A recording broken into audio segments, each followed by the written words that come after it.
9 years ago, James and I talked about what it was like living in our home state, Arizona. I honestly don't remember most of what we said in that video. I tried to rewatch it as a refresher and maybe a little trip down memory lane, but turns out after 5 seconds I'd rather be guillotined. No. Eyes on me. You clicked on this video, you're staying on this video. No funny ideas, alright? The other day, I was in a store trying to buy a plain black shirt that was locked up behind those stupid box lockers, so I had to ring an employee for a single shirt. A few minutes later, someone came by. Alright, what can I... Oh my gosh. Are you Jaiden Animations? Yeah. No way, I love your videos. Can I get a photo? Yeah. Thanks so much. I didn't expect to see you here. Are you visiting? Oh, no, I live here. You're not in Arizona anymore? And that's when it dawned on me, there is a giant portion of my audience who will not get updated on some parts of my life if I don't explicitly say it in one of my animations. Also, the guy left without unlocking the box, so I had to wait another 5 minutes for him to come back and get the shirt. So yeah, to anyone who didn't get the memo, I've been in California for the past 6.5 years, specifically Los Angeles. I honestly can't believe it's been that long already, because that means for the past 6.5 years, I've been doing nothing but complaining about it the entire time. I believe in the compliment sandwich system, though. Not everything about moving to California has been bad. For example, the weather is great. It's always sunny, which, you know, Arizona is too, but like, in a bad way. California doesn't hit the casual 118 everything outside melts and dies degrees like back home. It's vacation weather all the time. I like that part.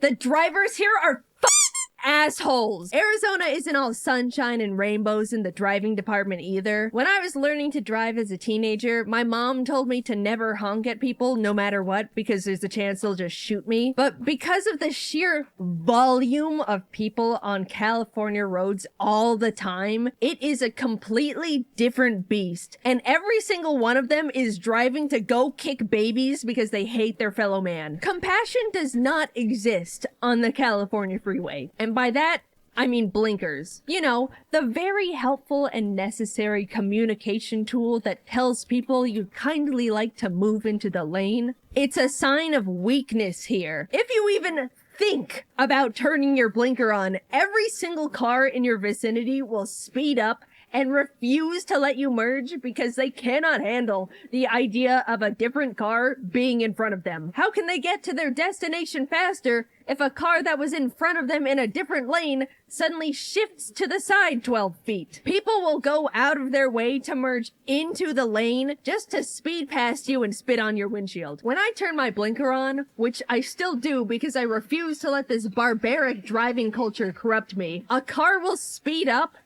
and then merge in front of me. If you need to be in my lane and I need to be in yours, we literally have to stay at our same speeds and shift. It's simple. There's no point in you blocking my merge just to merge into my lane anyway. Oh my god, it pisses me off so much. They do it all the time. If I had no money and got $1 every single time someone took advantage of my blinker, I'd have enough money to move out of this godforsaken state. One time I turned my blinker on, checked my blind spot, and in the amount of time it took for me to look back at the road and start merging, a car way behind me had sped up so fast that my car's auto detection had to cut my merge off so I wouldn't hit them. And then that car honked at me! I will kill us both. Alright, the drivers suck, but at least I'm only going a few miles. Not only am I forced to drive alongside these bozos, I'm forced to drive alongside them for way longer than I should need to. The traffic is so genuinely bad, I daydream of becoming a better sprinter to arrive at places quicker, because it is genuinely not far from the realm of realism. Either that or get one of those monster snowplow attachments. I mean, seriously. 10 miles? I should not be in the car longer than 20 minutes. Everyone here loves driving 30 over the speed limit anyway. I don't even know what the holdup is. Also, a little tip. If you wanted to find a place to park when you get to your destination, you shouldn't even be driving in the first place. Parking doesn't exist here, it's a myth and a lie. 95% of all locations have 0 parking lots. There's never street parking, and if you happen to be a lucky enough soul to find a spot, you can't slow down to parallel park into it because people are either gonna yell at you for clogging the lane or ram into your bumper. It's just an evil trick. So your only choice is to find a parking garage that costs like $20. One time, my friends and I drove to a One Piece live symphony at the Dolby Theater and decided to park in its parking garage. Oh, what an obvious mistake. Do you want to know how long it took us to get out of that garage after the show when everyone was leaving? 2.5 hours! We parked in the designated parking garage for a show and paid 2.5 hours of our life on top of real life money. So what if you don't have a car? Then you don't have to deal with any of this, right? Well, you can't walk anywhere. What do you think this is? Any other country? You could get a bike or a motorcycle, but again, with the quality of drivers around, you might as well play Russian roulette every time the wheels touch asphalt. Maybe with the right setup and some expendable funds, you could just get around with rideshare apps.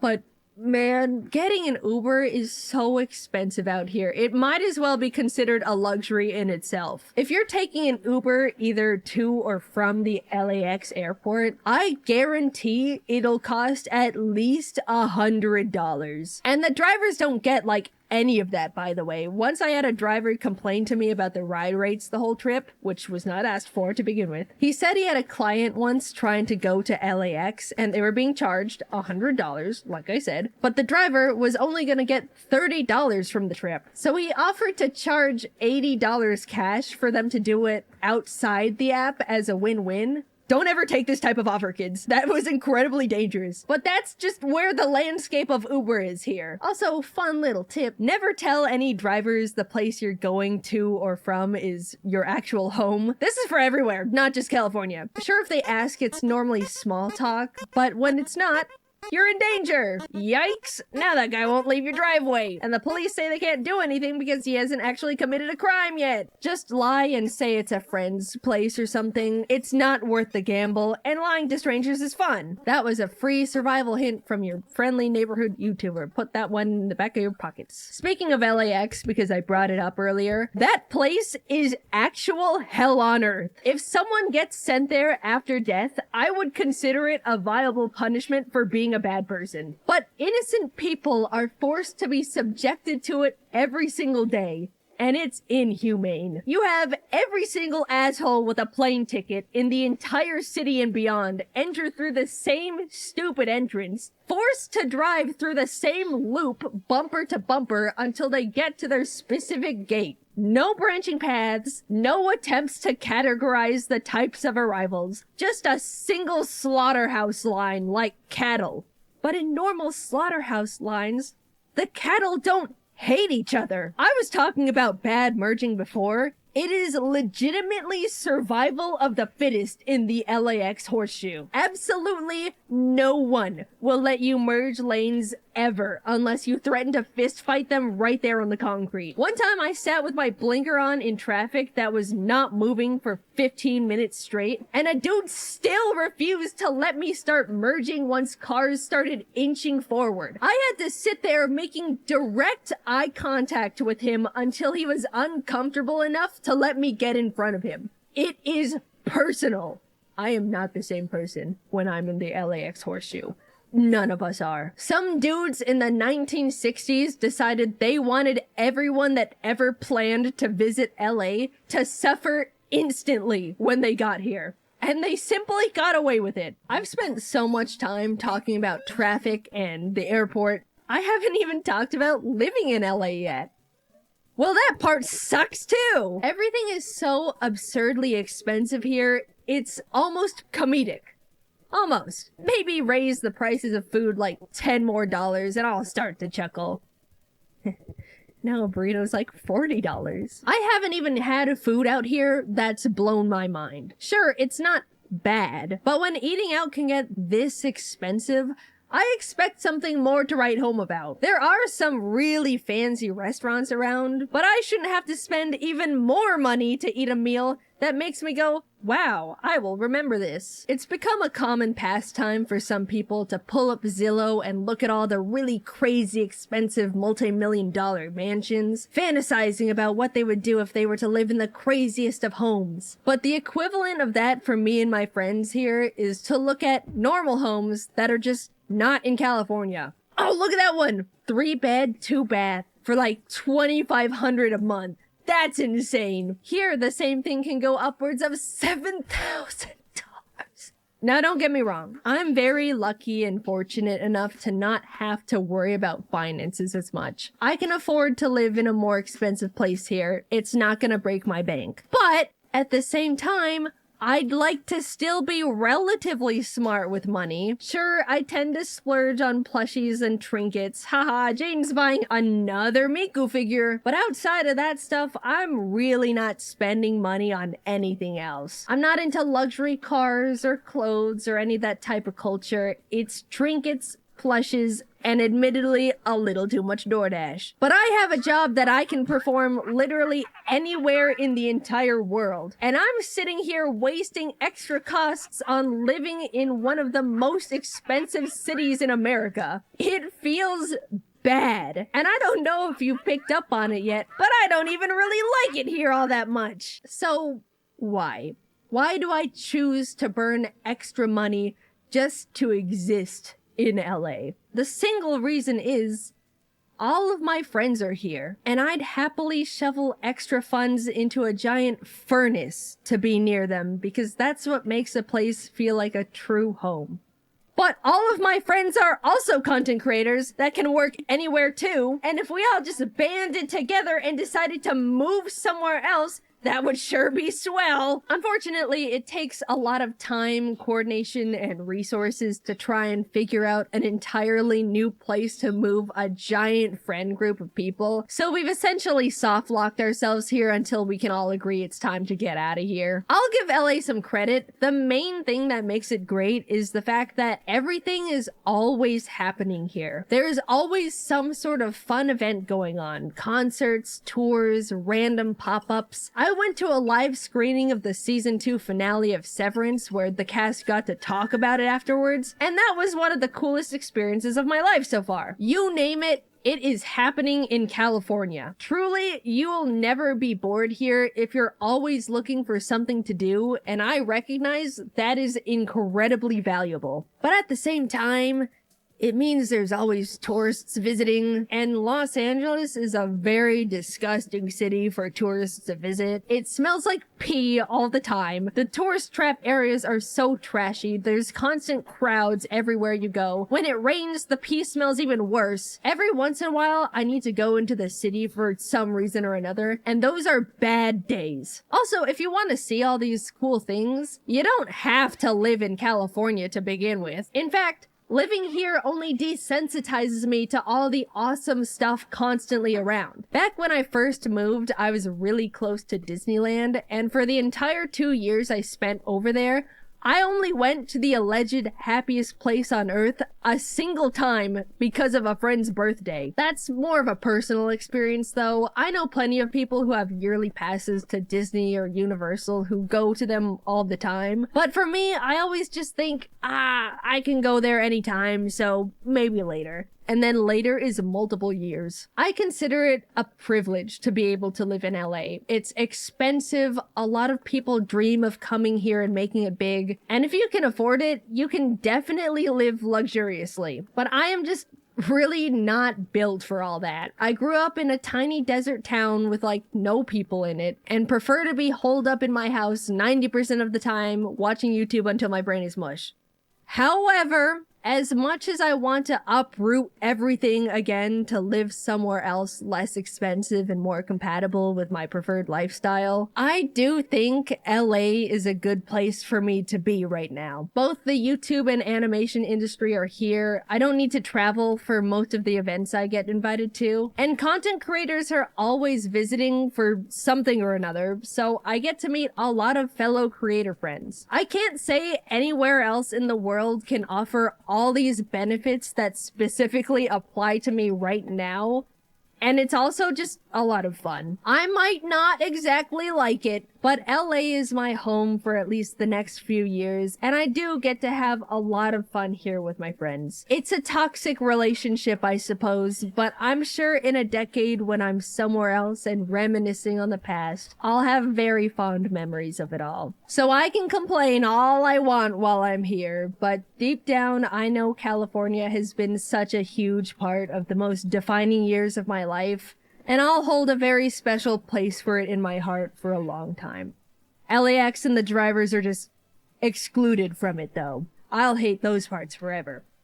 I posted a little video, but if you missed it, we're selling Tostada merch for the first time ever because everyone begged and pleaded for it. Please go check it all out. I think everything turned out so silly and good, and she's only available until September 7th. And here's a picture of her for the people who stayed till the end of the video. Okay, bye-bye. Toa. Hello everyone! So today we have a very, very special video. We just hit freaking 100,000 subscribers. What? And obviously we have to do something special. So I was digging through my closet a couple weeks ago and I stumbled upon some extremely old, very cringe-worthy drawings from when I was like tiny Jaiden to slightly teenager Jaiden. So I thought that maybe we could go through them and laugh at how horrible I was. And also Kate's here. Hello! So let's get through this. So obviously here, I was writing a... my mom wrote like the age of most of these. Oh, I was 7 when I drew this. But the bird though, that's pretty good. Yeah, the bird. Superman stance. And like and then my legs. snake eyes. And this fashion sense right here. Half blue, half pink. I was like obsessed with stickers when I was little, so I remember like, you were. I would just have whatever stickers I could find and then just draw around them. We have the sun here, and they're all helping like pull all my dogs on this leash that's defying gravity. And so are the clouds, and they have very inspirational quotes. Do it!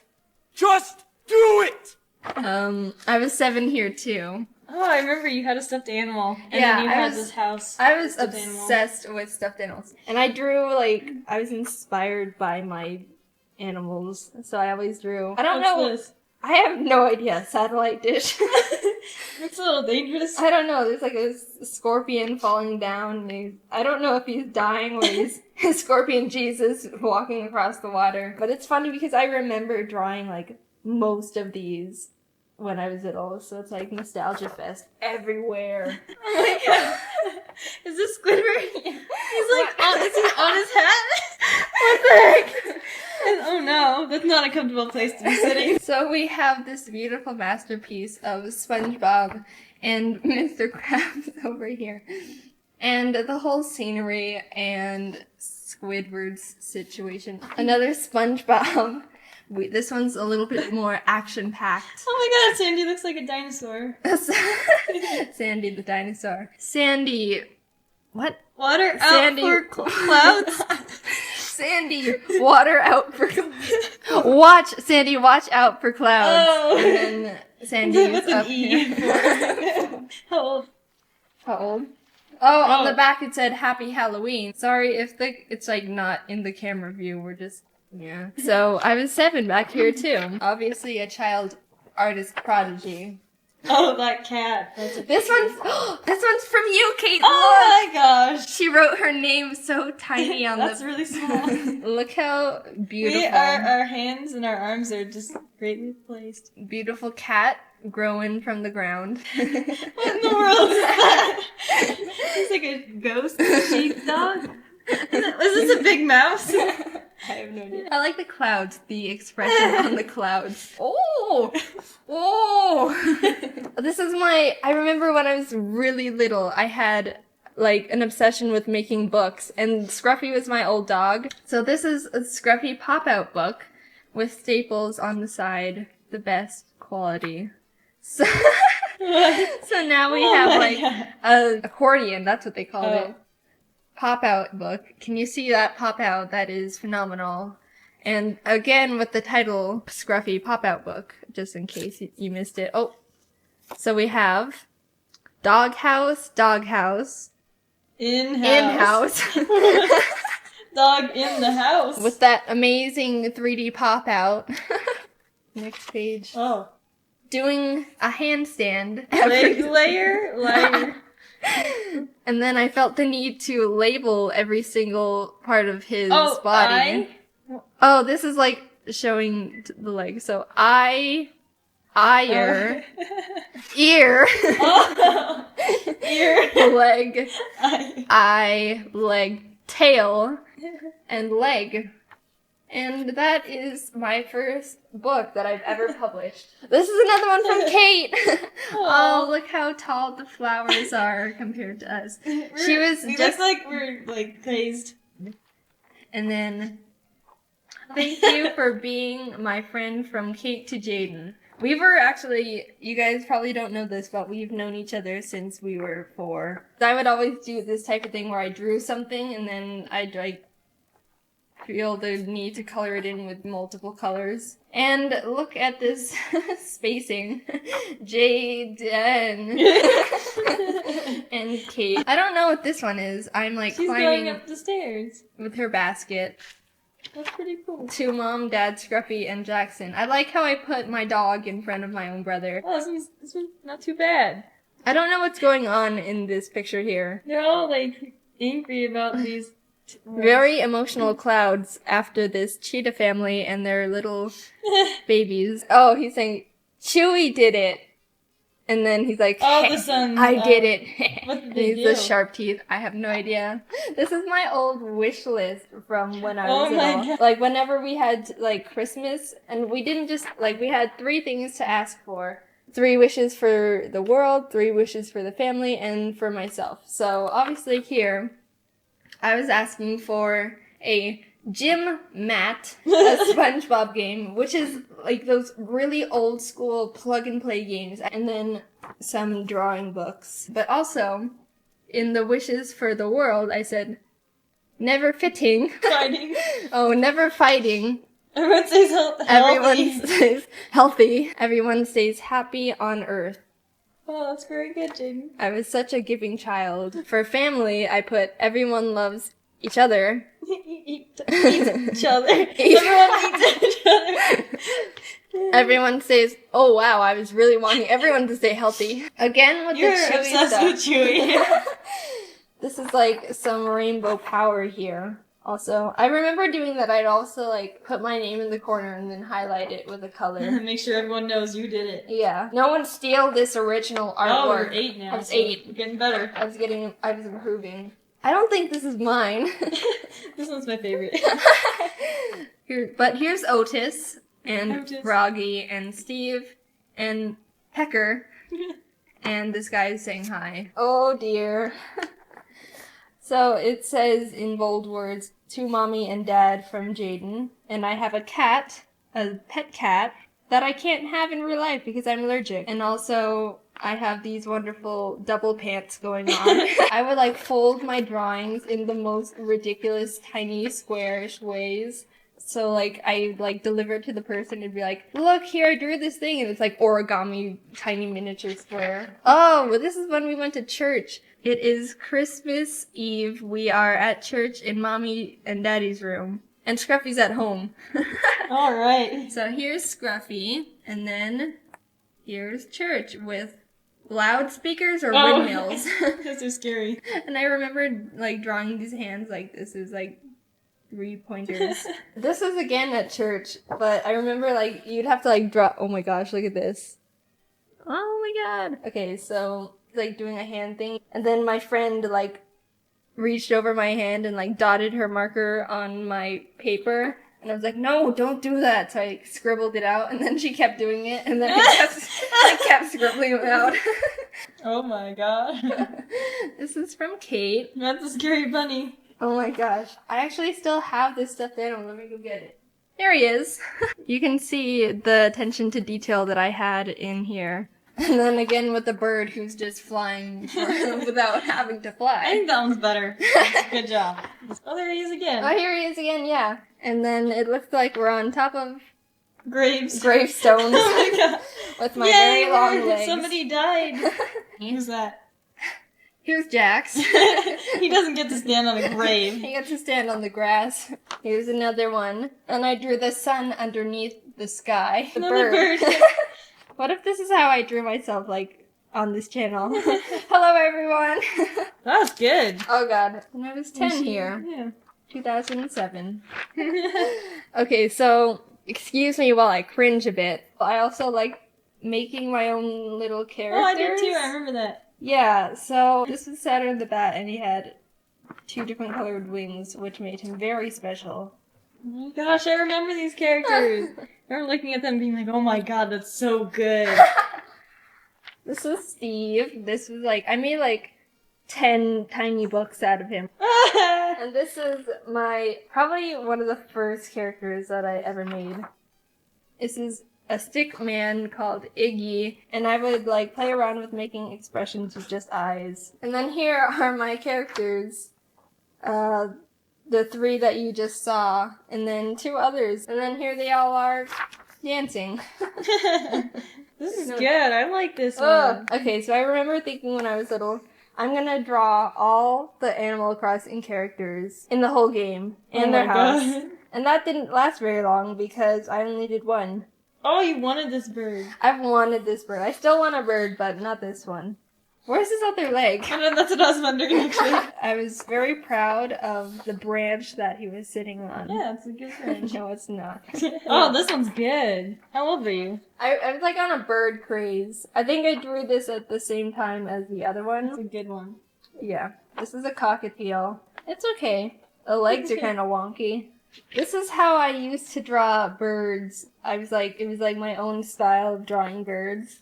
Here's like an example of my comic book that I would like draw comics all the time. So there's an alien and he somehow gets transported into Earth. He's like, oh no, I need to get back to my old planet. Oh no. And then there's a human. You look cool. You look so cool. And he's like, no. And then so he's like, oh, I need to go back to my old planet. And then the human is like tagging along. And he's like, no, you can't come with me. And then apparently she does anyway. And he has to let her, I guess. And something bad happens and he kicks a tree. And then he finds the portal and he goes back home. To his computer. Good. Yay. Good ending. Most of society. And let me also point out that I had 2 other ones like this. Oh my god. And they were exactly the same story. Really? Just with different characters. Oh my gosh. I remember doing this in an art class. I drew mice all the time. And I was 10 here. We're getting older. I think the, thing of the project was to use a bunch of different patterns and write your name. Yeah. That's pretty cool. I think this was for Looks like art his circulation class, got too. cut off in certain places. This is like art class in 6th grade.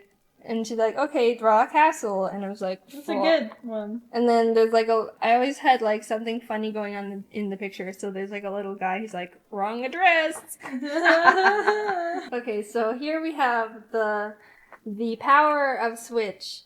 Oh, and up here it says I'm 12. So here's my character that I made, Switch. Apparently he can transform, and I went crazy with all the dots here. So here's his electric version, and here's his water transformation, Flo. He's got a nice mermaid tail. Oh, that's nice. And- Oh no!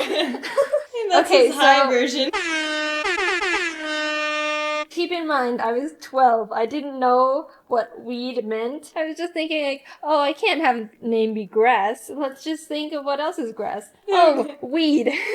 Oh no. So, I remember doing this one.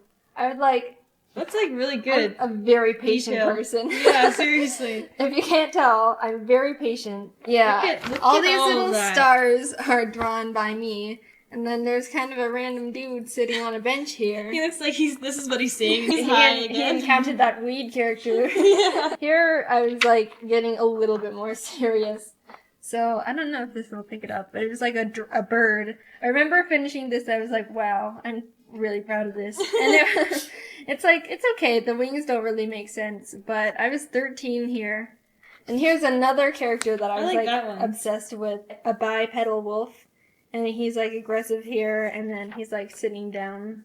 Aggressive. Aggravated. Aggravated. When I had binders, I'd always like want to draw a wallpaper for Superman them. sheep. And I wanted to do like a sheep one.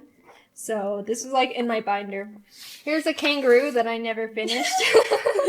A dinosaur in pajamas. A dinosaur in pajamas. And then there's like a little fangirl. Oh It's my like, God. "Ee, so lovable." And then I like the little stick arms. I had a book that was like, look how to draw. And then I would just trace everything from it. Oh. So these are all traced. There's nothing wrong with tracing because that's how I started. I traced this raccoon, but I drew the rest. I got the little flies. Yeah, there's like Go little, into it. there's like little fireflies. And Cute. I was like, how do I draw trees? And I was like, oh. I still don't know how to draw trees. This is from a manga book. Yeah, I was like obsessed with this You were. book. It was about Yeah. this guy who recycled his bottle and then it came to life and it was like his pet. I drew like random sceneries when I was bored. And I didn't finish them. I like this one. It was like a kid who had his ice cream. Okay. And there was a disaster going on in the background. And then there was a grown man who dropped his ice cream. Oh my god, his beard.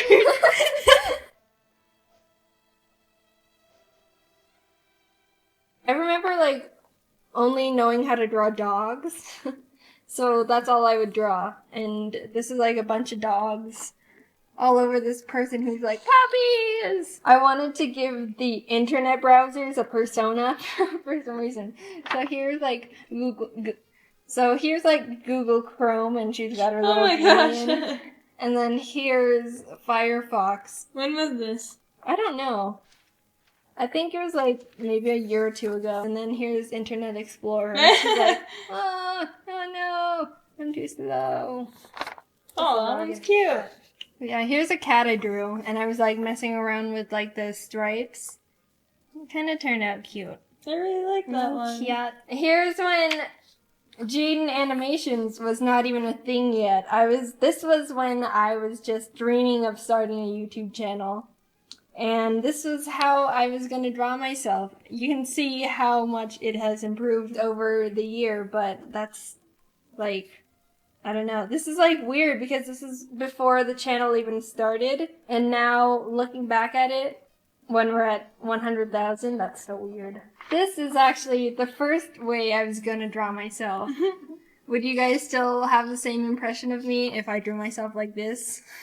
Trying to see what I wanted Jaiden Animations to look like. And look at that.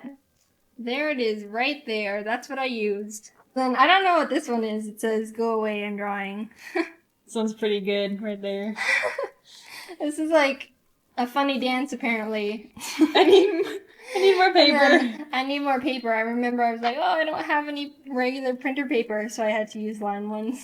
And then these were like my drawing notebooks. I always had like comics filled with these characters I made.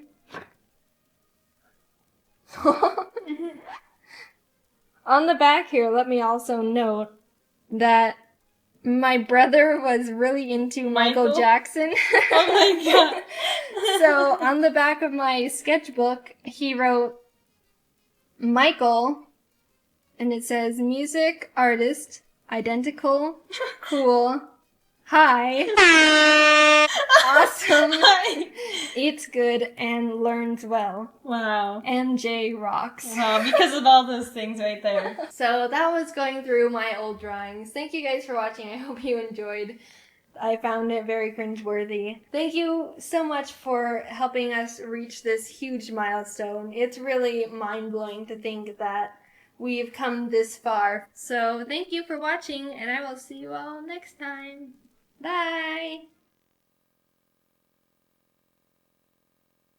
Okay, before I even say anything, let's lay out some ground rules. This is probably gonna be the most open I'll ever get about my personal life. I know I've shared tidbits of myself and life through little stories, but when it comes to personal stuff, I'm very private. Especially within the past few years. I'm gonna be talking in very general surface level terms because specific personal details are for me to know, and in the nicest way possible, none of your business. Basically, this is something I want to talk about, share, and bring a spotlight to. But at the same time, you get the Cliff Notes version. So no trying to assume or guess anything beyond what I'm sharing within this video. At the end of the day, we're all just strangers refusing to listen to the stranger danger rule. Alright, formalities aside, let's get into it. I've come to realize that I'm aro-ace, which stands for aromantic asexual. And I know what you're thinking. That's not gay. What the hell is that? And you know what? That is completely fair, because I didn't know what that was either. Aromantic and asexual are two different things, and I'm gonna break them down to you separately, starting with aromantic, because no one really knows what that one is. And also, it's my personal favorite. Someone who's aromantic is defined as a person who feels very little to no romantic attraction to anyone at all. So like, they might not develop crushes on people, or feel the need to be in a romantic relationship with anyone. Very general terms, but hopefully you kinda get the gist. If not, here's a little story example from me. Growing up, I never developed crushes on anyone. I remember when I was in 5th grade, kids were talking about their crushes left and right, and it was starting to feel like something I had to experience too, just because I thought that's just what happens. Don't make fun of 9-year-old me, I was a sheep. Anyway, I decided I needed to have a crush because that's just what happens to people. And I very robotically chose this random kid in the class who we can call Pikachu. That's not his name. He didn't mean anything to me and I didn't do anything about this crush. Like, I didn't tell anyone or anything. It was just a headcanon thing for me to feel up to speed and like I was hitting my normal human emotions quota. But it's funny because on Valentine's Day, you know how in elementary school everyone would bring cheesy Walmart Valentine's cards for everyone in the class, and then you'd have a box full of candy and hollow emotions from everyone. Well, my school did that. When I went through my box, I pulled out Pikachu's Valentine and thought to myself, someone who has a crush on someone would keep this. I think. So I put Pikachu's copy-paste Batman Valentine in my drawer and promptly forgot about it because it meant nothing to me, but hey, that's just what I thought I was supposed to do. Man, I'm so good at this. Then like a year or so later when my mom was going through my room, she pulled out the card and was like, why do you have this? And I was like, honestly, I have no idea. Years passed, I entered junior high and thought to myself, all right, this is the time where people start developing crushes and then do something about it. Like get into relationships or something. So I was like preparing to be interested in people. On the first day of school, I scoped out the room to see if there was anyone that I thought looked like someone I could develop a crush on. And this was when classes started being divided up into periods, so there were like 6 batches of people I sifted through. But no one caught my eye, and I thought, man, unlucky. Went through the whole school year, next year rolled around, classes changed, I did the same potentials crush scoping again, and the same thing happened. I wasn't drawn to anyone at all. Man. Unlucky again. Every year I thought something would change, especially going into high school when people started actually hitting puberty and were getting conventionally attractive. But my entire school life, grades kindergarten to senior year, which I'm pretty sure is like 13 years, I wasn't interested in a single person throughout any of it. And what's funny was I was thinking, man, what's the deal? Why is no one attractive? And I went to a big high school. There were like 3,500 students there. Surely I am not the outlier in this formula. Why are none of you attractive? By the time I was going to college, I really felt like I had to find someone. It felt like I was falling behind the curve, or if I was gonna find someone, it was gonna have to happen now. I made a lot of new friends, and that's when I thought I developed my first genuine crush. Long story short, in hindsight, no, it wasn't a crush and I was just wrong. I just met someone who I thought was cool and funny and had a really strong desire to be close to them. But looking back, knowing what I do now, it wasn't in a romantic way. I realized I can get very excited and tunnel vision on people I think are really cool or interesting and kind of obsess over getting to know them or just want to spend a lot of time with them. But whenever I got into those tunnel vision moments, if I sat down and asked myself if I actually wanted to be in a relationship with them and hold hands or cuddle or kiss, the answer was not really, but if they wanted to, I could go along with it. which I do not think is right. In my very old flirting video, which I refuse to rewatch, I think at one point in it, I said something along the lines of, if you're interested in someone but they just want to be friends, I don't understand why some people can't deal with that. And that was primarily because I didn't realize there was an emotional difference between a crush or falling in love and just being really good friends with someone. So, oops, sorry for the bad take, I think. I really just thought having a crush on someone was wanting to be their #1 best friend. Look, I said don't make fun of me. To me, it used to feel like if I was wanting to become friends with someone to that high of a degree, that would be the next step or justify why I wanted to put this much time, effort, and energy into one person. And it didn't feel right or even fair going through all of this with someone and then tell them they're just a friend. I don't know, it just didn't feel like it made sense, even though I really didn't technically see them in a romantic way. I just didn't understand what was going on really, or that there was supposed to be real emotions instead of a logical understanding of steps. And the fact that I was under the assumption that I was supposed to be interested in people in a romantic way didn't help with anything. I always preferred to stay good friends, but never felt like I could have that, and I worried that if I said no, that we would just start drifting apart, which I obviously didn't want either. It's been a very long journey discovering this about myself. Everything I'm saying has all been extremely subconscious and not understood or defined for many years. I even used to think I was bi or pan for the longest time because I would think to myself, well, bi is being interested in both genders. I don't really care for either, but 0 is equal to 0, so I guess I'm bi or pan. I got math involved. If I knew what aromanticism was when I was growing up, things would have been a lot less complicated for me a lot sooner. I think it's mainly because people don't really talk about it or even know what it is or that it's real. Romance and love is the #1 most talked about topic on the planet. Everything I've been taught or learned through society is that love and romance is everywhere.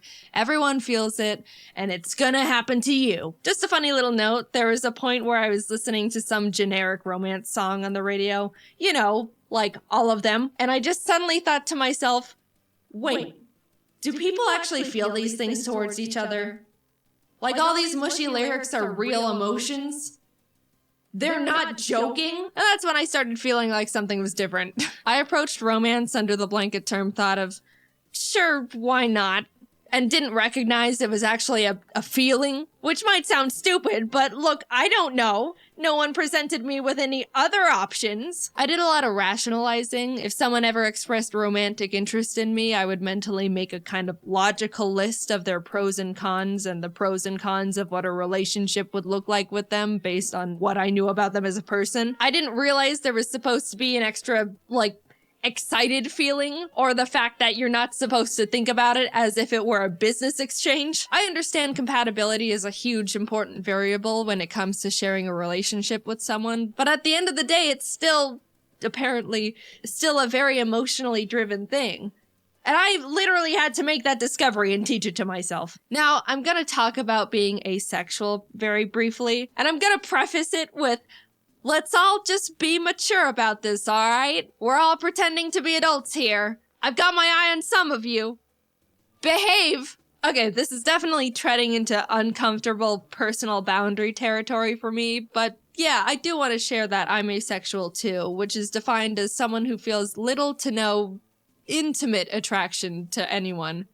Look, I know we said we're all adults, but I'm still gonna dance around the vocabulary, alright? Yes, there's a difference between romantic and intimate attraction. Little side note, I will say you can experience romantic attraction to someone but no intimate attraction, or you can experience intimate attraction but no romantic attraction. You can be one and not the other. It's not necessarily a package deal. Most people feel both, and I do not feel either. Anyway, I have never been magnetically attracted to the look or shape of a single person in my entire life, and did not realize it was a real thing until very recently. I'm able to identify when someone looks conventionally attractive, like by textbook definition, but I never realized people are genuinely drawn to people they think are attractive. I didn't know that people could just see someone and be like, wow, they're gorgeous. I would love to get to know that person, or maybe go on a date with them, or whatever else you people do.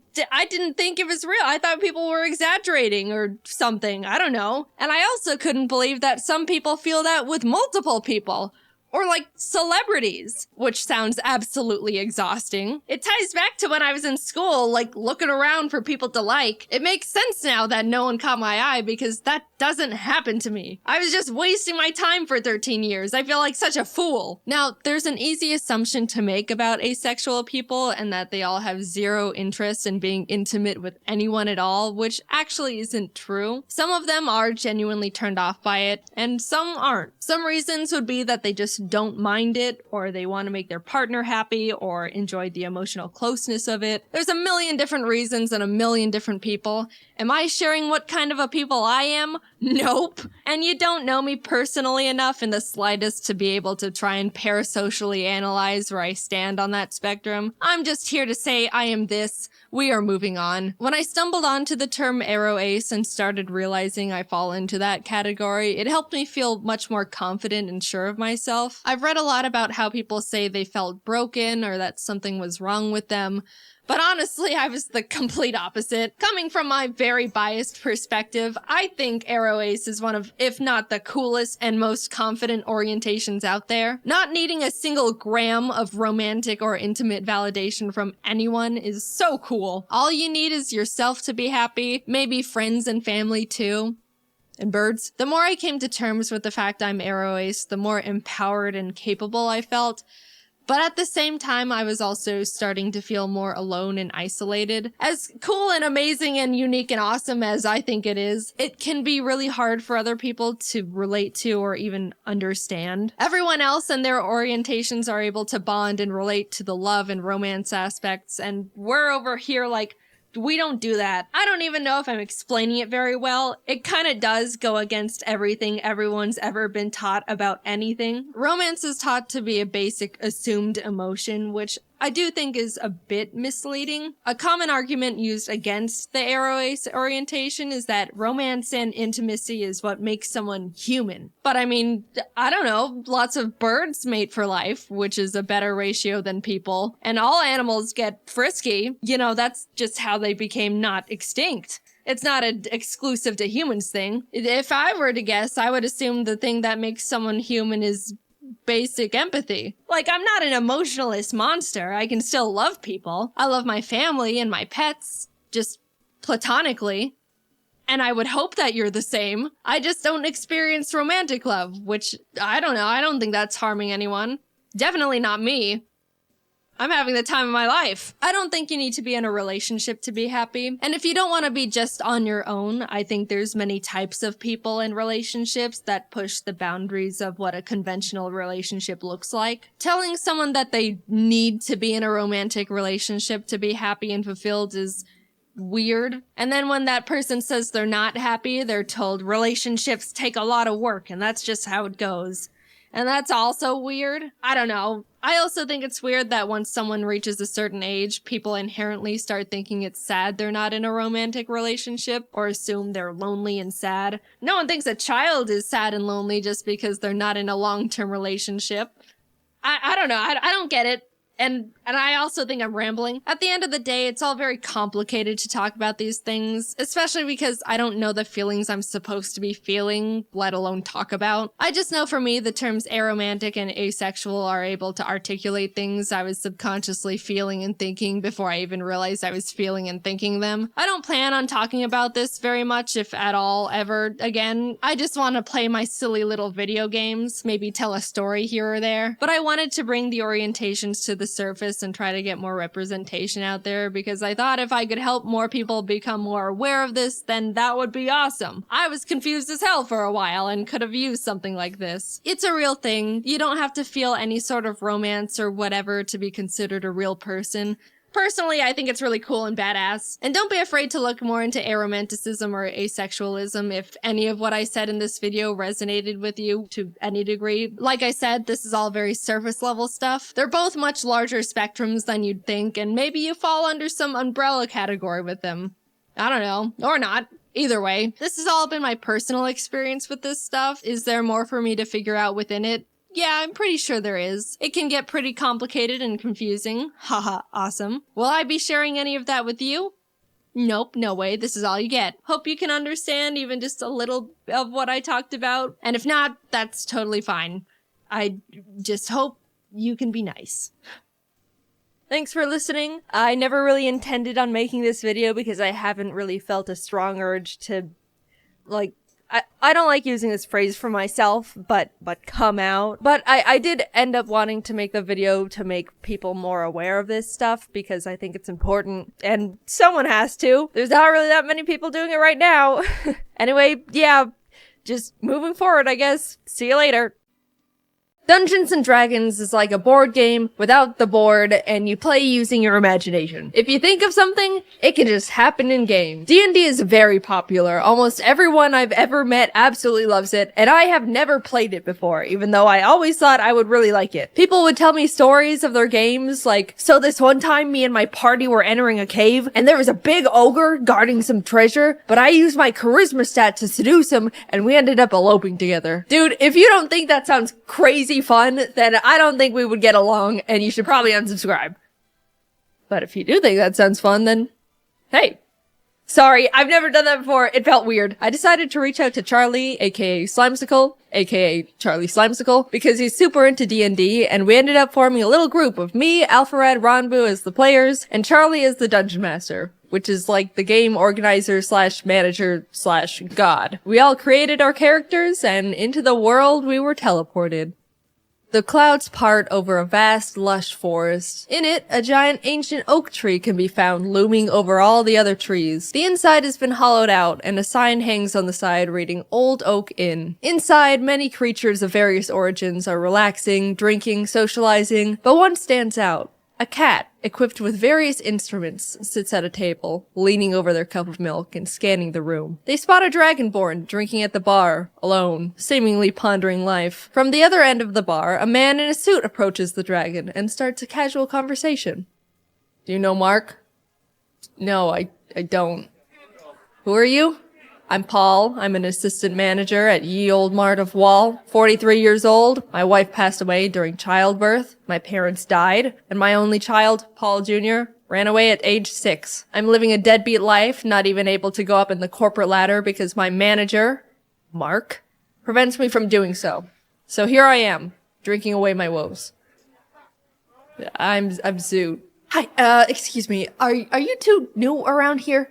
Born and raised. I wish I was. Okay, so I've been stuck in a time loop for what I believe to be the past 3 years. I've relived the same day over and over. I suspect my neighbor Thomas somehow trapped me here, but I don't know how to escape. I can prove it. Look, over there. In about 5 seconds, there's a 70% chance a waiter is gonna trip and drop their glasses onto the ground.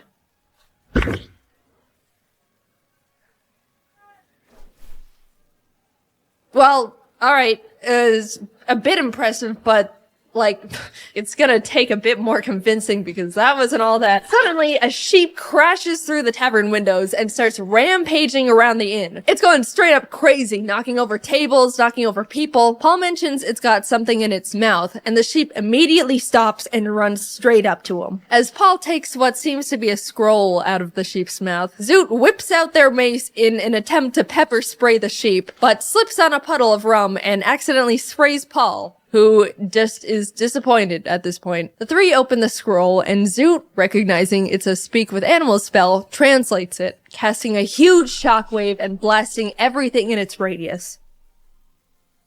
Hello? Can you understand me now? Why the f did you try to spray me with mace? Zoot and the sheep start bickering as Paul and Tholomew just stare at them. Just forget it. I'm no ordinary sheep. I used to be human and was cursed into a sheep's body. My name is Luop, and I need your help becoming human again. Please.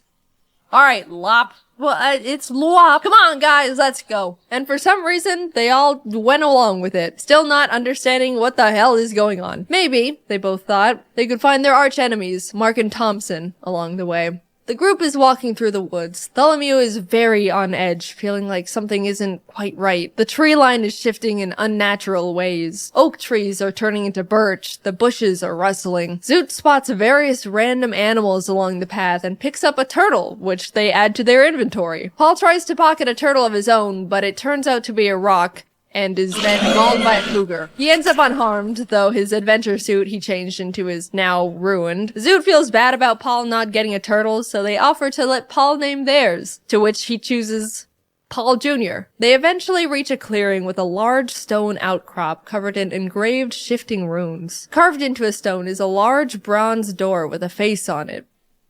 Hello! You should try to impress it. Oh, okay.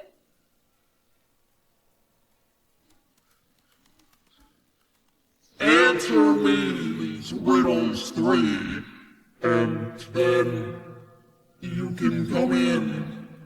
I'm a riddle door. The alphabet goes from A to Z, but I go from Z to A. What am I? The alphabet backwards. Wrong! The answer was zebra. Who is next?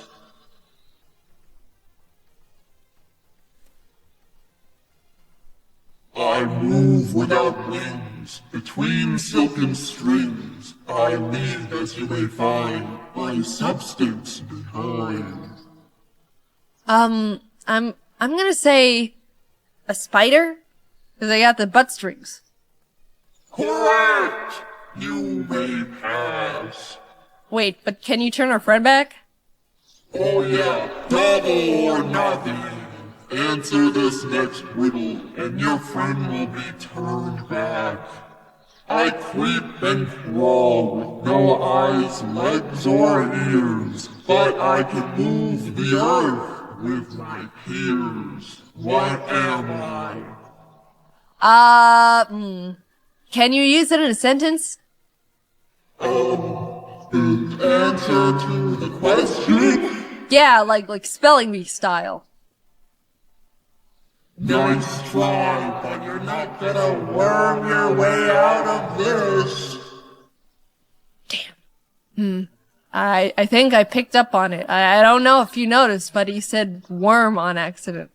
I'm very detail oriented. Don't listen to him, he's a zebra. Paul Jr., what do you think the answer is?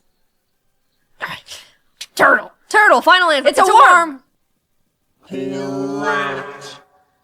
The adventurers walk through the door's mouth, which closes behind them. As they're walking into an open room, they're greeted by a closed silver door. Zoot immediately pitches the turtle at the door, but nothing happens. There's 3 dishes of clay placed in front of 3 pedestals, and the door face emerges once again, this time on the ceiling. In order to continue, create whatever you want. Not wanting to deal with more riddles, Zoot throws a dagger into the door's eye. Ah, dude! Fine, I'm not helping you with this one. The group, now lost with no direction, decides for some reason to all start eating the clay, even feeding some to Paul Jr. and Lwop against their wills. After all the clay has been consumed, the pillars glow red and more clay drops down from the ceiling, resetting the puzzle.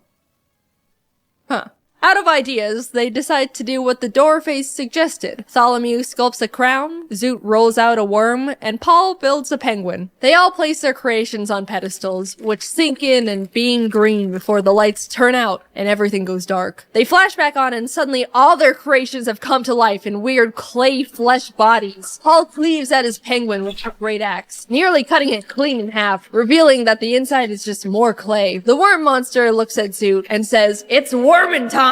Causing Zoot to scream and sending a shockwave towards it, immediately exploding the worm and splattering clay everywhere, living as a normal-sized worm now. The worm lunges and wraps itself around Zoot's throat, trying to choke them out. Tholomew rips the arms off the crown monster and dodges its follow-up attack. The penguin reforms itself, sprints full speed at Paul, but slips and splats into a pile of clay on the ground, to which Paul finishes off with his axe. Meanwhile, Tholomew attempts to rip the legs off the crown, only for the crown hind legs to turn into arms, grabbing Tholomew and climbing onto their head, causing them to lose their mind. Viewing the other party members as enemies, Paul shifts his attention to Tholomew, throwing his great axe horizontally at the crown. Unfortunately, it goes a bit low and the handle smacks Tholomew directly in the face. Zoot gets a grip on the worm, ripping it off their throat, and breathes acid onto it until it's reduced to ash. Tholomew blows on their bagpipes to attack Paul, sending out a thunderous shockwave that shakes the cavern. Paul is able to hold his ground, runs up to the two, and successfully cleaves the crown off Tholomew's head. All the clay monsters have been defeated. The silver door opens, and everyone cheers together in celebration. The adventurers enter the new room to be greeted by wooden structures, spiral staircases, platforms, and a golden door at the very back wall. It looks like a camp is set up inside the area, and voices can be heard above on one of the platforms. Tholomew scans the area, looking for traces of their neighbor, Thompson. Not only do they discover a pack of goblins that have inhabited the area, but he also recognizes a familiar boot print in the clay.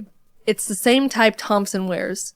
He's been here. Paul climbs up to the goblin platform and sparks conversation. The goblins are confused and a bit wary of the intruders, but introduce themselves nonetheless. I'm Gob, that's Glob, that's Gobble, that's Gobble Gob, and that's the Peeler. And who's that? That's Bloyle. So your names are Gob, Glob, Gobble, Gobble Gob, Peeler, and Boyle? The Peeler. Got it.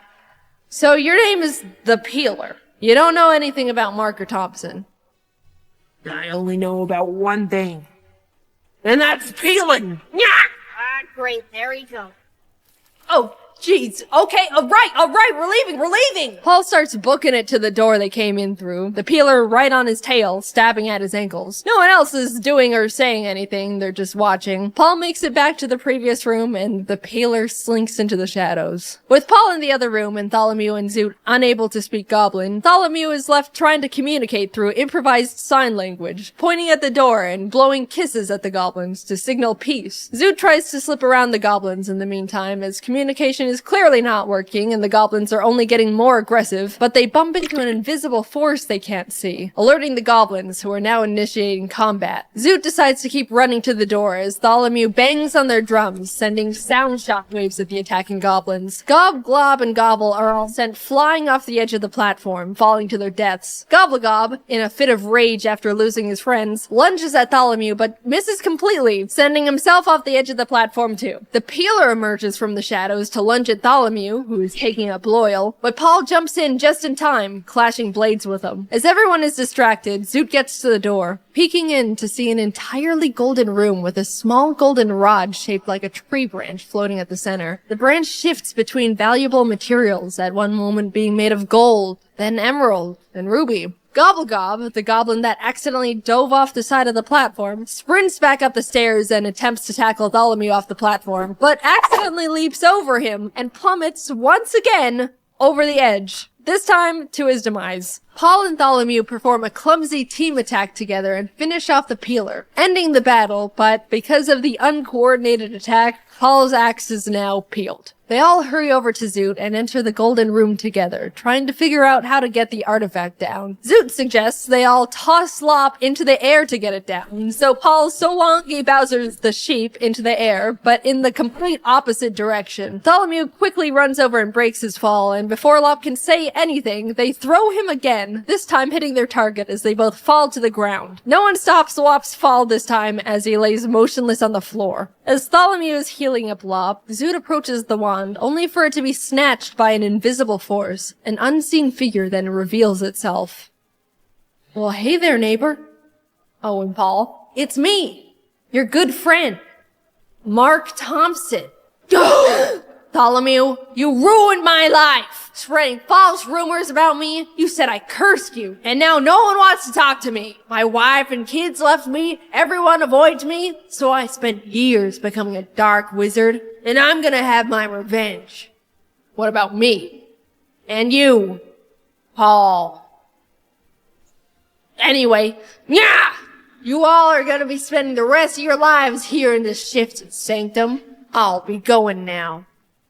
Bartholomew quickly casts Locate Object on the wand Mark is now holding and throws ink in the general direction, hoping to reveal where Mark is. But unfortunately, it doesn't land. Zoot sprints in the direction Bartholomew indicated and attempts to tackle the air. They make contact, but bounce off of Mark's rock-solid beer gut, breaking the invisibility spell. Bartholomew whips out their drums, slamming it with the intent to cast a Thunderwave on Mark, sending him flying from the impact. Zoot follows behind and shouts, "Depression!" casting a command spell on him. He stops in his tracks, facing Zoot, and says, "I'm so sad."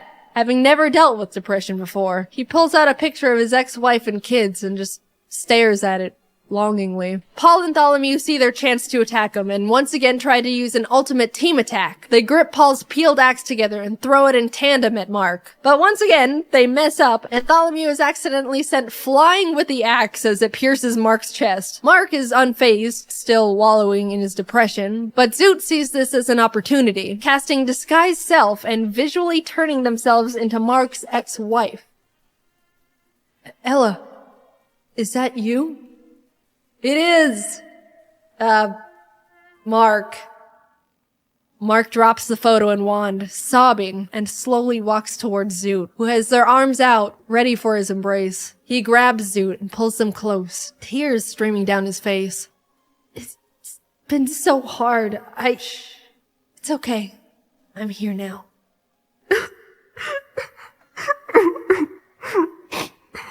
Zoot pulls back, just a bit, just to look into Mark's eyes, which are sparkling with tears, and proceeds to acid blast him point blank from the mouth.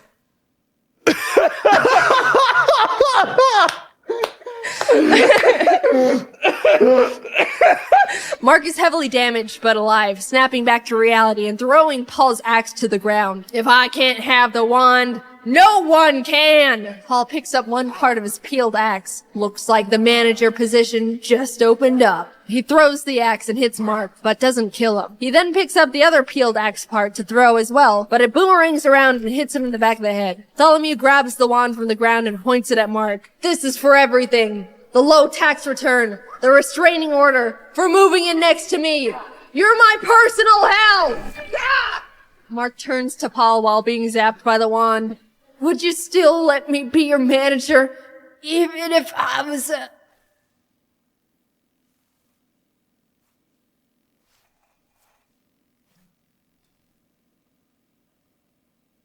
"You're fired." "You guys did it! Please, use the wand to turn me back into a human. Please!" Bartholomew casts the wand's powers onto Lop, finally turning him back into his original form. Paul and now human Lop lock eyes. "Hi, Dad." "Paul Jr. Is that you?" Oh! Paul and his long-lost son, Paul Jr., embrace. The wand, now all out of magic, crumbles into dust, and the party exits the cave. The bomb is detonated, and the explosions erupt behind them as the group walks off together.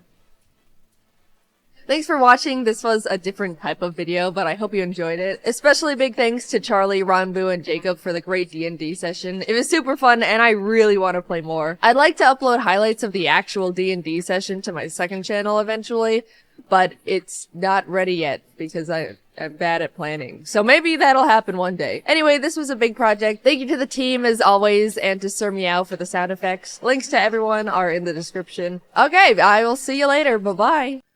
You know the drill at this point. Pokemon faints, it dies, catch one Pokemon per route and nickname it to set up for emotional trauma. But this time we're doing something a bit different. A two-person Nuzlocke. It's technically called a Soul Link, but no one knows what that means. So basically you and person 2 play the same Pokemon game at the same time, following the same Nuzlocke rules. However, your Pokemon are linked, which means if my starter dies, player 2's starter also dies.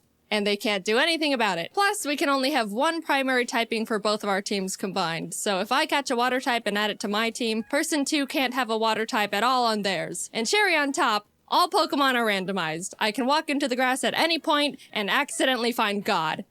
And maybe he'll just kill all my animals right then and there. So with all these new rules in place, I needed to find a player 2. One who's a real Pokemon master, able to adapt, improvise, and strategize all at the drop of a hat. And who else other than Pokemon Master himself? Jacob Alpharad. who at this point in time has a 50-50 Nuzlocke win ratio. Here's our Pokemon Heart Gold, Soul Silver, Soul Link Nuzlocke. We both go downstairs, barely greet our mom, and immediately beeline it to Professor Elm's lab to see what Pokemon he's got for us, because we don't know. They're random.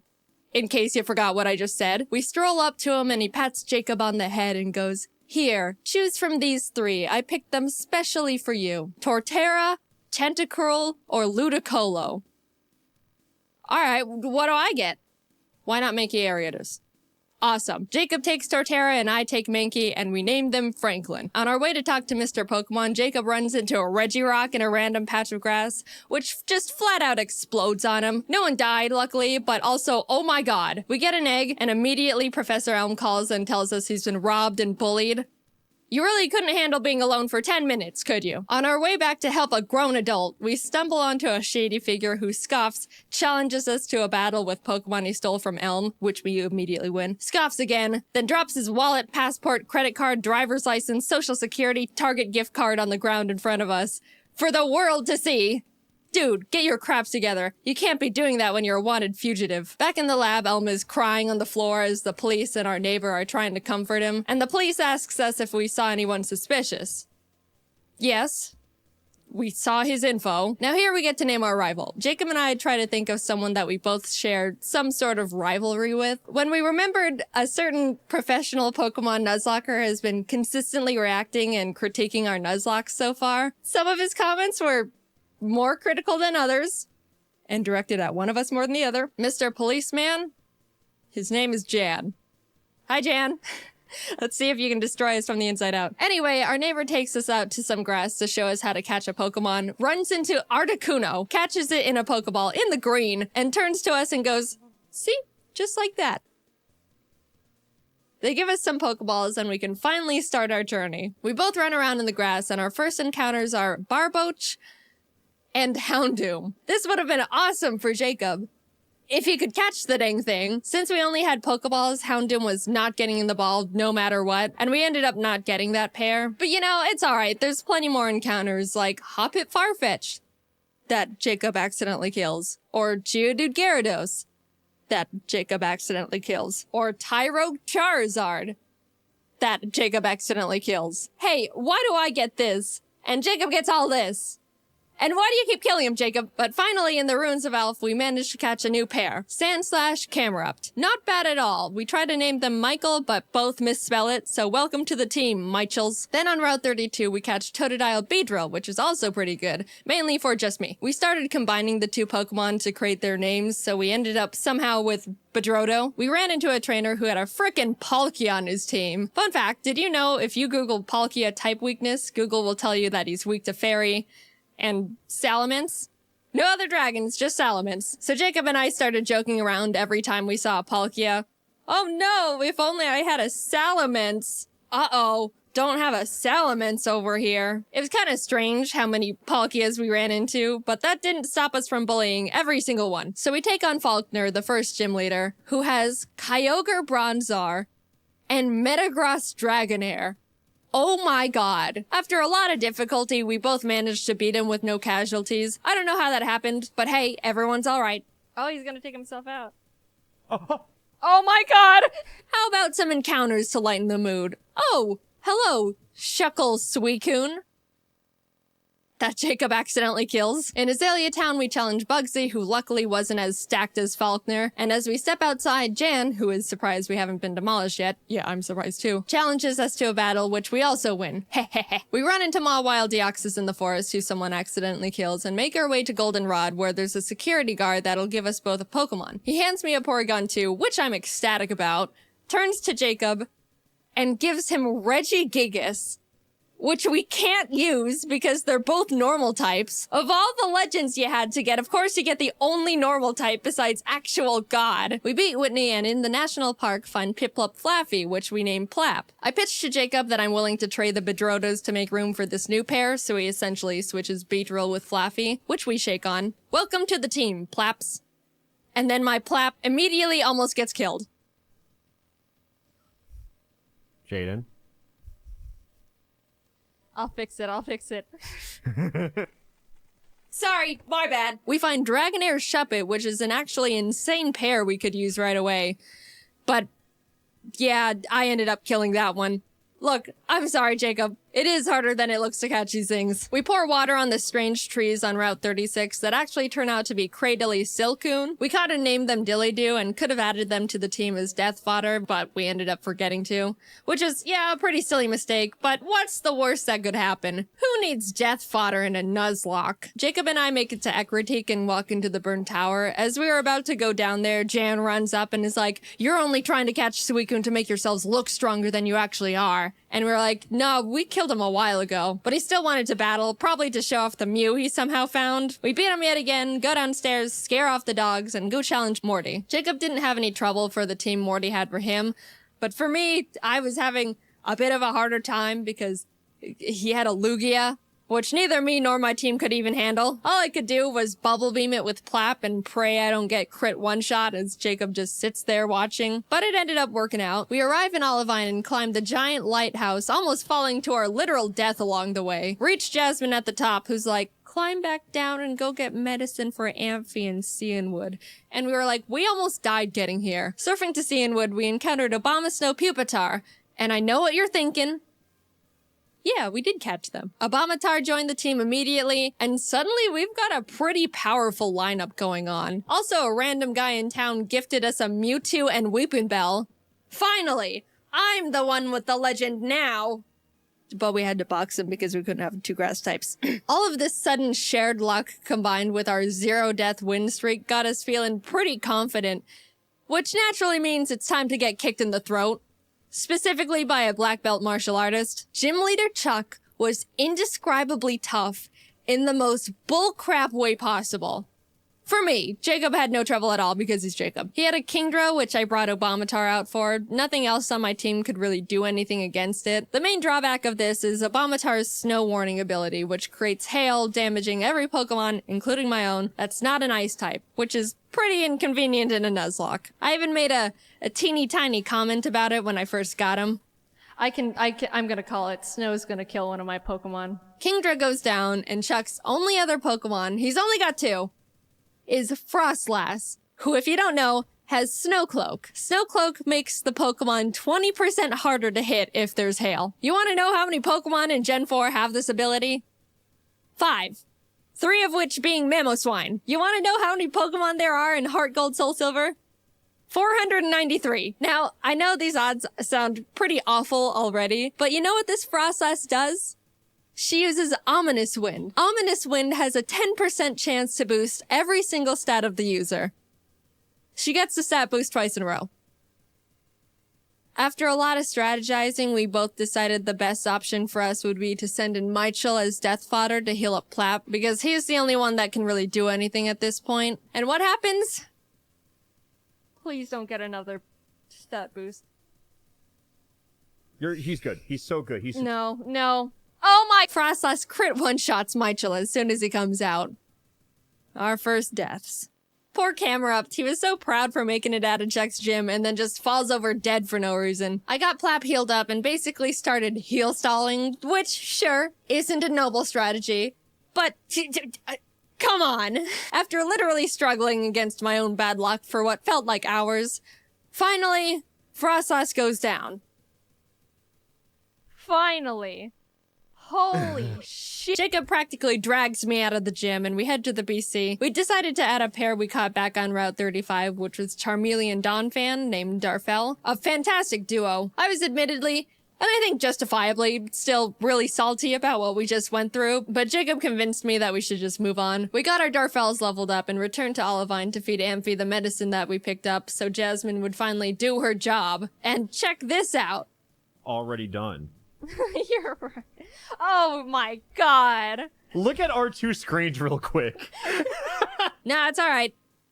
She also had a Geoxys. We headed to Mahogany Town, catching and adding Nidoran and Bibarel named Beryl to the team. And in the Lake of Rage, Jacob caught a Kyogre paired with my Swalot. We never used this pair, but I just wanted to mention it for reasons. We approached the glistening shadow of the lake beast, activate the encounter, and find a shiny Banerian Donphan. Not you know, the best. But hey, free shiny Pokemon. Doesn't hurt to Oop, I killed it.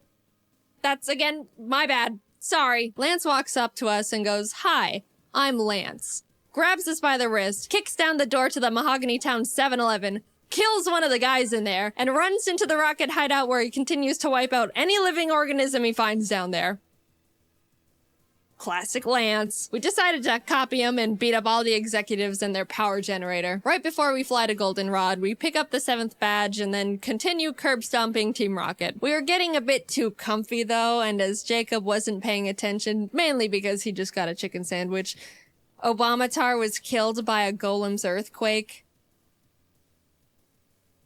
Oh no. That was a really bad blow and stung much more because we weren't paying attention.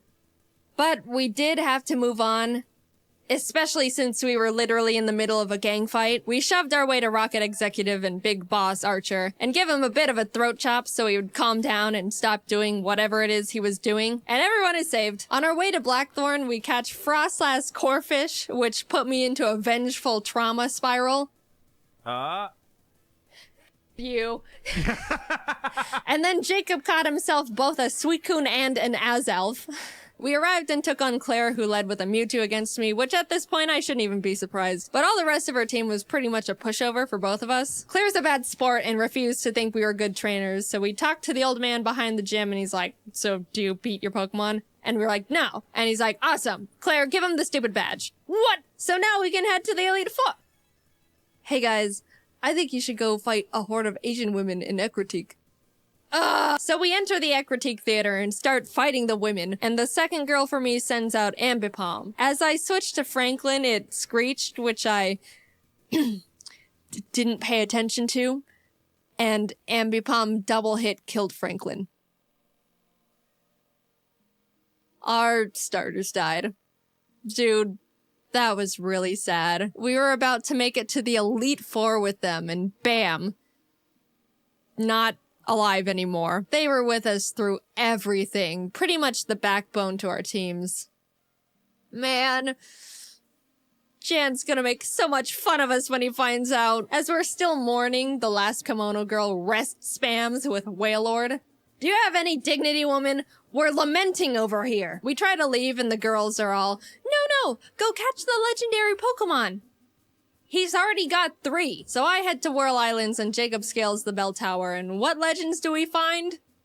The legendary Zangoose and Loudred. Finally, we have some freedom again, and as soon as we touch the water in Newbark to head to Victory Road, what pops up from the bottom of the lake but Entei himself? And Doduo. Oh my god! Hello, Dode. That's going in the box because fire types. We catch Cascoon Regirock in Victory Road, and heading towards the exit, Jan sprints up from behind us, and I iconically say, "This is your last chance to kill one of our Pokemon, Jan." And what happens? Oh my god. No. What happened? Oh. That's not great. He killed one of our Pokemon. Yeah, that sucks. That really sucks. Darfell was an incredible pair we've had since the 5th gym, and we really grew to lean on. We lost quite literally half our team right before the Elite Four. We beat Jan for the last time, enter the Indigo Plateau, and immediately bolt to the PC to see what kind of damage control we can do. After a very long time of trying to stitch together the best teams possible, we ended up with this. Ampharos Empoleon, Bibarel Nidoqueen, Beautifly Cradily, Dodrio Entei, and Victory Bell Mewtwo. I know! Wow, Jaiden, super balanced. You've got Mewtwo and Entei and Jacob has a Beautifly. Look, this is the best we could do, I promise. Tell him, Jacob, tell him. Anyway, big deep breath. Here we go into the unknown depths of the Elite Four.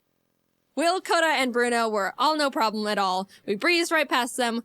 Everything was going great. This is fine. It's done. Yeah, he's... Oh my god. It's fine.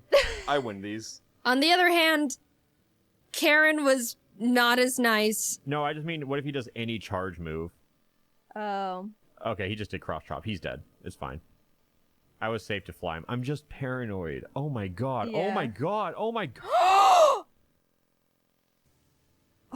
Oh no.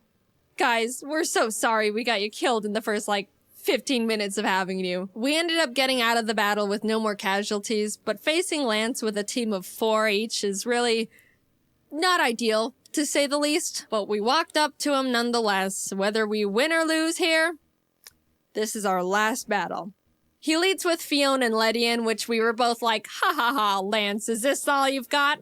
And then he hits us with the no. Jacob was up against his Porygon Z, Rampardos, Licky Licky, Zapdos, and Plusle. And even though it's a pretty stacked team, he was holding his own and getting through them really well. On my end, I was dealing with a giga-impacting Snorlax, which I really had nothing for. I just had to pray for no crits and as many misses as possible. It goes down eventually, and what does he send out next? Palkia. Oh, I could really use a Salamence right about now. This is what we get. We bullied Palkia so much during our journey here. Looking at my team, I don't have anything that can handle Palkia either, except for Mewtwo. And what happens? He gets Spatial Rend crit one-shot turn 1. I am in a lot of trouble. I took so much time getting past Snorlax that Jacob was already done with his battle, so all he could do was watch this massacre from the sidelines. I sent out Dillydoo to confuse stall him and just try to chip away at him with basically nothing. And my god was I lucky, because if Palkia hit one more crit at any point, Dillydoo and the run was over. And I was forced to dance on that line for a long time. But eventually, Dillydoo lands the finishing blow. I was so proud. The pair that we caught so early on and deemed as death fodder was the one saving us. We're so sorry for doubting you, Dillydoo. Thank you for sticking by us and not dying. But that was only half of Lance's team, might I remind you. Plap took out his Sand Slash, which stunk, but Bastiodon came out, tanked Plap's Surf, and killed him with Metal Burst. I was in shock with that one. That was our second oldest pair. Ever since our Franklins died, Jacob and I both started seeing the Plaps as our star members. Beryl came out and revenge finished the Bastiodon, and Lance's last Pokemon was big ol' hard-hitting, tanky frickin' Azumarill. I sent Dillydoo back out because Beryl would die immediately, and started the chipping game again. If that wasn't bad enough, Azumarill set up the rain and an Aqua Ring for itself, which turned this fight from, to, this awful one-on-one lasted 10 whole minutes. I slap him, he slaps back, much harder, and then heals, and then I heal. But eventually, Dillydoo wins the stalling battle, and Azumarill goes down. In an unpredictable turn of events, Dillydoo saved us from utter defeat. What an adventure we just went on. Insane encounters, insane bullcrap, friends, death, bullying, and the Dillydoos. Thanks for going on this journey with me, Jacob. I quite literally couldn't have done it without you. And a salute to the buddies we made along the way. Except you.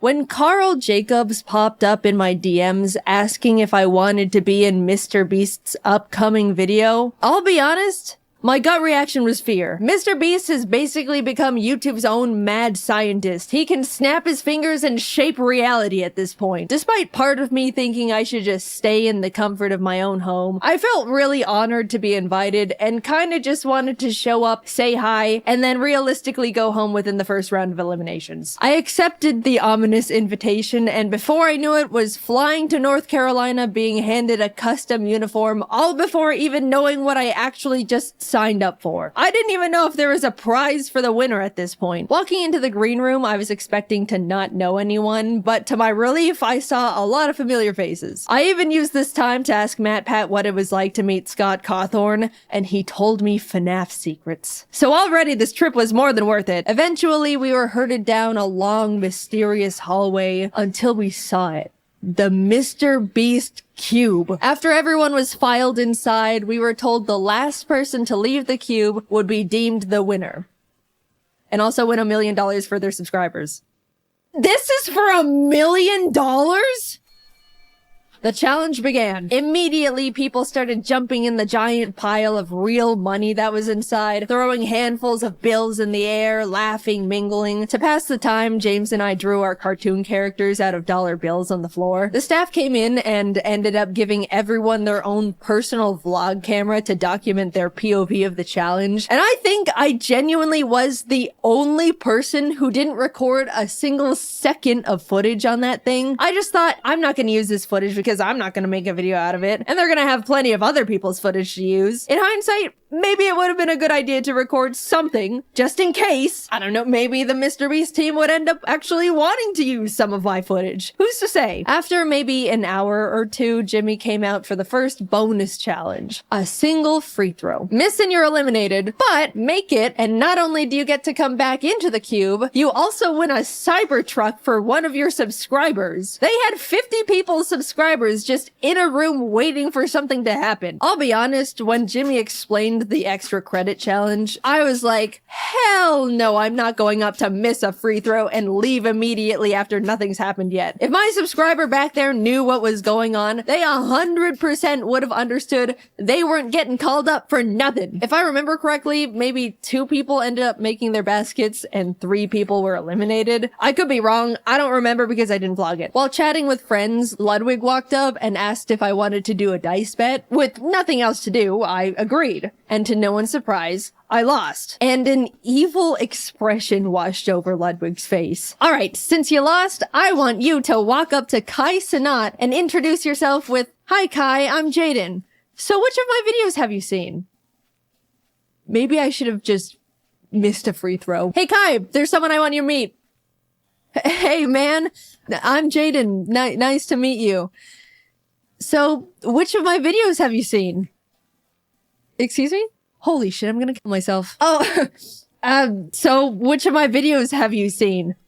"Oh, I'm sorry, I haven't seen any, I don't think." "Ha! That's okay. Nice meeting you, bye." Kai was super chill and nice about it, but oh my god, I wanted to rip my skin off. I'm stuck in this cube with him until further notice, and it's all Ludwig's fault with his stupid dice. I hate it in here, let me out! Oh, hi Jimmy. We were told to gather up in groups of 5, designating one as a team captain who will have immunity for the next challenge. I was with James, Schlatt, Ludwig, and Charlie Moist Critical, using the dice to choose the captain. This time, I actually rolled highest, but reassigned it to Ludwig because I couldn't cope with the idea of possibly being responsible for a teammate's elimination. And then it was revealed captains would just have to assign their teammates a shape for the Squid Game Honeycomb Challenge.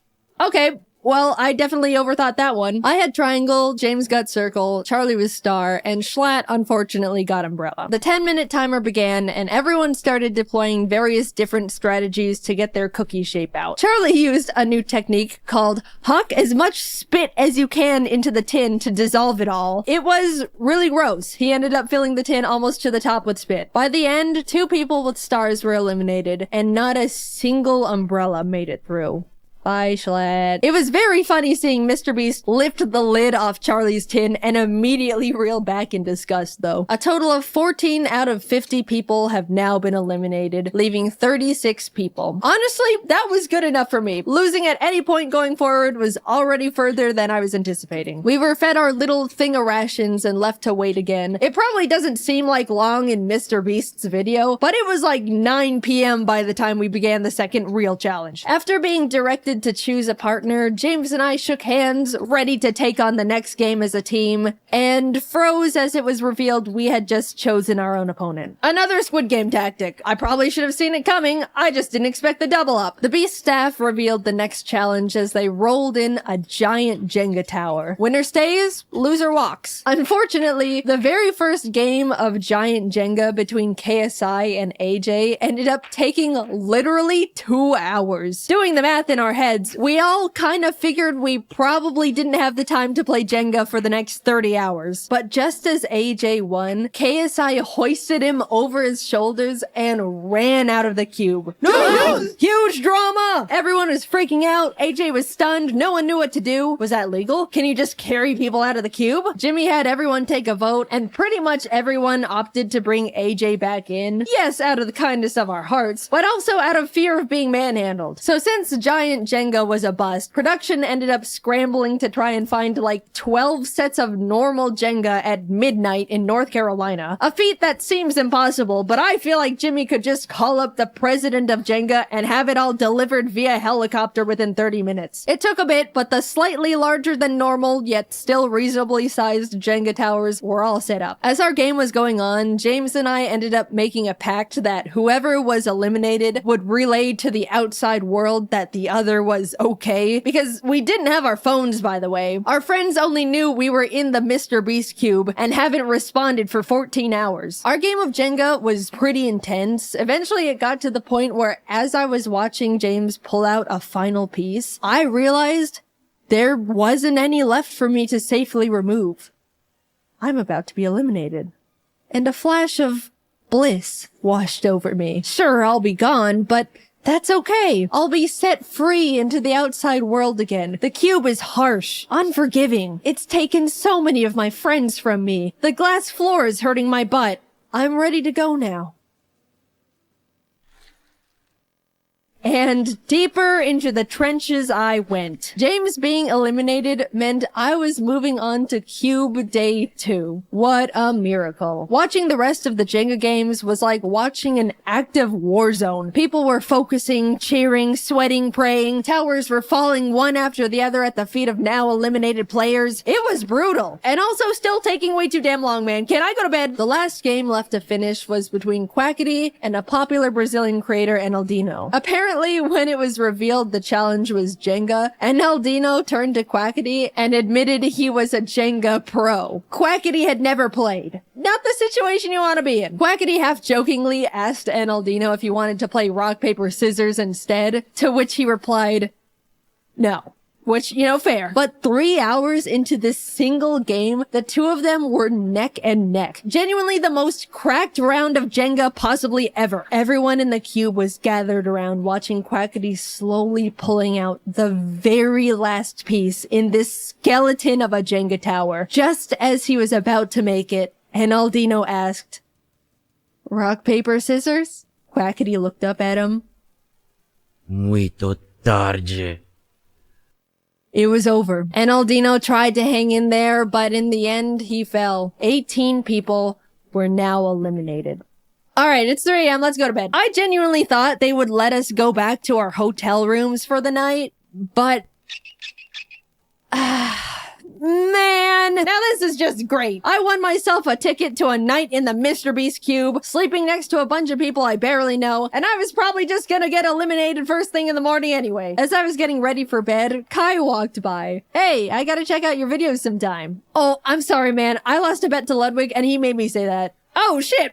Okay, damn. Oh, well, that makes falling asleep a bit easier. Thank God he only thought I had a huge ego for 19 hours straight. Crisis averted. In the morning, production had to prep for filming again, which meant they turned on every single light in the building, flash banging all of us. They were turned off, and then these loud-ass brrrr sounds from construction started blasting. They turned the lights on again a few minutes later, but this time in a crazy strobe light effect for some reason. After breakfast rations, Jimmy returned, pointed to the entrance hallway, and in walks I Show Speed. With too much energy for a group of people that just had the weirdest sleep of their lives. Alright, you guys have the chance to vote Speed into the cube to join you in challenges. The kind thing to do was to let him in, but we all just survived trenches no one could even understand. We were trauma bonded together. And also, it wouldn't be fair. The majority of us moved to the voting side of no. Admittedly, me too. Mainly because I was a bit scared of him. Speed looked at Kai. At least shake my hand, man. You're gonna pull me out. As the two of them argued about a friendly handshake, Ludwig stepped up. I'll shake your hand, Speed. His hand now extended to Ludwig. The moment their hands touched, Speed started yanking Ludwig towards the outside world. We all started screaming and panicking. We couldn't lose one of our cute brothers like this. Ludwig was holding onto the support beam for dear life. Some of the guys managed to pull him back in, and as Speed walked out, unable to take any souls with him, he exclaimed, "This ain't the last time you're gonna see me, and I remember all y'all's faces."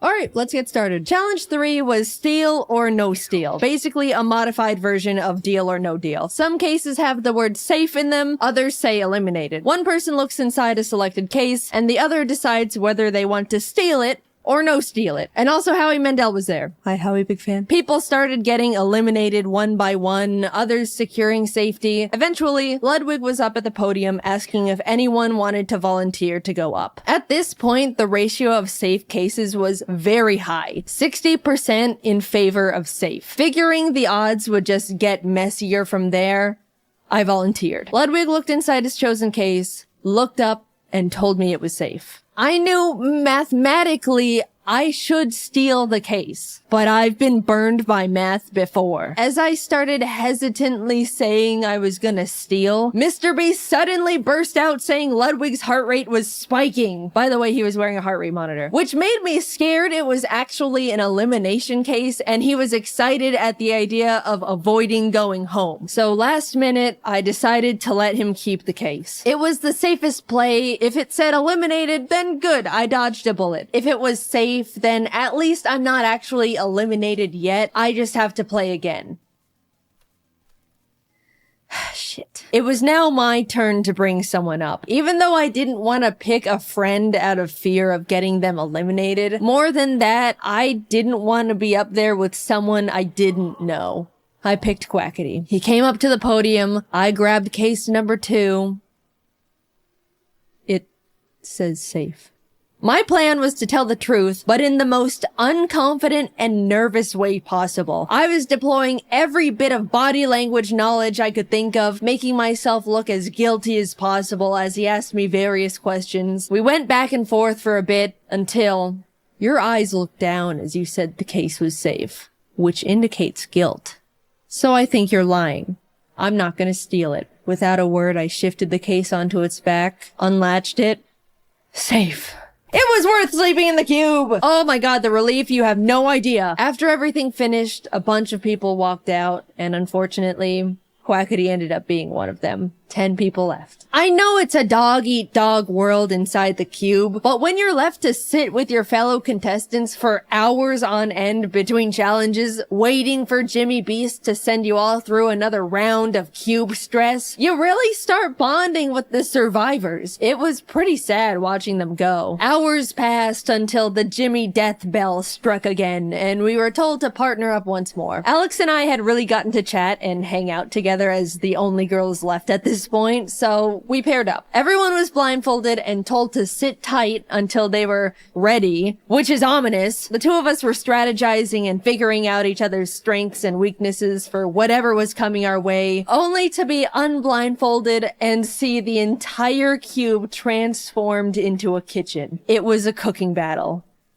we're actually fucked. What? Alex started panicking, saying she can't cook for her life. We were freaking out. Then Mr. Beast brought out the judges. Professional competitive eater Joey Chestnut, Miranda Cosgrove, hi big fan, and Speed. Bottom 2 teams are eliminated. Time starts now. We ended up committing to mac and cheese with a slice of chocolate cake, under the fancier title of American Comfort Food. AKA the only 2 women left in the challenge can't cook and they're trying their fucking best. The judges walked around to check in on everyone, and eventually Speed was at our station. So when you all were voting to let me in, which side were you on? Well, originally we were on the side of no, because we were a bit intimidated, but we ended up switching to a yes at the last minute. Right, Jaiden?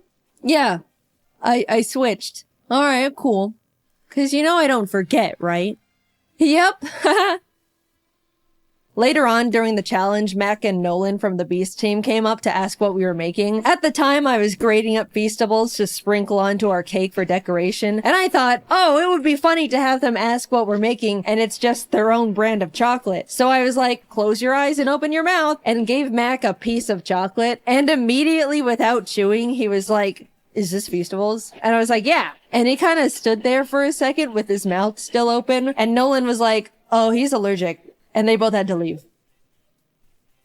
Oh my god, guys, I felt so bad. I apologized so much when he came back. Max said it was fine and is a good sport about it, but I still have so much guilt about being such an idiot. Ludwig and Amixem presented first with their fried chicken and asparagus dish. The judges all really enjoyed it, giving them a total of 26 points, which is really unfortunate because I definitely thought Speed was gonna hold a bigger grudge against Ludwig and tank their score. We were up next, and thankfully they really liked our food too. Joey was the first to score us and ended up giving us a 10 out of 10. And in the moment, as a joke, I wanted to turn around and flip off Ludwig as a, friendly fake gloat, but I accidentally turned around and flipped off Amixem, and I felt so bad again. He was not the intended target, and now I was just being rude, and this challenge was going horribly. Not because of the cooking part. I've just been non-stop fumbling socially. We also got a total of 26, putting us at a tie with the French boys. But now, Logan Paul and Nick DiGiovanni were presenting. And I haven't mentioned it yet,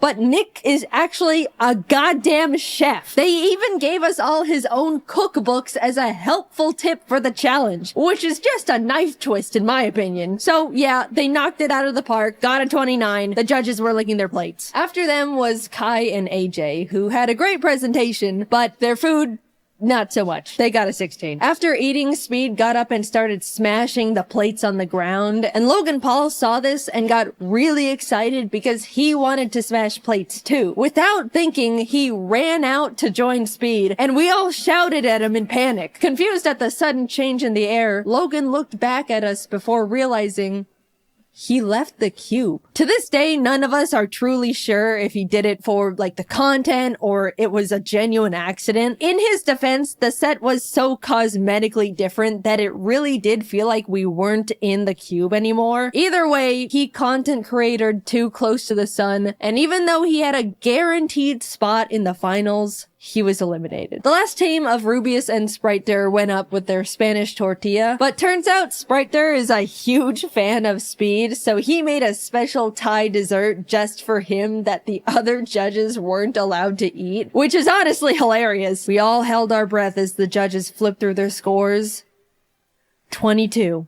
Alex and I made it to the finals. I never in my life thought I was gonna be getting this far, and suddenly realized I need to actually think about what I would do if I won. I went into this thing not even knowing if there was a prize at all, and was now facing the reality that I could win the whole thing. Hours passed as the 5 of us sat together in the cube until Mr. Beast emerged for the final time. Someone was about to win $1 million for their subscribers, and it all came down to this last challenge. Honestly, among the group, there wasn't a single person I thought didn't deserve to win. Everyone left were good people who all wanted to do something really positive with the money. It was great getting to know them all over the course of 2 cube days, and I was really proud to be standing next to them in the finals. 5 briefcases were piled in the center, 1 for each finalist. We were to each take one, peek inside our chosen case, and within the next 10 minutes, discuss who to vote out. If your voted out and your briefcase is empty, you're eliminated. But if you're voted out and your case has the $1 million inside, you win instantly. It was basically like reverse Among Us. The first round started, we all grabbed a case, peeked inside. Holy shit, I grabbed the $1 million case round 1. I started shaking. I didn't know what strategy to use. I didn't know how to make myself look like I should be voted out. And during the discussion time, it definitely showed because I was really quiet and nervous the whole time. The 10-minute discussion wrapped up. We all unanimously wrote our votes down, and it fell into a tie between voting out Ludwig and somehow me. It could end right here. We had a few minutes to discuss again and recast votes, but Alex and Nick were able to figure out I voted for myself, so Ludwig was eliminated. The cases were reshuffled. We each grabbed one. I pulled it again. In that moment, I froze. Since I was in the hot seat last round, I was probably gonna fly pretty under the radar this time. Someone else is gonna be voted out, and I statistically will not see this case ever again. If I'm not voted out here, I basically lose. The second round began, and it was pretty much a blur from there. I was trying to talk more because being quiet last round got me found out, but was still flying too under the radar. Amidst trying to keep up with the conversation, strategize, and hold myself together, I couldn't find my win con. But with a few minutes left, Amixem said something that I think shifted the entire game. What are the odds Jaiden pulled the $1 million case twice? There it was.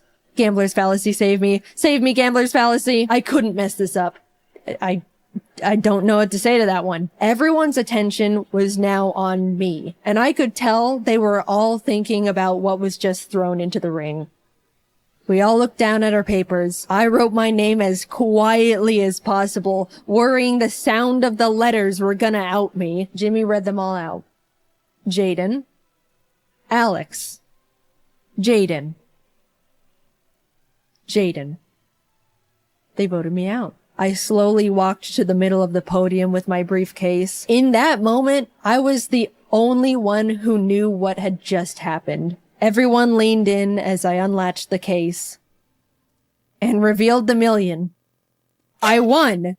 Confetti cannons blasted. Everyone immediately started congratulating me. All the eliminated contestants left in the green room ran out screaming and jumping around me in celebration. I started to tear up for some stupid emotional reason. So yeah, I won $1 million to give away to my subscribers. That is a Looney Tunes amount of money. First of all, top 5 all agreed that whoever won the $1 million would give the other 4 $100K each to do something for their subscribers too. So a total of $400K will be going to Ludwig, Alex Botez, Amixem, and Nick DeGiovanni. With the remaining $600K, I decided to put it towards paying for as many people's art degrees as possible. It's really scary going into the art field right now between the animation industry hitting their rough patches, AI threatening to take artist jobs. The overall career path is extremely intimidating and difficult to break into. I'd really like to encourage and make it easier for some of the up-and-coming artists by being able to send them through art school stress-free. I have no idea how to set it all up, but I'm currently working with as many qualified people as I have available to me to make it happen. As my and Mr. Beast's team figures it out, I'll keep you all updated through my Twitter. We'll get it sorted. I entered the Mr. Beast cube ready to just talk to my friends and screw up in the first challenge, but instead I was isolated from the world for 48 hours, watched my peers fall one by one in front of me, and left with $1 million for my subscribers. Thank you, Carl, for inviting me. Thank you to all my friends who made the cube so much more enjoyable. Thank you, Mr. Beast, for creating this incredible opportunity I can now use to support artists. Despite being put through cube trenches, I had a really great time. And of course, huge thanks to the Beast crew for making it all happen. It was something I'll never forget or experience ever again.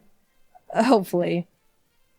If you're an artist currently enrolled in art school and are hoping to have some of your tuition paid for with the cube winnings, you can now apply through the form I'll have linked in the description and the comments of this video. The form will be available for a week starting the day this video is uploaded, so be sure to check the calendar and apply before it's closed. I assume there's gonna be a huge amount of applications we have to go through, so expect a few months wait before we announce the winners. Thank you for your patience. I'm not sure how many people we can financially help out because everyone's tuition will be vastly different, but I'm looking forward to going through your portfolios and hearing your stories. Thanks for watching, and thank you to my team for dropping everything to work on this sudden video jump scare. Alright, until next time, bye-bye. Hey, just wanted to mention you can buy our new Jaiden anime figure bundle on JaidenAnimations.com. Cool, thank you. Game shows. People's favorite way to fantasize about how to win a lot of money and look really cool in front of the entire country. Everyone is sat down in front of a good old Deal or No Deal and watched the middle-aged white people pick the obvious wrong cases while Howie Mandel just smiles. And if you were on that show, you could do so much better because lucky case number 24 has never let you down. Well, today I'm gonna live that fantasy and prove how easy it is to actually win money on game shows. With my friends Jordan and Kelsey, we're gonna simulate 3 of America's favorite game shows and see how much money we can collectively win. Let's see how hypothetically rich we could have gotten. The first game we tried was Family Feud. 90% of you guys know Family Feud, and I see you, but for the ones who don't, the show asks 100 random people survey questions, and you have to guess what their most common answers are to get points. I thought this was gonna be easy. Steve Harvey sets you up with a dirty question, you scream naked grandma, and then they give you money. But the moment this poser of a host walked out, I knew I was out of my element. Ari Tofu family up against the Ari Tofus. Let's play family. That's not Steve Harvey. The game lets you build your family, and I was just gonna make me and my 2 birds, Ari and Tofu, and randomize the last 2 members. Looking back, I probably should have just made Jordan and Kelsey because they were right there. But somehow the game randomized to Walter White, so we just kind of went with it. You can see them, like, the stretching. Walter White! That's Walter White! It's really him! That's good. Look, That's it's so good. The prompt we were given first was, name a president whose face appears on money, to which we buzzed in Lincoln, and the opposing family, the Hortons, answered Roosevelt. And America must have been thinking the same thing I was, which was, wait, Roosevelt is on money? Because we got the higher score and got to keep guessing more answers. We very confidently punched in Washington, which was first, and then realized we didn't have any more guesses. Obama? After 3 strikes of wrong answers, the Hortons buzzed Hamilton, which is stupid because Alexander Hamilton wasn't even a president to begin with. Everyone who experienced 2015 knows that. Does that mean they steal all the points? No. if Hamilton? Well, like the Alexander. It's time for you to score some points. If I know something, Hamilton is not a president. Like the Graham Bell. Alexander Graham Bell. No! They took all the points! BS! Name a president. Alexander Hamilton. Ding, ding, ding, ding. Here's all the points. America is so dense and uneducated, they are literally pumping wrong answers into Family Feud, and I am suffering because of it. Name a fruit.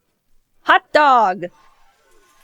Going into round 2, we were down just a bit at 0 points to 96, but we swept the next prompt. Something that helps a baby go to sleep. Milk. Round 3, hit the fan again. Something you might lose as you get older. We were on a roll with hair, teeth, memory, hearing, and memory. We got a strike because I said parents, and even though that's literally 100% correct, guaranteed, it wasn't on there. There was 1 answer left we needed to figure out, and we came up with vision, which we were very confident in, but received another strike. Flabbergasted. How is hearing on there but not vision? We threw out a half-assed walking, got our last strike, and it was given to the Hortons. Strangely enough, they ended up passing. Guess they couldn't think of anything. But you know what the answer was revealed to be? Eyesight. America is so lucky the Hortons passed on answering, because if they answered eyesight and took all our points again after we said vision, It would have started my villain arc. With a strong point lead of 224 to 96, we are now entering a double points round. What's something people alphabetize? Names. Soup. 4 Americans thought they were being funny in the Family Feud surveys, and I am yet again suffering because of it. So the Hortons can play, but they end up passing again for some reason. That family only alphabetizes soup. We tried music, children, we ran out of ideas and just said soup again. Nothing was right. The answers ended up being address book, files, recipes, lists, and spices. Which spices I beg to differ. There's no way the typical American has curry powder and garam masala in the front. They have salt, pepper, and garlic powder, and everything gets shoved in the back until they die. So now we were on the last round, which was fast money. They give you one last prompt with one answer, and if you guess it, you get the chance to actually win money. Name something that runs on gasoline besides a car. I buzz in with a strong bus, which was incorrect. I'm not wrong though. I see you going to the comments. Google says a bus is a separate vehicle from trucks, cars, vans, lorries, etc. It is not any of them. That's what Google says. Lawnmower. Dude, whatever. All we proved was America's bogging down Family Feud with their stupid wrong answers. I don't want to win that dumb freedom money anyway. With $0 in our pocket, we moved on to The Price is Right. I've actually never watched this game show before, so I was learning as we went. 4 lucky contestants from the audience are given a random item, and the closest one to guess the actual price of it without going over, is selected to come up on stage and play more games to earn money. And I learned that even if I was one of the lucky 4 people selected, I wouldn't even get the chance to be on the actual show. The game gave me 6 chances to be the closest one to the price of the items, and I lost every single one. But hypothetically, even if I miraculously was the winner and taken on stage, I still would have won nothing. I tried twice for content and still ended up with $0. So we're entering our last game show of the day, and we've got a whopping $0 to our name after being on 2 of the most popular shows created. We really need to make this one count, because I am going to look like such an idiot if I was on 3 game shows and came back with 0 money. We walk out on stage. The spotlight finds us. Jeff Foxworthy raises the microphone to his mouth and welcomes us to Are You Smarter Than a 5th Grader? The show where you're given trivia children up to grade 5 are taught. Answer them all correctly and we could be leaving the show with $1 million in our pockets. But fail and you're doomed to know you're not smarter than a literal child who has to raise their hand to go to the bathroom. That's Jeff's favorite line to drop when people lose. He says it all the time. It's like his go-to roast. Every couple of questions, you have to pick a child they have provided to help you out. You're given the chance to either peek at their answer or copy their answer, but you can only do those once. They're like your child lifelines. I picked Jeremy as our first little buddy. I liked his enthusiasm, and he gave us a really good high five. The subject we chose was under 4th grade math, and the question was, how many lines of symmetry are found on the following shape? It showed us a picture of a pentagon. I accidentally thought it was a hexagon at first, which was not my finest moment. And then it glitched and never went away. We couldn't get the pentagon to disappear and literally couldn't read the multiple choice answers. Our thoughts were, since we wanted to punch in the answer of 1, yes, I know, another not the finest moment. Look, I was stressed, okay? The pentagon was freaking me out. I wanted to say 1. Surely they would have put the answers in ascending order, A being the smallest number, and D being the highest. So we locked in A, hoping it was 1. Lock in. Oh, man. Locking in. So no! Let's restart. Let's restart that there, bro. First of all, 7 was completely the opposite of what we were trying to say. Second of all, we wouldn't have been right in the first place. And third of all, Jeremy ended up saving our hides. So besides being able to either peek at or copy your student's answer, if you ever get something wrong but the kid gets it right, you get to be saved and are still in the game. Like the rest of the lifelines, it can only be applied once, and Jeremy was here to be our Pentagon-knowing hero. Anyway, we restarted. That attempt, we weren't counting that one because that was just a practice round, and the forever lasting Pentagon wasn't fair. It messed with our heads. But this one's for real now. Attempt 2 started and was going well. We ended up getting to the 6th question without any problems. But of course, as our luck would have it, we were given another glitch question where they gave us an image, and then we can't read the answers. This time the question was from 4th grade social studies. What is the shape of the following landmark? And then it showed us this. I didn't know what it was called, but Kelsey was sure it was the obelisk, and we could barely see that as answer C. Even though we were 99% sure we should just lock in C, I wanted to play it safe and copy our chosen student Alicia's answer. So we copied her, and Jeff Foxworthy revealed the correct answer, which was C, obelisk. Jordan, Kelsey, and I all celebrated because we were right, but in a very unfortunate turn of events, it was revealed that Alicia punched her answer in as B, pyramid. What, you little... Oh my god. Attempt 3. We really wanted to do one attempt each with the game shows because on national TV you've only got one shot to make your money. But I don't think there's ever been times on Are You Smarter Than a 5th Grader where Jeff Foxworthy tapes the obelisk to your face and makes you guess on while you're locking in. This time, I'll say it now, we didn't get any questions where the pictures perpetually blocked the answers. It was all a fair fight, and whatever we win on this try is what we're going with. And it was going well. Really well, in fact. 3rd grade animal science. Which of the following animals has 8 arms? Ha! Octopus. I knew that one. 3rd grade music. A symbol that represents the duration and pitch is also known as what? Musical note. Then we got stuck on 5th grade measurements. 9 meters is how many yards? I don't know that. I am an unfortunate slave to the imperial system. So we decided to copy Juliet's answer, which was 9.8. She was right. We got to move on, even passing the $25,000 benchmark question. That means if we end up flunking out from this point on, we still get to leave with $25K. Solid, but we're going for that million. By the way, I had no idea you could win that much money on this show. They could ask you, what's this? And then you say the color wheel, and then you can walk out with $300,000. That's absolutely bonkers. Anyway, we were getting far. Really far. 50,000, 100,000, 175,000, 300,000. We were still in it. The $500,000 question arrived.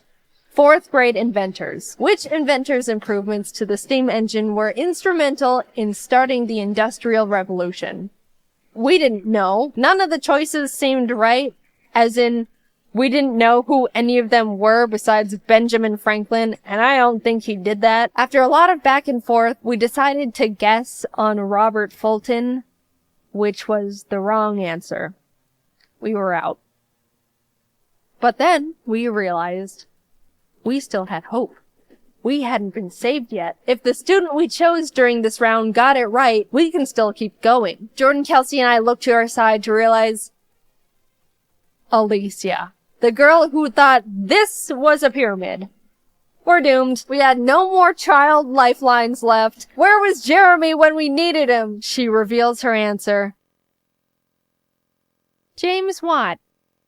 She was right! We were saved! You were just saved by someone who needs to raise their hand to go to the bathroom. Jeff, we made it. We got to the $1 million question. Apparently, they tell you what the subject is gonna be, and if you don't want to take it, you can still walk away with $500,000, which is very generous. But the catch is, it's not multiple choice. You have to submit your answer yourself. Which, being real, if I was really on this show, I would just be like, alright, cool, see ya, and settle on the $500,000. Are you kidding me? That's $500,000. I've proven enough here. I'm going home now. But for the sake of the video, we went all in. The subject was earth science.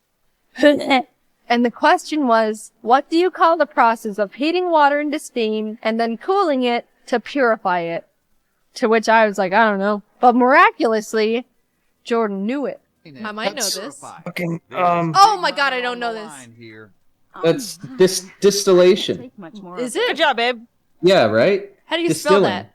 Dist. Isn't that what you do to alcohol? Yeah, ILL. Distill. I'm pretty sure. It's a better word than I would have said. I would have said, Jeff, I don't know. Locking in. I hope so. I hope they're not like, right. actually it's distillation. Here's the correct word. Condensation. Now locked in for the final time.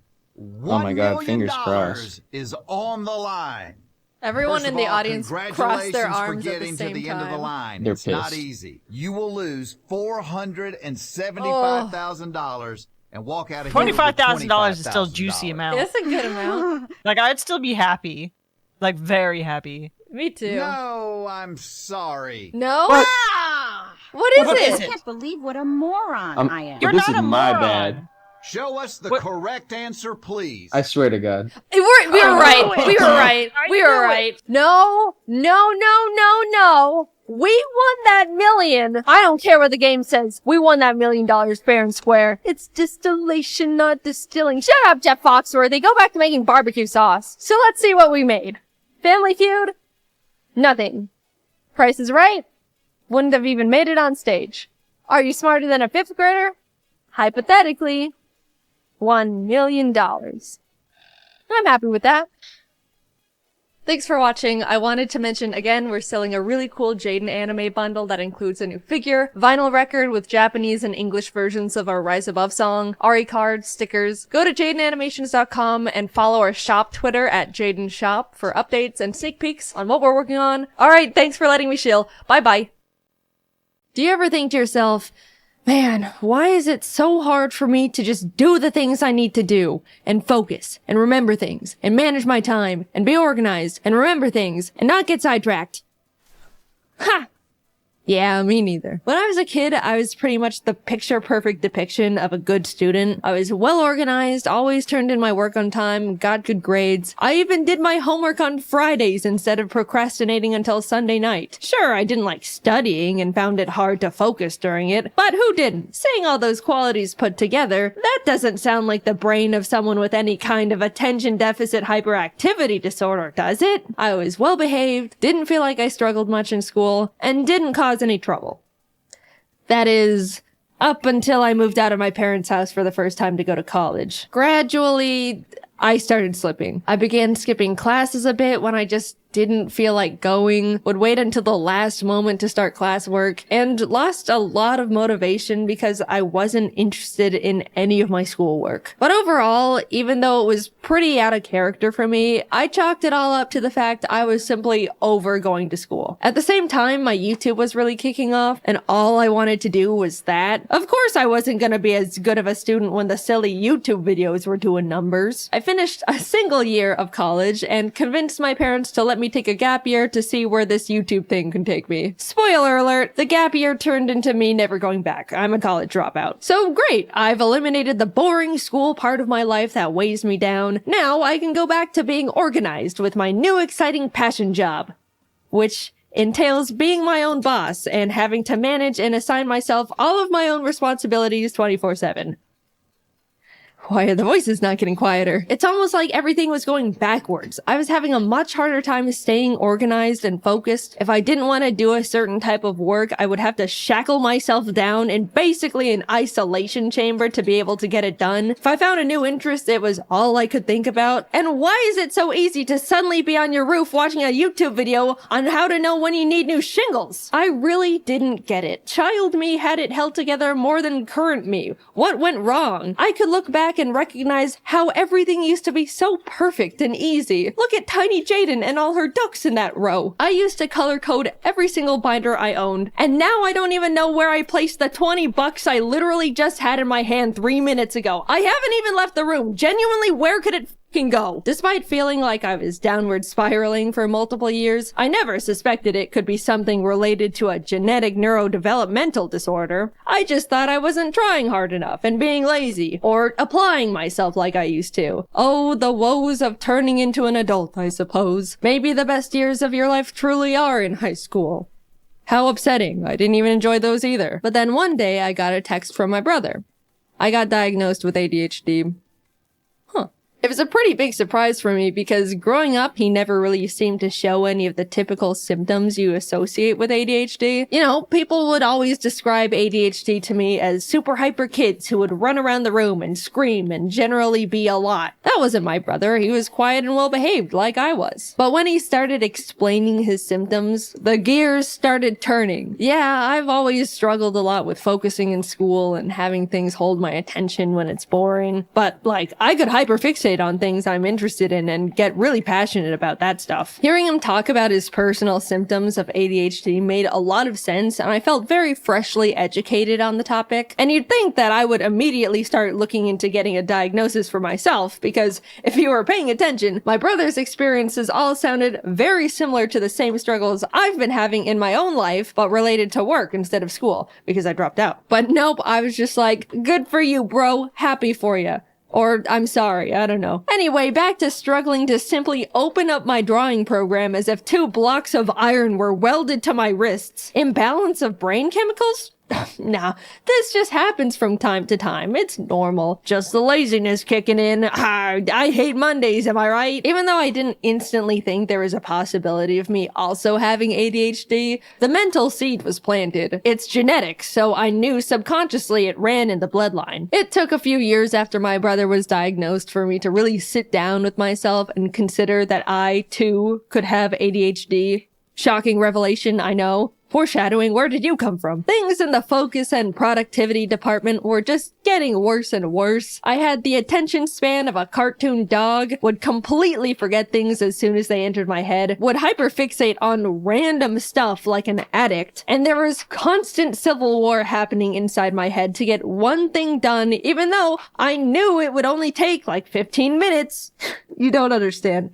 It feels like physical torture to make myself sit down and lip sync a simple scene, like most of the time. You know, the thing I've been doing for 10 years at this point and am definitely used to doing. And yeah, once I've gotten going, then I'm honed in and you have to pry me away from it with a crowbar. I'm aware of that part. But nah, I'm still gonna scrap with myself to plant my ass in that chair because I don't even know why at this point. The biggest thing holding me back from feeling like I had ADHD has always been the simple memory of being in school and having my shit together. I know what it feels like to be on top of things and to be organized. I had it all in the palm of my little child hand. I just needed to summon it again with a bit more effort. But a light switched off in my brain and suddenly I'm just not capable of the things I used to be. And it feels pathetic. Simple tasks are such a mental burden, it feels like I'm out of control but can't do anything about it. So finally, I figured I would try and get myself diagnosed. What did I have to lose? If anything, they just tell me, no, you don't have ADHD, try a little harder and stop complaining. And yes, of course it took me like 8 months after deciding to get diagnosed to schedule the actual appointment. What did you expect? That's like the first checkmark box on the ADHD list. I started seeing a psychologist and he would ask the typical,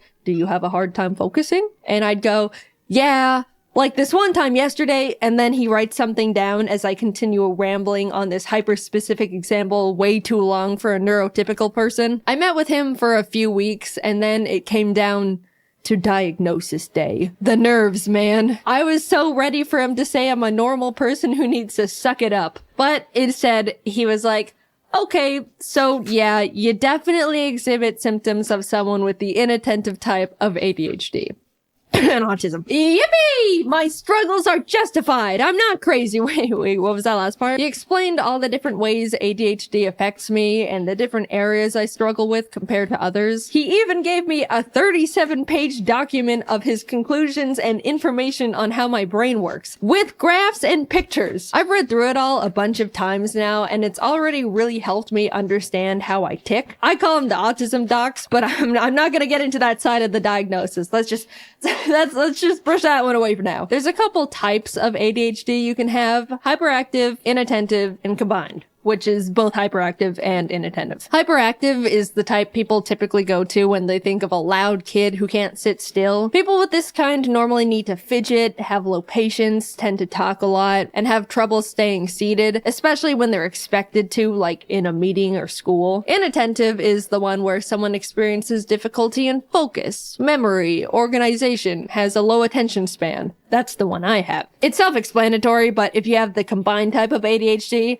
then you got it all. ADHD jackpot right there, my friend. I brought up during the appointments that I used to be such a good kid in school with seemingly zero ADHD symptoms, and how that part has always confused me. And he had a couple hypotheses about it. One, since my mom has always been a big source of my organizational influence, I was able to depend and lean on her for the majority of my school life for it. I felt like I was naturally capable of staying on top of things because she was right behind me the whole time, reminding me and guiding me through stuff. So when I moved out, everything started crumbling, which lines up pretty perfectly to when I did start struggling. Another explanation he gave was the fact that ADHD affects women differently than men, which is also less researched. Love to hear that one. Not only do women tend to be able to mask their symptoms better than guys, so it goes much more unnoticed, but they also experience ADHD differently. And research says there's a chance it can just start affecting women later in life. I'm no ADHD scientist though, that's just what I've been told by specialists. I don't know, I've just got the dang thing. Either way, those two explanations make a lot of sense to me and have since put my weird ADHD imposter syndrome to rest. I didn't really think that getting a diagnosis would change much about how I go about my life, but since getting my ADHD certificate and lollipop, it's completely revolutionized how I think and go about getting things done. It's still hard to get my ass into gear when I need to do one normal thing that's not difficult, but I'm much less hard on myself and will strike almost like these kinds of mental deals to loophole myself into getting things done. Like, for example, if I really don't want to edit a video, I'll say to myself, okay, I know it's gonna be super hard for me to immediately start that task, so I'll get myself into the mindset of getting things done by doing a simple other task I don't find difficult, like cleaning my room. That way, I'll feel productive and can transition that into tackling the original task much easier. It doesn't always work, but it's the mindset change and overall understanding that sometimes I'm gonna have to go about things in different ways that's helped me a lot. Also, after being diagnosed with ADHD, I didn't have much desire to get medicated. I figured just knowing I have it would be enough to get things into gear, and I didn't really need medication that badly. But the content creator in me also thought, well, if I'm gonna write a script about having ADHD, it would be nice to be able to talk about what it's like to be medicated, even just for a day. So I got prescribed good old classic instant release Adderall. Instant release means I don't have to take it every day. I can just take it when I need to get stuff done. It affects me immediately and then wears off after a few hours. There's also extended release, which is the kind you take every day and gives you a constant steady stream of medication. It wasn't until I had the Adderall in my hands when I realized the idea of taking it for the first time made me nervous. Like, what is this thing gonna do to me? I have so many friends with ADHD, honestly a higher ratio than friends without it. That's how it goes in content creation. All these MFs have it. They were all telling me that it's awesome, how you'll take it and immediately feel like a god, and you can do anything and it's incredible. And yeah, that sounds great, but also like, what the hell?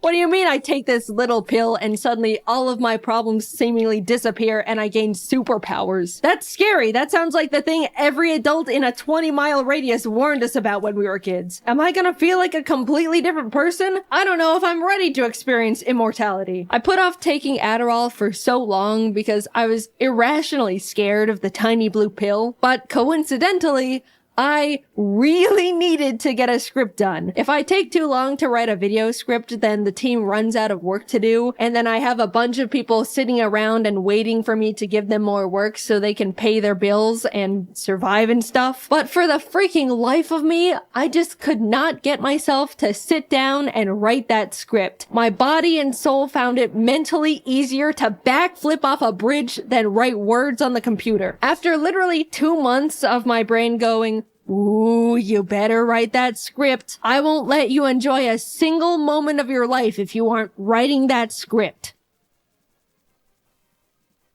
I don't wanna. Get up, go to the bridge. After that constant loop, I finally swallowed my fears and took my first Adderall. I had talked to James a lot about what Adderall is like since he's been on it for a few years now. And after I took one, I was messaging him like, I did it. I ate an Adderall. How long does it normally take to start? How do I know? What do I do? And he was helping me a lot and giving me tips. Then, like 20 minutes later, I felt it.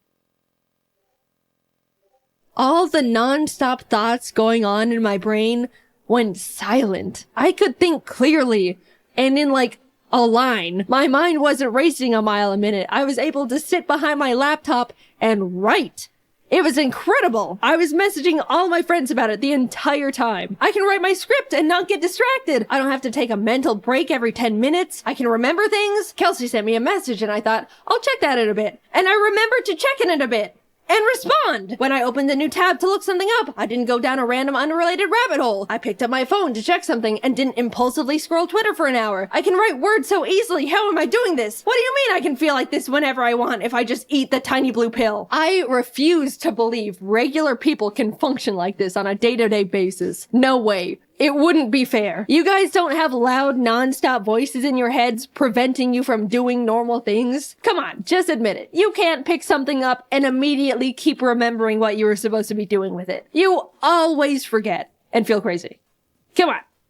Come on. I was so suspicious that on Adderall, either nothing would happen and I just wouldn't feel anything, or I would feel like I'm a totally different person experiencing some higher than life manic episode. But no, I just felt like myself, but with my shit together. And that's the part I couldn't believe. After 2 months of war, I finally was able to plant myself down and write my damn script. You wanna know what script I wrote while experiencing Adderall for the first time?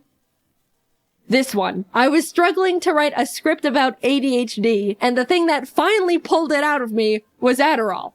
You gotta admit that's funny. Yeah, it was great. I didn't think my head was loud before, or I was that impulsive, or had that hard of a time focusing. But now that I've been able to peacefully sit in one spot for hours and not need to take a break, or check social media, or get distracted by some stupid tangent I don't actually care about, yeah, this changes things. I still can't believe what I was able to accomplish. Writing a script in 3 hours. Compared to my typical 12 hours. AKA one mediocre thing with no struggle at all. And you want to know what I did right after I wrote this script? I immediately got up and cleaned the bird's room. Without rotting in bed for 3 hours beforehand. I just went from one task to another.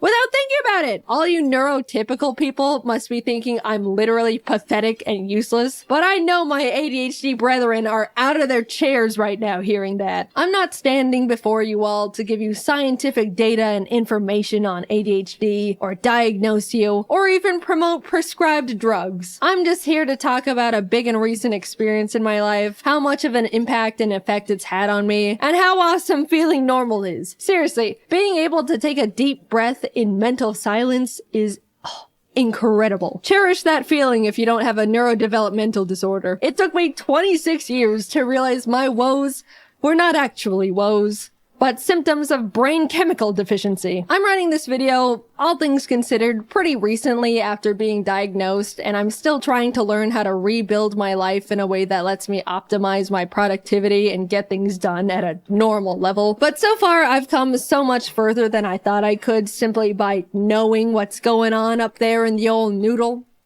And Adderall. If you're on the fence about being diagnosed with something, I get it. It's scary. It's scary to think you might have it, and it's also scary to think you might not have it. It's an odd place to be. But for me, having a concrete answer from a professional is what got me to finally stop feeling stuck in place and actually start moving forward again. It's been great. I'm excited to keep learning more things about how my mind works and find new ways to improve my day-to-day life. Cheers to getting normal shit done. In case you missed it, I have new merch! For a limited time, you can get yourself a new and improved Ari plush and a completely new soft Ari jacket. I love both of these products, and up until June 23rd, they could be all yours! If you miss it, you'll never know how fluffy and pillowy the jacket is. Oh, it's like a cloud. Or how cuddly and friend-shaped the plush is. Plus, it's a great way to support both me and the team while we continue to make animations for you. Check them out at JaidenAnimations.com. Thanks for watching the video, and good luck simply existing to all my ADHD brethren out there. I'm right there with you. I believe one day you'll respond to that message in your inbox. Hang in there. Talk to you later. Bye-bye. Where are we going? We're going to VidCon. Yay! Woo! We wanted to record the sign of Welcome to California because we're in California now, but we were busy watching Treasure Planet. Yeah, we just looked up and like, oh, there it is. 4 minutes now. Except practicing. Playing Tetris in the car. Even on a phone, he's still pretty boss. Windmill Forest. Look at him go. Keep it up, friends. You're doing good. Loki. Oh, hello. Just got in the hotel. This is pretty cool. And then they gave me a bag. I don't know what's in it. A bag, and it says Tumblr, even though I don't have a Tumblr. Oh, I got a camera? Wait, what is this? Yeah. Not for me. Look, here's the camera. You should film on that now. So there's like stuff in here too. There's a Tumblr hat. Ooh. Here, wear this for me. I have a Tumblr. Yeah, you deserve it more than I do. Alright, we're gonna find people. We're gonna do it. James is wearing my hat. Yes. Because I'm not worthy of it. We're gonna go find the squad. This is gonna be awesome. Yes. It's happening. Oh my god. We got our passes. Fancy. I'm not supposed to be in this area because it's public, but I mean, whatever. Don't tell anyone. Shush. We're trying to find Tony. We're on the phone with them. This is hype. We're so close, but so far. Right? Tony! Are you Oh my god, I am vlogging. Oh my god. Oh my god. It just found us. Oh my god. What's your name? You're the first person we ever met here. You just got here like 5 This is so real. Yes. Tying a shoe. And we found Dan! Yay! Now we don't know what to do. Don't walk away from us. I look right in the sun now, I can't see anything. Oh, there it is! Perfect timing. That's for you guys. I already ate. Yeah. Let's go find somewhere to sit. We couldn't find a spot to eat. So we're sitting in grass. Like peasants. Right, we're talking about. This is James's room. There's VidCon over there. I can see You can see VidCon from here. James, explain. Oh, you can see someone in the thing there. Oh god. Ooh, spooky. Oh. James, explain what just happened in the elevator. So I was bleeding out of my hand, just because, I was, being a weirdo, just messing around. And then Jax Films, just went in the elevator with us, and, my hand was all bloody. I was like, oh, hey, I really love your videos. And I was like, I make videos too, it's whatever. And, I told him. And I was, really worried he'd, try and shake my hand, and I'd be like, but he didn't do that. Yeah. I'm So gonna we, agree with that. talked to Jack, and Tony wasn't there. Oh, yeah. Sorry, Tony. I don't like these people. Are these things $1,500?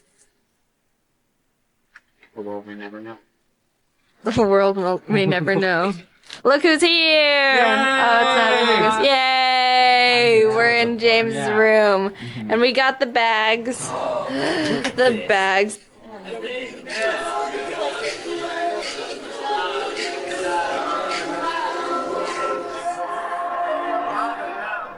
Just talked to the people and now he's gonna juggle with them. It's crazy. I wish I was Alex. I wish I knew how to juggle. His name is Alex, too. Wow! Leaving the animation squad for the Alex squad. Go, Alex! Oh! And when I say Alex, I mean both of you. Tony here? We don't know where Tony went. He's gone forever. What? Okay. Thank you. Woo!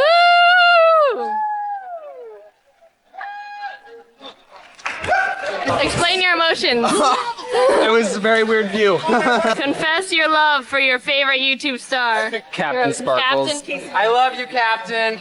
We're all taking a break because we're really tired.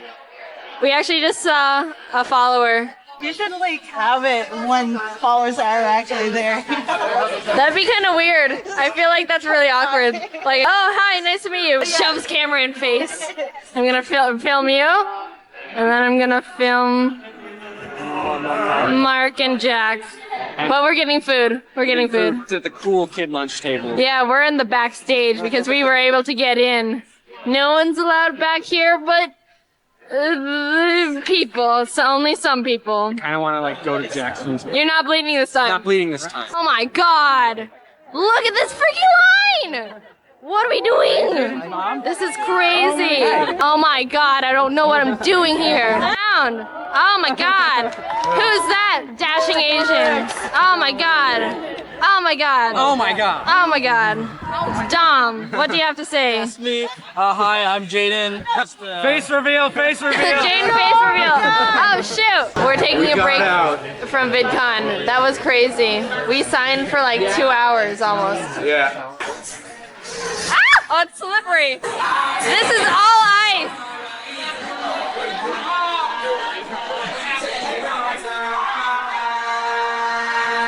Oh, there you go. Yay. See him? Smash my red card. Who let us in here?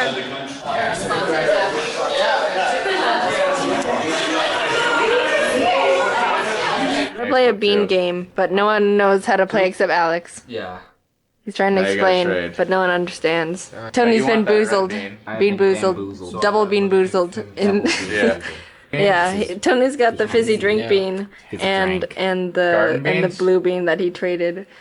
And it was a bad trade. You have a apparently. Maybe No, I do. you're proud of your what? My deck. Yeah, we're still playing, and I kind of get it now. But look at all my wax beans. Thanks. I'm the wax bean master. Okay, my turn. Boom. We just walked into all the meet and greets because we have good passes. James is on the hunt for Captain Sparkles. He's having a meet and greet sign thing right now. I don't know who. I don't know which number. We don't know where it is. Like We just walked in and people let us. Hey. Oh, hi. Oh, hello. We're gonna find Captain Sparkles. One of these days. You probably might have even walked past him. Yeah, we actually haven't been paying attention. We'll find him. The hunt is on. There he is. And where is Cool Cat? There he is. He's right there. Oh, we also stole some Sharpies. We didn't mean to. We didn't know it was his. So we're waiting. Yeah, still waiting. Still waiting for Captain Sparkles. While we waited, we built this nice tower. Hope to Yeah, we hope he likes it. It comes out soon too. Yeah, we've been waiting for a while. I hope because your James is panels- being nice. We literally have the passes to go up and cut everyone in line, but we have morals. But like it would also be awkward to like everyone in the back of the line too.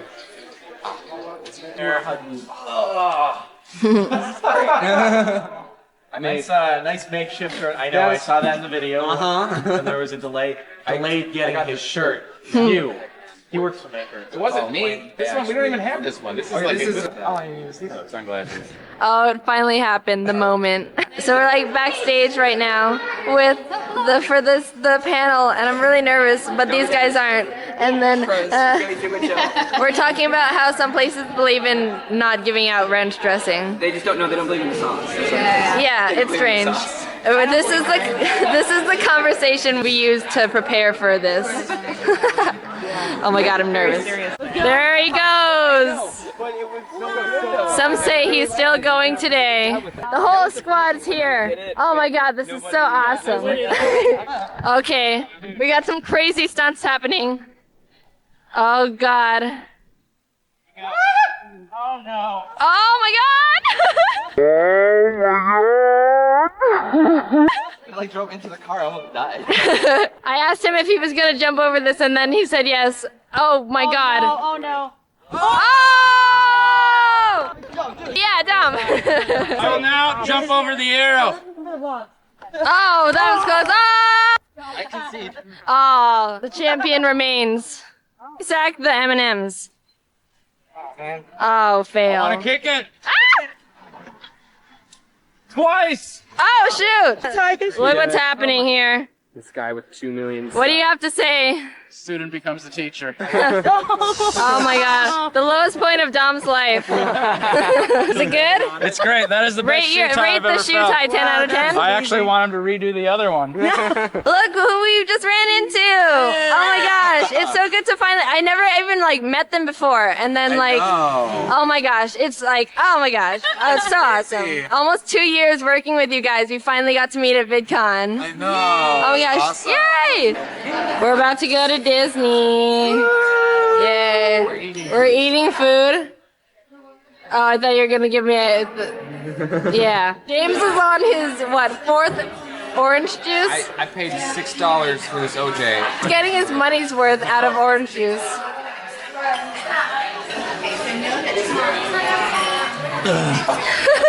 Oh my god. Okay, so I paid for orange juice. It was $6. I was like shocked. Upsetting. And I like drank like 5 glasses of orange juice, and then they didn't charge me for it. It's true. I know it's hard to believe, but it's 100% true. Wow. You just chugged 5 cups of orange juice for nothing. It was for nothing, Tony. It was for nothing. You're all so far apart, I can't get you in the shot. We just got to Disney. Oh, we're not taking a picture? Oh. I guess you can take a picture. Okay, so people will screenshot that. We just got to Disney, and now we're gonna have fun. This is our last day together, squad. This is my fun face. How beautiful it is. Oh, we're in. We're in the most magical Disney place on the earth of Disney magic. What? My friend's over here, look. See, oh, I tripped on the railroad tracks. Minnie. Mickey's all right, but Minnie is an excellent cook. Minnie's a babe. Yeah, she's a total hottie. Ship Alex and Minnie. Say what you want about everyone else, but Malix. she has some nice ears. Look how cute. Oh, yes. Okay, we can go. That's all I wanted. If you just walk out with that, then I don't think they'll stop you. They're like, wow, look at that. Oh my god! Ah! Oh, I caught it. Here you go. That didn't happen. Cut that part out, Jaiden. We're here. Disney! Look at the horse! No, we're looking at. No, I'm zooming in on the horse. Hold on. Film me getting on the horse. Film you without permission. Film you getting on the horse. Film you stealing a horse at Disneyland. I would die. So much fun. Oh, it's so much fun. Oh my god. Oh my god. Alex is filming. Oh my god, behind the scenes. Oh my god, Disney. Behind the scenes of behind the scenes. Oh shoot. Bwah. Vlogception. Bwah. We just learned some secrets about Jaiden. Yeah, we're gonna get on It's a Small World, and the only reason we're going is because when I was little, I cried on the entire thing because I was scared of the dolls, so we're just gonna see if I cry again. He thinks, well, we got a bet here. Yeah, I think. Oh yeah. He thinks she's gonna cry. Put in the comments, hashtag is Jaiden gonna cry on, I don't know, it's a long hashtag. James are gonna cry together. Oh my god, it's happening. Jaiden gonna cry? I feel it building up. Oh no! Memories just coming back. The flashbacks are happening already. We just got off the ride. They have frozen stuff. I only cried a little bit. She didn't cry. I told you guys. I believed in her. Whoever thought I would cry. All the haters. You all owe me $5. Ha! Yay! So we're at the Cheesecake Factory. Alex left. It's just the 3 amigos. Cookie dough. Cookie dough. Cheesecake. Get it? Yes. Ready for this. They have not been to the Cheesecake Factory Oh before. yeah, neither of us. Never been here. Yeah. And this is their first experience of having.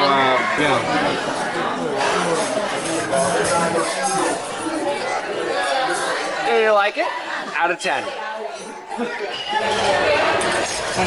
Oh! Oh! It's kind of blurry. It tastes like cookie dough though. Like, Yeah. I'm not sure if you're in the rate. Is it good? Like cookie dough with like chocolate chips in it. Yeah. That's kind of what it is. But it's still good, right? Yeah, this is good. Yay! Who doesn't like cookie dough? So I'm editing the vlog for the VidCon trip. Right now you can see that like I have it all. Yeah. I didn't script this. I that's a bad habit I'm starting to have. I'm not scripting anything until turning out crappy. I realized I forgot to record a proper outro. It kind of just ends on the cheesecake, and that's not really a satisfying ending. So I just want to say goodbye. This is the end of the video, and I want to say thank you to everyone. This trip was mind-blowing. Going in, I didn't know what to expect, but whatever I was expecting, it really surpassed anything I could have ever dreamt of. And I'm really thankful for you guys. I'm forever indebted to you. You guys are like, oh, thank you for making videos, and you make me smile so much, and you're such an inspiration. But I mean, you guys are really the ones that are helping me. So thank you so much. This trip surpassed anything I could have ever dreamt of. I mean, this was incredible. I never thought I would ever get to this point in anything in my entire life. You guys make me feel the happiest I've ever been. So thank you for watching. I honestly love all of you. And yeah, see you next VidCon, I guess. Woohoo! Bye. I think we all know the gist of what a speedrun is. Play game fast. But there's so much more that goes into it than what's on the surface. People spend hundreds of hours practicing games, finding optimal routes, discovering the most precise glitches that can save from minutes to just a few frames, which if you don't know is basically risking your entire run just for a few milliseconds of time save. I've come to love speedruns, watching them at least. Something about them is really cool to me, and I think the community is really cool. It's all cool. I've been lurking and watching various speedrunners for a decent amount of time, and I decided that I wanted to do a speedrun. Now, I don't really have the time to set aside hundreds of hours to hone my skill on whatever game I want, so I decided I had to do a blind speedrun where I just play it for the first time and try my best. I spent a few days racking my brain on what game I'd like to run. I like Pokemon. Maybe I could run a Pokemon game. But that's a lot of researching and memorizing and luck. I could try a Mario game. It's a popular category, but I don't know if it's for me. Then it hit me. The perfect game. Of course. Why hadn't I thought of it sooner? I ran to speedrun.com to check if anyone has run it yet. No one. None. I'm gonna be the first person in the world to speedrun Cooking Mama 2 Dinner with Friends that I know of. Why did I choose Cooking Mama? Because, dude, Cooking Mama is awesome. If you haven't played, it's a DS game where you follow steps to make food and impress Mama. The better you do, the better score you get. Plus, I'm at an advantage when it comes to preparing food. I've seen Food Wars. I know all the techniques and secrets. If you're under 18, don't look it up. Why did I choose the second game and not the original? That's the one I bought. Duh. I used to play Cooking Mama all the time as a kid with my friend Kate. I always thought Mama's English was really funny. Great! You gave it your best effort. I still love it. We even had this system where if we kept failing at a recipe, we'd have to change chairs because that one had bad luck. Obviously. I don't have that luxury this time because I have to stay by the computer, so I'll have to come up with a better strategy. Also, extra movements lose time. I need to be efficient here. Anyway, I wanted to have some sort of challenge, so I decided to add some rules to my run. 1, I have to fully complete the main game mode, Cook with Mama. 2, I have to receive a gold medal on every single recipe. That means I can't make a mistake. Ever. Can't burn a single onion, can't accidentally pour the rice into the sink, can't smack my hand while pounding mochi. If I do, the whole recipe needs to be redone. 3, that's it. Do it fast, I guess. The first recipe is pizza, and I was off to a pretty good start. Obviously, it's a speedrun, so I didn't have time to read the little description on what to do each step, but for the most part, I was able to use my massive IQ and big, strong brain to decode the objectives in split seconds. Except in the last step where I didn't know how to work the oven and failed immediately. Again, off to a great start. After deciphering how the oven worked, I was moving on quickly. Peanut butter, poke the peanuts, done. Oops. Recover, adapt, overcome. Done. Sea bream carpaccio. Exfoliate the fish, chopping, restart. Choose smaller knife, easy peasy. Corn soup. Ew. Bald the corn, boil, strain, Oh, come on. Not all the corn came out. All right.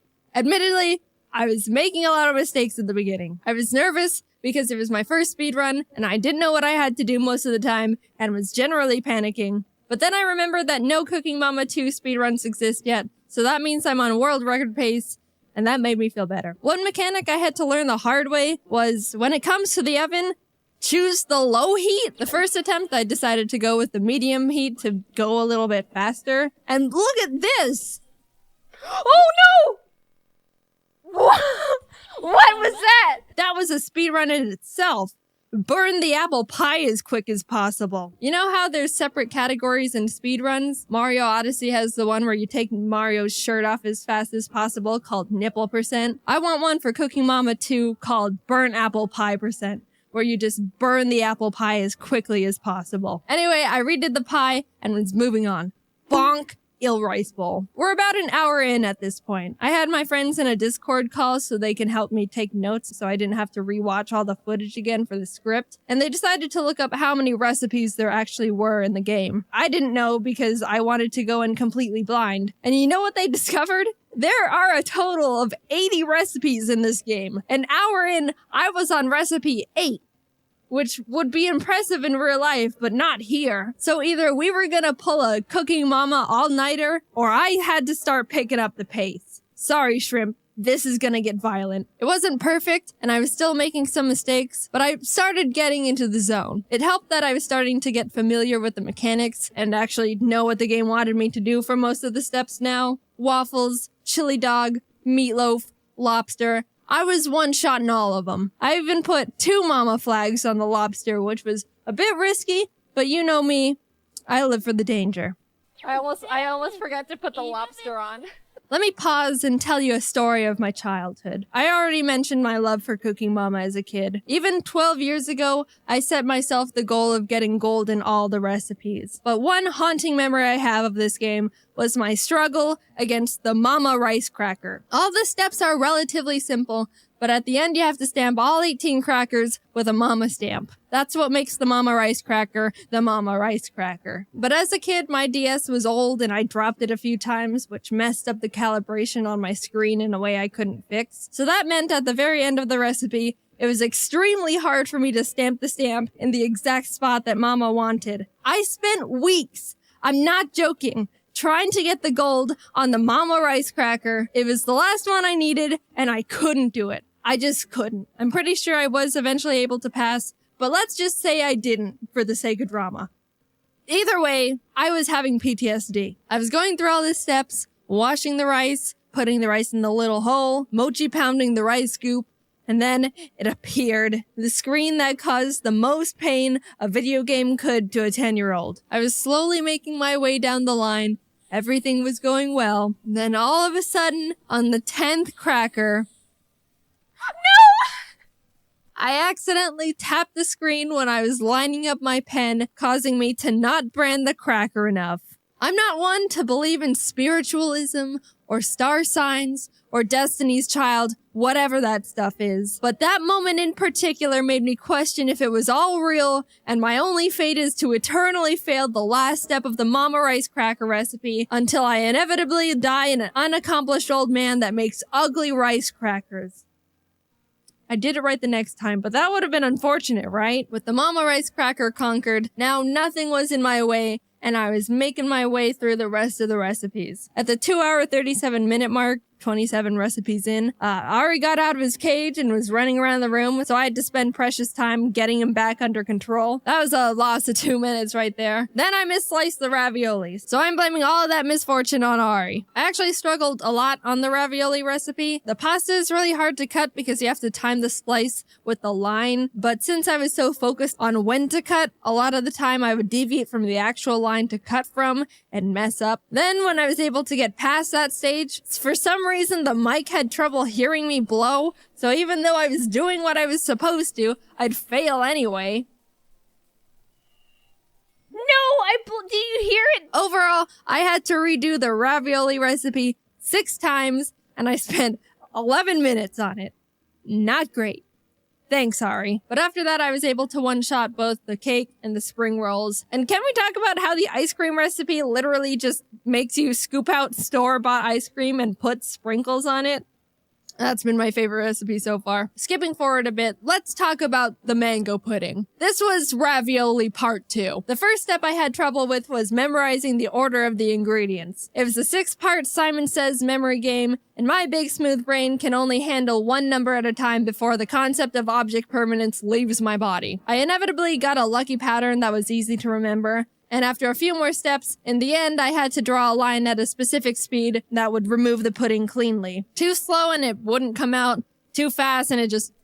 For the life of me, I couldn't get the pacing right 3 consecutive times in a row. And with the combined difficulty of that, along with the memorizing, I spent another 10 minutes trying to get it right and still failing. My confidence was shattered and I had to take a mental health break. I'll be back for you, mango pudding. I'll come back stronger, and I'll cook you so well I'll become the mama. I was in shambles from the pudding, but was able to move on and started getting back into a rhythm. All these foods, I was knocking them out one by one. I will note that I struggled with popcorn because I thought there was gonna be some sort of indicator or something on when to open the lid. So I just sat there until I realized I burnt it all. Oh, wait. So I was like, oh, okay, I'll open it when I hear the popping sounds. And then I opened it with like 5 popcorns. But it's okay, I was able to figure it out. Overall, the rest of the run went on without any major problems. I was able to finish up the rest of the recipes, and at the 6-hour, 38-minute mark, I only had 2 recipes left. The bento box, and of course, the mango pudding. Time is ticking, we're in the end game now. Also, my Discord friends were ready to never talk to me again. I thought I could just get the bento box over with quickly because it's like, you just put food in box, right? Well, actually, I didn't realize I had to include food from all the categories Mama gave me or something. So I failed it like 3 times and was on the brink of insanity trying to figure out what Mama wanted from me. The food is in the box, Mama. What's what a bento box is? Food in box. What else do you need? Blood? A blood sacrifice? It didn't say anywhere in the instructions that I should have put more variety in there. Not that I was reading the instructions anyway. I still, right now, don't know what Mama wanted, but at least I finally got the gold after 4 minutes. That meant I only had 1 last recipe. 79 were completed. The mango pudding was the only thing standing between me and the first Cooking Mama 2 Dinner with Friends world record. I clicked it nervously, but I climbed my mountain. I trained with Mama, and I've come back a new chef. Peeling, slicing, blending, I was quicker than ever. There it was. The memorizing. I was doing well until... No! I restarted. I was sweaty and shaking. My brain was shutting down. My eyes had only been seeing Cooking Mama for the past 6 hours and 45 minutes. Every breath was Cooking Mama. Every neuron in my skull was Cooking Mama. Every atom in the universe at that moment was Cooking Mama. But my next attempt, oh my god, oh Jesus, is this the one? I nervously went through the rest of the recipe until I arrived at the last step. It's been about 3 hours and 15 minutes since I practiced removing the pudding from the mold, and to be honest, I don't remember the removal strats. First one, second one, let's go! I got all the puddings out flawlessly. I waited until the results to confirm it. Boom! 100 points on the mango pudding. Stop the timer. I did it. At long last, all 80 recipes in Cooking Mama 2 gold. In 6 hours, 47 minutes, and 27 seconds. There might be some room for improvement there. Overall, I had a really fun time with the speedrun. It's not even close to a good run, and the time can easily be halved, but I still pride myself in knowing I was the first one to complete and document the Cooking Mama 2 all gold %, and also burnt apple pie %. If there's any speedrunners out there wanting to try and take my crown, I'll share some speed strats I thought of during the run. If you complete the steps too quickly, you get a bonus, and at the end of the recipe, if you get 5 bonuses, you receive a gift that you can't reject or skip, which loses a lot of time. You're smothering me, Mama. So if you can get no bonuses within the entire game, you'd be saving a lot of time. Another tip is, if you're gonna mess up the recipe, don't mess up the last step, Because if you do, you have to wait through mama giving you your score and clapping for you and being like, yeah, it's almost perfect. And the whole time you're like, yes, mama, I know it's not perfect. I dropped an egg. And then she gives you like 3 presents in a row because you got too many bonuses. And you're just screeching at her to shut up the whole time. I didn't discover any glitches that would save time, unfortunately. I don't know what a cooking mama glitch would look like, but it doesn't sound pleasant. But it doesn't matter, because as of this moment right here, I'm the one with the Cooking Mama 2 Dinner with Friends world record. Guess I finally did something with my life after all. Anyway, thanks for watching my first attempt at a speedrun. I think, in hindsight, I should have chosen a game that could have been done in a few less hours, because I feel like I aged 20 years after this. But you live and learn. I wanted to submit my run to speedrun.com, but since no one has run the game yet, I need to submit a request to add Cooking Mama 2 Dinner with Friends. But I only made my account last night, and to make a request, I need to have had my account for 7 days. So I'll submit it in 7 days. But it's not gonna be interesting. I didn't record my audio with it. It's just 6 hours of Cooking Mama gameplay. Also, we're working to drop some new merch in the shop really soon. I don't know if it's on the site yet, but it's coming. And we've got some real fun stuff in the works. Alright, that's it. See you later. As of now, Jaiden Animations is officially 10 years old. Yes, I know I technically made the channel in February, but shut up, I don't count that. On July 23rd, 2014, I uploaded my first ever animation to YouTube. Hey everyone, my name is Jaiden, and welcome. Alright, that's enough, you get the point. It's kind of old news that a lot of content creators have started retiring, especially after hitting the old 1-0. Making content on YouTube for 10 years has significantly changed the entire trajectory of my life. I started Jaiden Animations when I was 16. At the time, I was super shy, quiet, anxious, knew nothing about the world. I could count the number of friends I had on one finger. But not in a sad way, I liked my simple little life. For the longest time, I didn't even realize YouTube had channels or that people were uploading things like vlogs and series and skits. I mean, it was definitely less established at the time compared to now, but I saw YouTube as just the place to watch funny cats and compilations of people getting hit in the crotch. The way I found out about this whole online world was after coming home from school one day to find my laptop not turning on.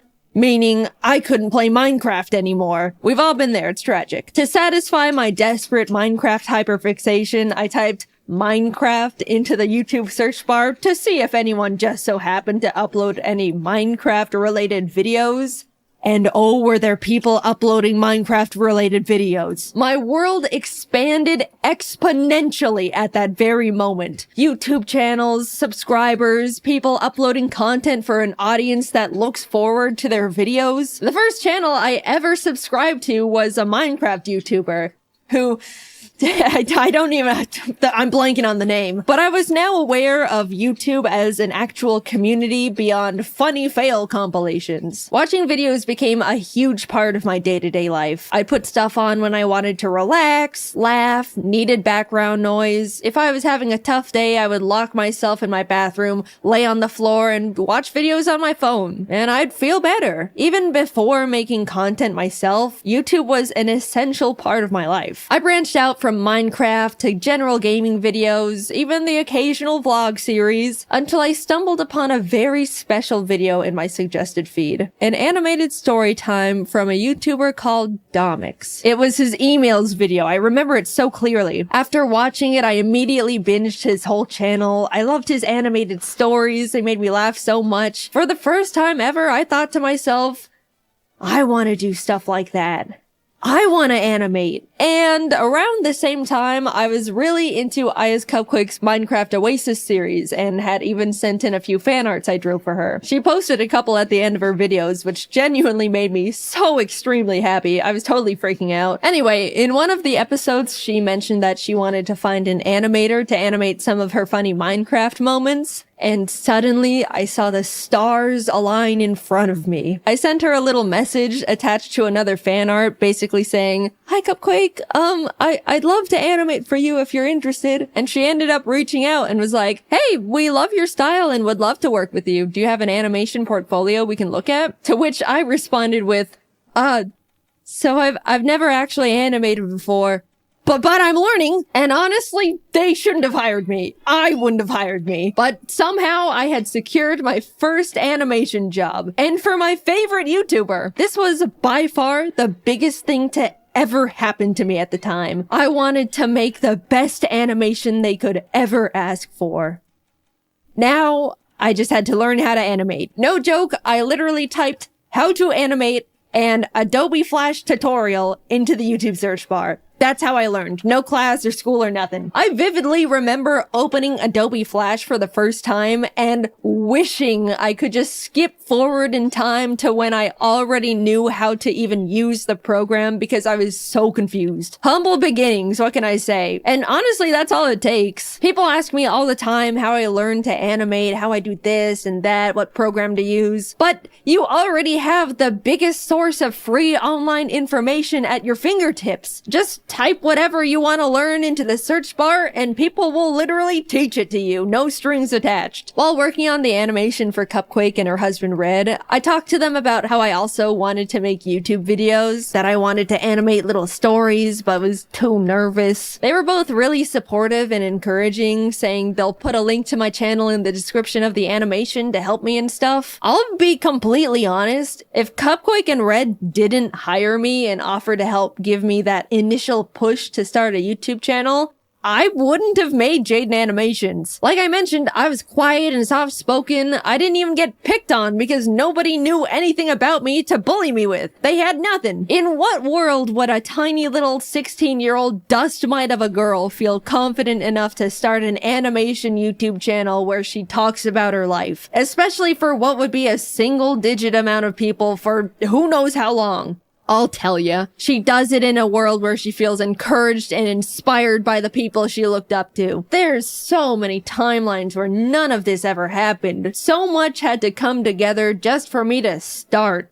And against all odds, it did. I finished the animation, they posted it, and I spent pretty much the entire month reading every single comment. Everyone loved it. It was doing really well. I remember messaging Cupquake a giant soppy thank you paragraph when the video hit 1 million views. By the way, the entire animation was made on only 3 layers because any more would make my brain confused. I genuinely cannot believe they hired me. At the same time, I posted my very first video as Jaiden Animations, introducing myself and announcing that I'm gonna try out making animation videos. It's funny looking back at because if you don't know all the context, you'll watch my first video and be like, who is this dumbass talking to? She just started the channel. There's no audience yet. The shout out Cupquake gave me in the description gave me the boost I needed to shake the second thoughts. I gained 2,000 or 3,000 subscribers right out the gate, and ever since then, I wanted to keep making more content, and I was really excited about it. I made more animations for Cupquake for a couple years alongside posting my own stupid little videos until eventually parting ways with them to focus entirely on Jaiden Animations. Working with them was amazing, and those animations did overwhelmingly well at the time. Like, I look back and am still shocked. I apparently peaked with that damn 2014 FNAF animation. Come on, Nuzlocke. Surpass it, please. Free me from these shackles. By this time, I was in college now, and even though I wasn't able to post very much at all, things were doing really well. I remember sitting on the top of my dorm bunk, secretly celebrating hitting 100,000 subscribers, a milestone I was beyond thrilled about, and honestly was my biggest goal at the time. Somehow, my roommate ended up finding out about it and immediately told every single person on our floor, which embarrassed the hell out of me. But at the same time, I was sheepishly proud of myself that people thought what I was doing was cool. Along with new experiences, for the first time ever, I was making online friends and becoming part of a growing little animation community. Cypher Den, Tony V Tunes, Lightsen. I even stumbled onto James randomly after being recommended his ASMR video. I specifically remember going through his channel and thinking, I can't believe this guy doesn't have more subscribers. He's so funny. And well, would you look at that. After finishing my first year in college, I ended up talking to my parents about taking a gap year to see where all this YouTube stuff could go. They were, of course, hesitant at first. Making videos on YouTube for money? Can you even do that? But eventually agreed and have been my biggest fans ever since. I was officially doing YouTube full time. I don't really know what happened, but a few months later, James started blowing up. In our little animation group chat, we were like, whoa, James, congrats. What's happening? And he was like, I don't know. Oh my God. And then I started blowing up too. And suddenly the entire Storytime animation community was rising and thriving. It felt like we were strapped onto a rocket heading straight for the stars. People really loved watching Storytime animation. We went to our first ever VidCon and there was a whole line of people that wanted to meet us, which is a crazy experience for our first convention ever. Since then, everything has kind of just been history. I kept posting, obviously, met new people, made incredible friends, started building my own animation team, learned a lot about the world, but most of all, being on YouTube forced me to grow thicker skin. I'm sure most of you can relate to some degree. Mindless hate, online arguments, people nitpicking and speculating that you're actually a horrible human being. Because of how normalized posting content is now with TikTok, Instagram, Twitter, YouTube, I'm sure everyone has gotten their fair share of the hate hammer, but 10 years ago, it was pretty much only big online personalities who were familiar with it, and it comes at you pretty fast. Suddenly, you have to figure out how to hide your personal information and tell family members to private their Facebook accounts, which they don't know how to do. Scary emails come in, uncomfortable comments, lots of uncomfortable comments. I got doxxed one time because someone speculated I was a narcissistic liar because I claimed to be shy and introverted, but would get loud sometimes when reading scripts. Also, fun fact, I never planned on being public with my full name, but the reason it got leaked is because my old high school published an online article about my channel and dropped the full government without my permission. I'm still pissed about that one. And I know, this is genuinely what you just have to expect when you make content online. It's awful, but it's the truth. I didn't want to quit, so I adapted to the horrible things, awful videos made about me for attention. There's nothing a passerby hate comment can say that could surprise me anymore. If anything, they're all the same and it's just annoying at this point. Not saying I'm happy that I went through all of it and it should have happened. People can be genuinely awful. But I'd like to say I've come out of it all a version of myself that wouldn't have existed otherwise. Not because of all the shitty things, but in spite of them. I've learned how to stand up for myself, grew my confidence, learned how to separate myself from my work and not take comments personally. All things you learn out in the world over time as you grow up. But cranked to 100 and during the most insecure years of a person's life. It was hard, but hey, I'm still here, aren't I? I look back and see my mistakes, bad takes, stupid ideas, regret here and there. It's overwhelmingly stressful to grow up and learn and change while in the public's eye. Even more now than ever. But all things considered, I believe I was always trying my best in the position I was in. Was constantly trying to be the best person I could be. And I won't ever be upset at myself for that. Also, I do want to say a big thing that's followed me throughout almost my whole career at this point is the fact that yeah, I've talked about mental health and things I've struggled with at the time, like anxiety, depression, rock bottom confidence, etc., etc. I've definitely spilled my guts out on the floor in front of the internet a couple times in my day, and there's no part of me that regrets it at all. A lot of people have told me that they felt more understood or learned things about themselves through those videos, but as a now adult that's had the time to grow and adapt and overcome these things, man, you guys kind of still think I'm a little bit pathetic. I see comments all the time when I'm in my friends' videos or being involved in a big event, and so many people go, wow, I can't believe how far Jaiden's come from being this puny little scared teenager. I'm so proud of Jaiden really stepping out of her comfort zone here. She is just so brave for showing her face after dealing with such low confidence. That one's always funny because it can definitely come off like I should still be self-conscious, which I'm not, by the way. I get what those comments are saying, I really do. But guys, not everything I do has to be brave. I'm just doing fun things with friends on camera. We don't need the 24/7 Jaiden cheer squad busting out the trophies and medallions every single time. And we also don't need the Jaiden defense squad scrapping with anyone that says anything non-positive about me. It's the internet. People have the right to not like me for whatever reason. I promise, it's okay. I'm an adult. I'm doing fine. I appreciate the concern. At this point, it just comes across like I'm very pathetic pathetic and puny and can't do anything. Now, somehow, a decade has passed. I'm not the tiny, small 16-year-old who's afraid of everything and can't talk out loud for more than 15 minutes without straining her throat. That's true, by the way. I spent 15 minutes recording audio for my first video and my throat was dead afterwards. It was pathetic. Now I can record for an hour, which still hurts my throat. You can probably hear it, but that's a 400% improvement right there. I'm 26, created hundreds of hours worth of content, have the most wonderful team in the world behind me, am surrounded by amazing friends, live with the most important person in my life, with the most important little creatures in my life. I've gotten to meet content creators I've looked up to, got to tour and travel the world with talented friends, talk on panels to hundreds of people who wanted to hear what I had to say, been able to tell the people that inspired me how big of a role they've played in my career, and even got to stand next to them as an equal. I'm happy. Sure, it's always been and still is difficult dealing with the stress of being in a big spotlight. I went through some bad stuff, navigated rocky mental health, trusted people that hurt me, had to pretend not to be affected by things that were genuinely hurtful just to not empower people that wanted to see me break, all while in the eye of the public where one wrong step could crumble everything I've ever created. But I'm really happy with the place I'm at, the person I've become, and the environment I've built around me. So, what's that leave me with now? A full decade, man.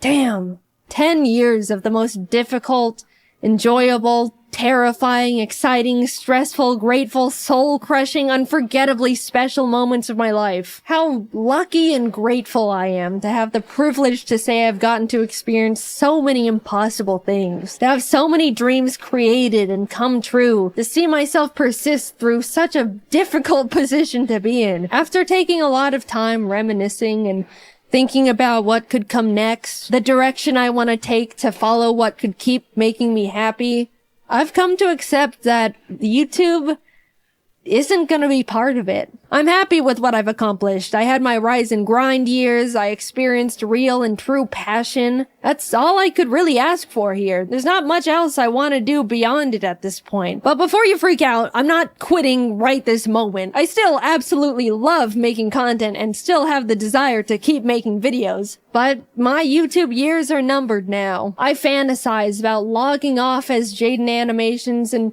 becoming a normal person again. I want to move to a random-ass town in a random-ass place, have a little house with my creatures, have a normal job with normal hours and normal problems, live a life where people don't know who I am before I introduce myself. Not saying I don't like being recognized. You can come up to me, I promise, I don't mind. But eventually I just want to feel like a person again. Normal is rapidly changing nowadays, but I don't want this chronically online lifestyle forever. How nice it would feel to one day not have to triple check every single thing I say in fear of people's pitchforks, or fear for my safety when people maliciously leak my private information, or even be constantly surrounded by strangers' opinions on me and every version of myself I've ever been, every moment of my life. I hold it all together pretty well, I'd say. I mean, it's my job to. And none of these negatives have and ever will outweigh the positive aspects of this incredible opportunity that you guys have allowed me to have. I don't want to come across like I'm complaining. I very much understand this is just unfortunately part of it all, and I'm very privileged and very grateful. But I can't do it forever. And I don't want to. I want to feel like I have the time and mental energy to pursue new hobbies, experiment with other things that can make me happy. Making content for YouTube never leaves my head. It's the case for every single content creator on the platform. There's no clocking out, there's no weekends, there's no breaks. You can't just leave an office and not think about it. You're constantly brainstorming ideas, managing everything, schedules, employees. Sure, you can work and live anywhere you want, go on vacation at any point, build your own schedule, but it's always there. Like a black hole in your mind, it's just so exhausting. I haven't felt like I can sit back and enjoy something in 10 years because I simply do not have the time if it isn't for a video. Yeah, that's just how self-employment works, but don't forget about all the other fun stuff I've already mentioned on top of it all. I don't know what I want to do career-wise after retiring from YouTube, but I romanticize the idea of just getting to rediscover myself. Maybe I want to learn how to make custom plushes and open my own little shop, take art commissions, be a teacher, maybe an art director. It's gotten to the point where I think about that little life every day, and I'm actively aiming and walking towards it with every decision I make. Oh, let me tell you, I genuinely cannot wait to live it one day.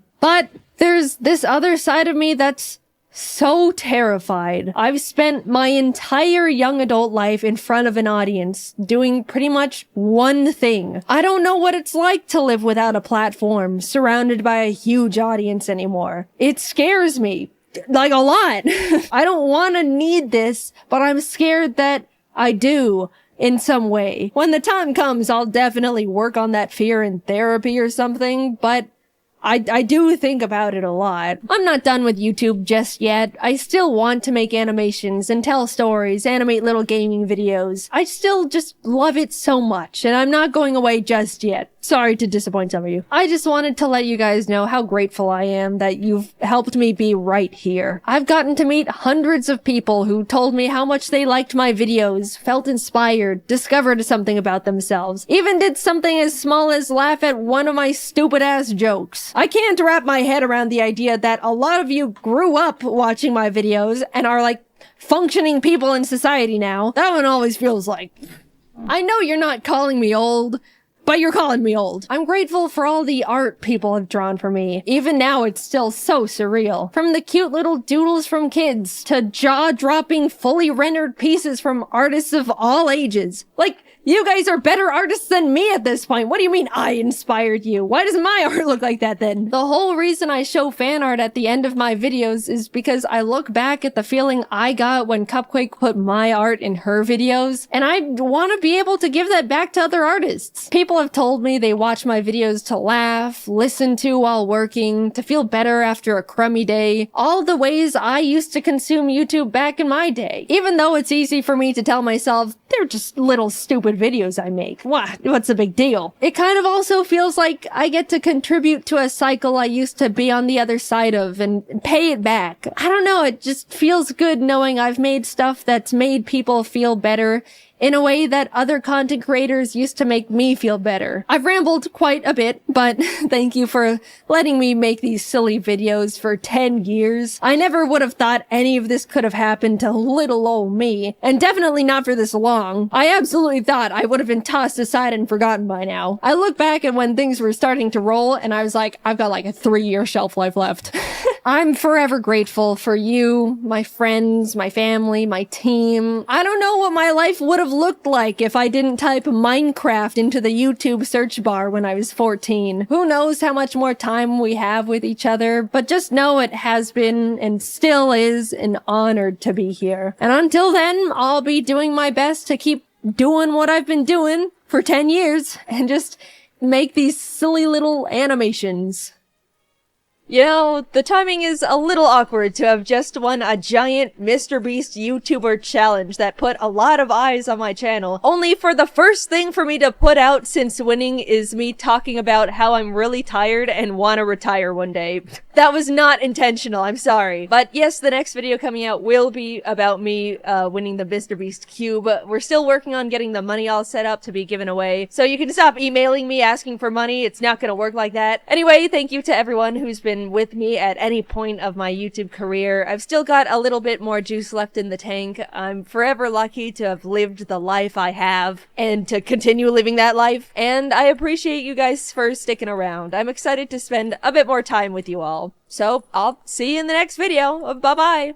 When it comes to the spirit world, supernatural, chakras, I'm indifferent. Normally, I just don't mess with any of it. Whether it's real or not, I'm sure not gonna fool around and find out. I'm here to live as normal a life I can, die, and then we can go from there. But I got curious. What would happen if I individually booked readings with a bunch of psychics? I mean, I don't even know what they do. I just know something about them being made of crystals and having 3 eyes or something. It's a world I've never explored before.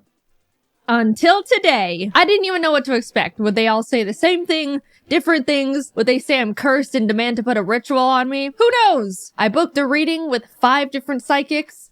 Let's see what they all said about me. I wanted to keep as much consistency in all of this as possible.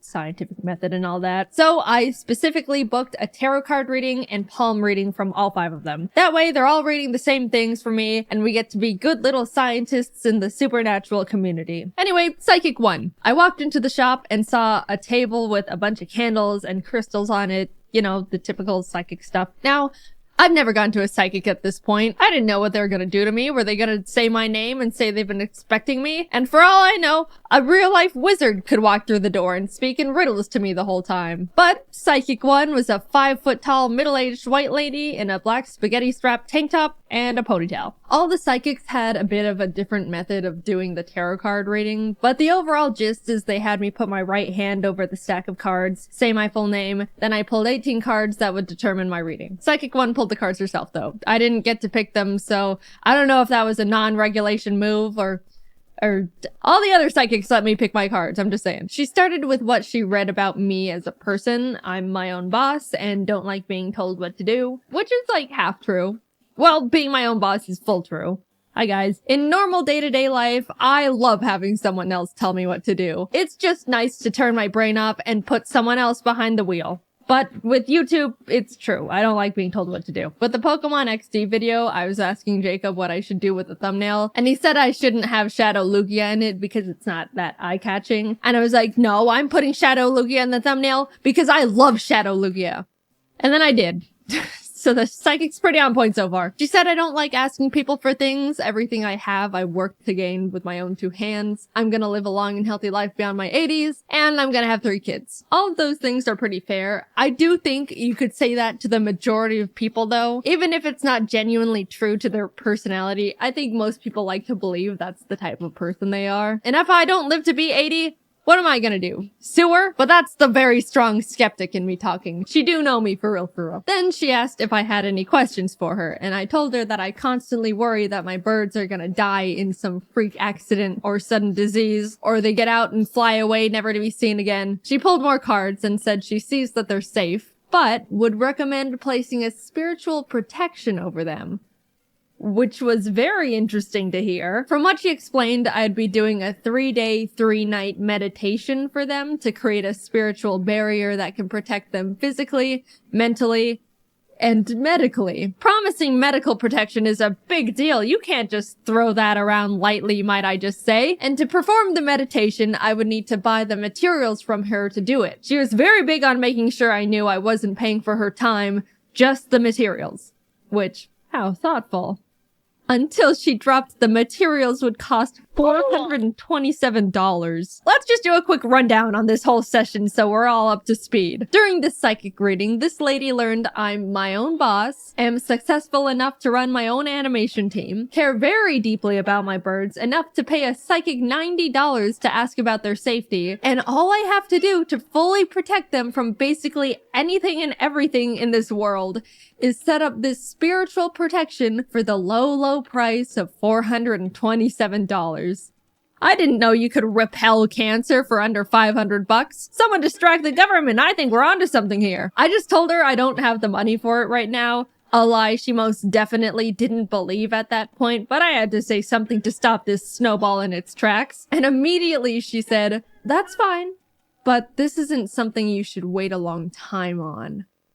Thank you, we'll be in touch." I never went back. For that being my first psychic reading experience, it spawned so many questions, but it did answer one I had beforehand, which was, how do psychics even stay in business? Because I am now starting to understand the business model going on here. Moving on to Psychic 2, I'll say this right now, this one was my favorite. She was really nice and we had a lot of good small talk. Her psychic reading room was a little closet in her house, and by the end of the session, it was very warm in there, but I had a nice time. Same situation, got a tarot card and palm reading. I think she said she gave me a general spiritual reading as well, and this all cost $90, just like the last one. What she said was all very positive. She said she sees me making a name for myself in whatever industry I'm in, That was genuinely the first thing she said to me. I didn't tell her about my job or anything. She sees a lot of new and exciting opportunities coming for me in the new year. I got all these readings done late 2022, so by the time this video actually comes out, we get to see if that's true. She also said I'm planned to live a long and healthy life past my 80s, and she foresees me moving to a different location sometime when I'm older, which is most likely true. I don't like LA. It freaks me out. She identified my bad time of the day, which she said is 3 a.m. Again, true. If life gets a bit too hard to handle, I will absolutely have a meltdown in bed at that time. But also, everyone has a meltdown when they're broken and it's late at night. That's a universal bad time. They even wrote a rule in life about it. Nothing good happens after 2 a.m. But it's good to be more aware of because I forget and 3 a.m. hits different some nights. She said I've always been connected to animals. I'm gonna be a mother of 3.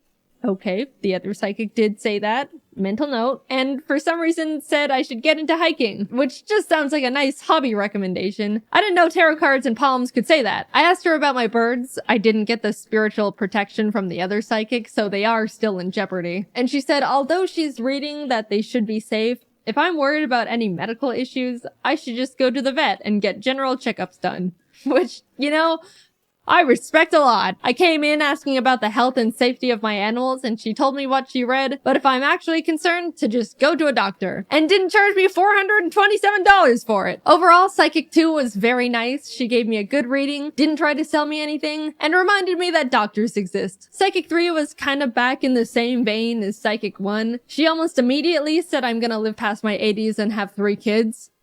Alright. She said she sees me having good financial fortune and good opportunities are coming in the new year. But she also said in August, a man with a beard and or mustache is gonna approach me with a business opportunity and to be wary of him. And then, before I could even process that, she said I may be involved in a light car accident in the next few months. Possibly a fender bender. This is the first psychic that was this blunt about straight up predicting things. And by the time this video comes out, those months would have passed already. So I'll add right now if I was in a car accident.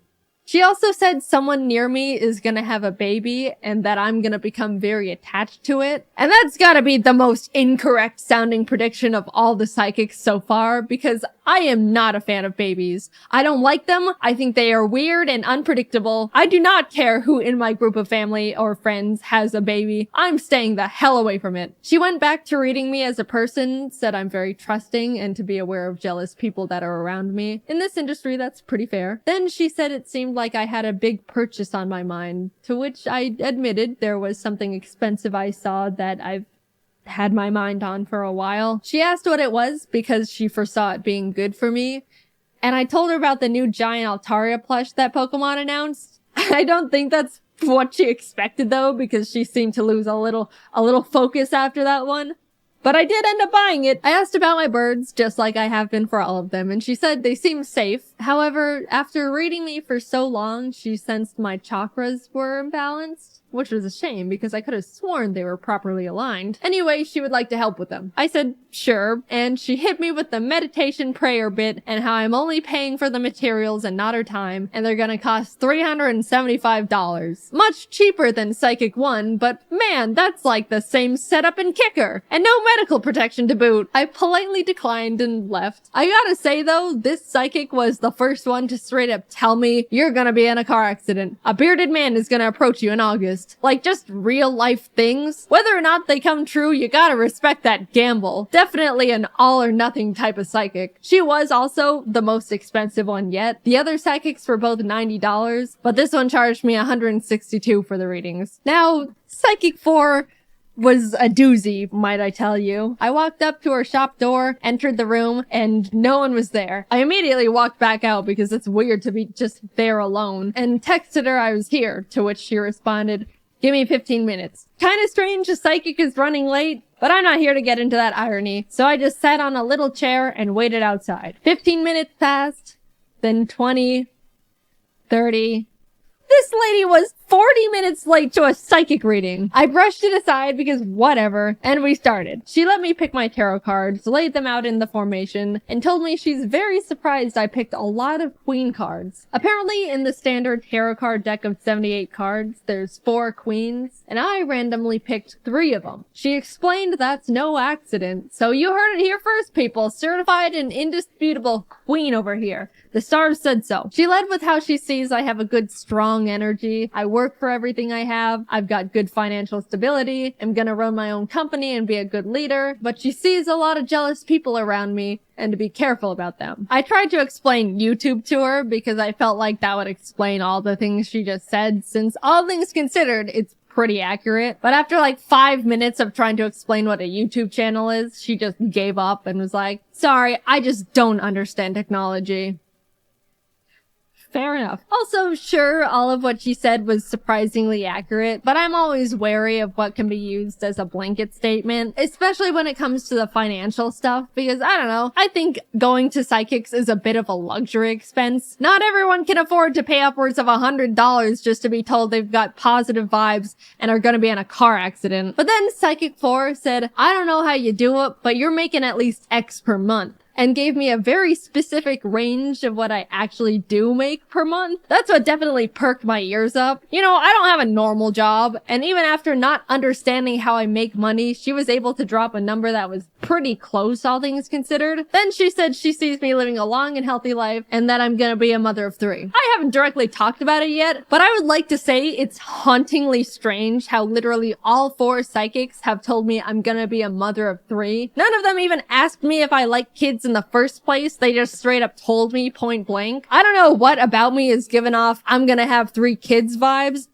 but it needs to stop. I absolutely do not want 3 kids. It's too many kids for me to handle. I'm gonna have to figure out how to change the fates, like, immediately, because it's all feeling a bit too real at this point. They also all said I was gonna live a healthy life past my 80s.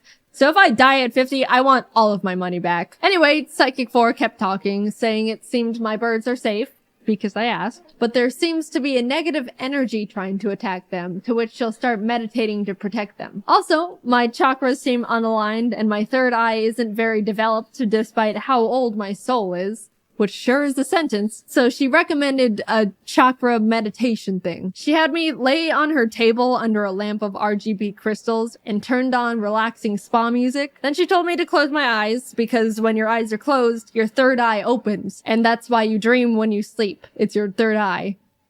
You learn something new every day. Anyway, I laid there. She gave me some crystals to hold and put more crystals on my chest and stomach and legs and put a bell on my forehead that she would ring every few minutes. After a bit of that, she told me she had to leave the room for 5 minutes so her energy doesn't interfere with mine. But I could swear she left me on that table alone and blindfolded for like 15, maybe more. After she remembered I was still there, she came back, sprayed me with lavender, which was pleasant, did little karate chops on my body, and then had me sit up. I did hit my head on the RGB crystals, so I hope that didn't jostle my chakras. And that was that. She said I had a lot of energy and that I'm an old spirit, but I need to develop my 3rd eye more, and she's gonna send me home with a couple incense to burn, and that I need to come back tomorrow. At this point, I was in too deep. All the other psychics, I was able to squeeze my way out of these situations, but I just ended up doing it this time, mainly because she told me to burn incense, but I didn't have an incense burner. And then she lent me hers, and I didn't want to just take it and dip. So I burnt the incense like she told me to and went back the next afternoon thinking that was it. And after that, I could start not coming back anymore. But then she gave me some crystals, more incense, and bath salts this time and told me to meditate in the bath while holding the crystals and also burn more incense, which meant I go home with her incense burner again. And that's when my friends told me to stop there and not go back. So I didn't. By the way, she charged me $776. I have no idea how she did that. She said the chakra thing where I lay on the table was like $100 or $200 extra. And then after we were done, she gave me the card reader and it said $650, to which I was just like, sure, whatever. And then my email receipt said $776. Again, I am reminded of how these people actually stay in business. She called me a queen, gave me a crystal nap, and then took $800 from me. And last but not least, Psychic 5. So for her, when I call to book an appointment, she told me she only takes cash and that I have to call 30 minutes before our appointment to confirm. So I did that a few days later when our appointment was scheduled, and she's like, oh, I'll be honest, honey, I completely forgot about you. Can we reschedule to tomorrow? Which is like, first of all, how does a psychic forget? I rescheduled to the next day, but a few hours later, she called me back and was like, actually, I overbooked you on top of a different appointment. Can we reschedule to next week? And at this point, I'm annoyed, but again, I'm like, whatever. So we reschedule again. I called to confirm 30 minutes before again, and once again, she forgot. So I just gave up. Tell me how many kids I'm gonna have. And that was my psychic experience. I'm still pretty indifferent about all of it, but I can totally see how and why people can get super into it if they surround themselves with the culture. Whether it's real or I believe it or not, it was surprisingly nice to be told things were gonna be okay. I do think some of them can be a bit predatory on people at their low points, but hey, it's great to have my chakras rebalanced. Cool new guy alert. We made a super cute Ari pillow available now. Look at this big man. He is huge and super soft and awesome. Head over to JaidenAnimations.com to pick one up. I genuinely love him so much. Also, I've been streaming a lot more recently and wanted to say the influx in art from all of that has absolutely blown me away. Thank you guys all so much. I try to see all of it, but it's quite literally impossible. But yes, thank you, thank you. Alright, until next time, bye-bye. Remember when Pokemon sent me every single one of their Gen 5 sitting cuties for me to rank? Turns out they really liked that video. So much, in fact, that they said, hey Jaiden, awesome video. Why don't you come to Japan to watch the Pokemon 2023 World Championships? Our treat. You won't have to pay for your flights or hotel or nothing. I've been to Japan once before in my entire life, and it was back in 2018 with my family. We did a bunch of fun little Japanese tourist things. It was a phenomenal trip, but ever since then, I've always wanted to go back and do all the awesome nerdy stuff Japan has to offer that I didn't want to bother my family with. At the time, they didn't even know who Luffy was. They would have been so lost. So when Pokemon extended their hand and offered to fly not only me, but Jacob out to attend the biggest Pokemon tournament in the world, I jumped for joy. Free trip to Japan! The tournament was only going on for a single weekend, but Jacob and I planned to stay there for 3 whole weeks to do a bunch of said extra nerdy stuff. We were pumped. Eventually the time came, Jacob and I were packing up all our stuff, and decided we both would bring an extra suitcase so we could treat ourselves a bit and buy a bunch of cool stuff while we're there. Don't judge us, we're anime and Nintendo loving impulse buyers going to Japan. A game plan was needed. We were being responsible. 2 extra suitcases was definitely gonna be enough. Yep. Equipped with our extra luggage, we headed off to the airport. Pokemon straight up gave us business class seats. We didn't ask for them or anything. So when we boarded, we realized we had the seats where you could lay down. There even was some sort of seat divider that acted like a car window, so I could roll it down and bother Jacob whenever I wanted. Quick little 11-hour flight later, and we were in Japan. It was time to have the best trip of our lives. I'm not joking. I had the most incredible trip and got to do things I won't ever forget. And I won't, because I've now plastered it onto the internet forever. We landed midday Japan time, so we decided to go to the first thing we wanted to see while abroad.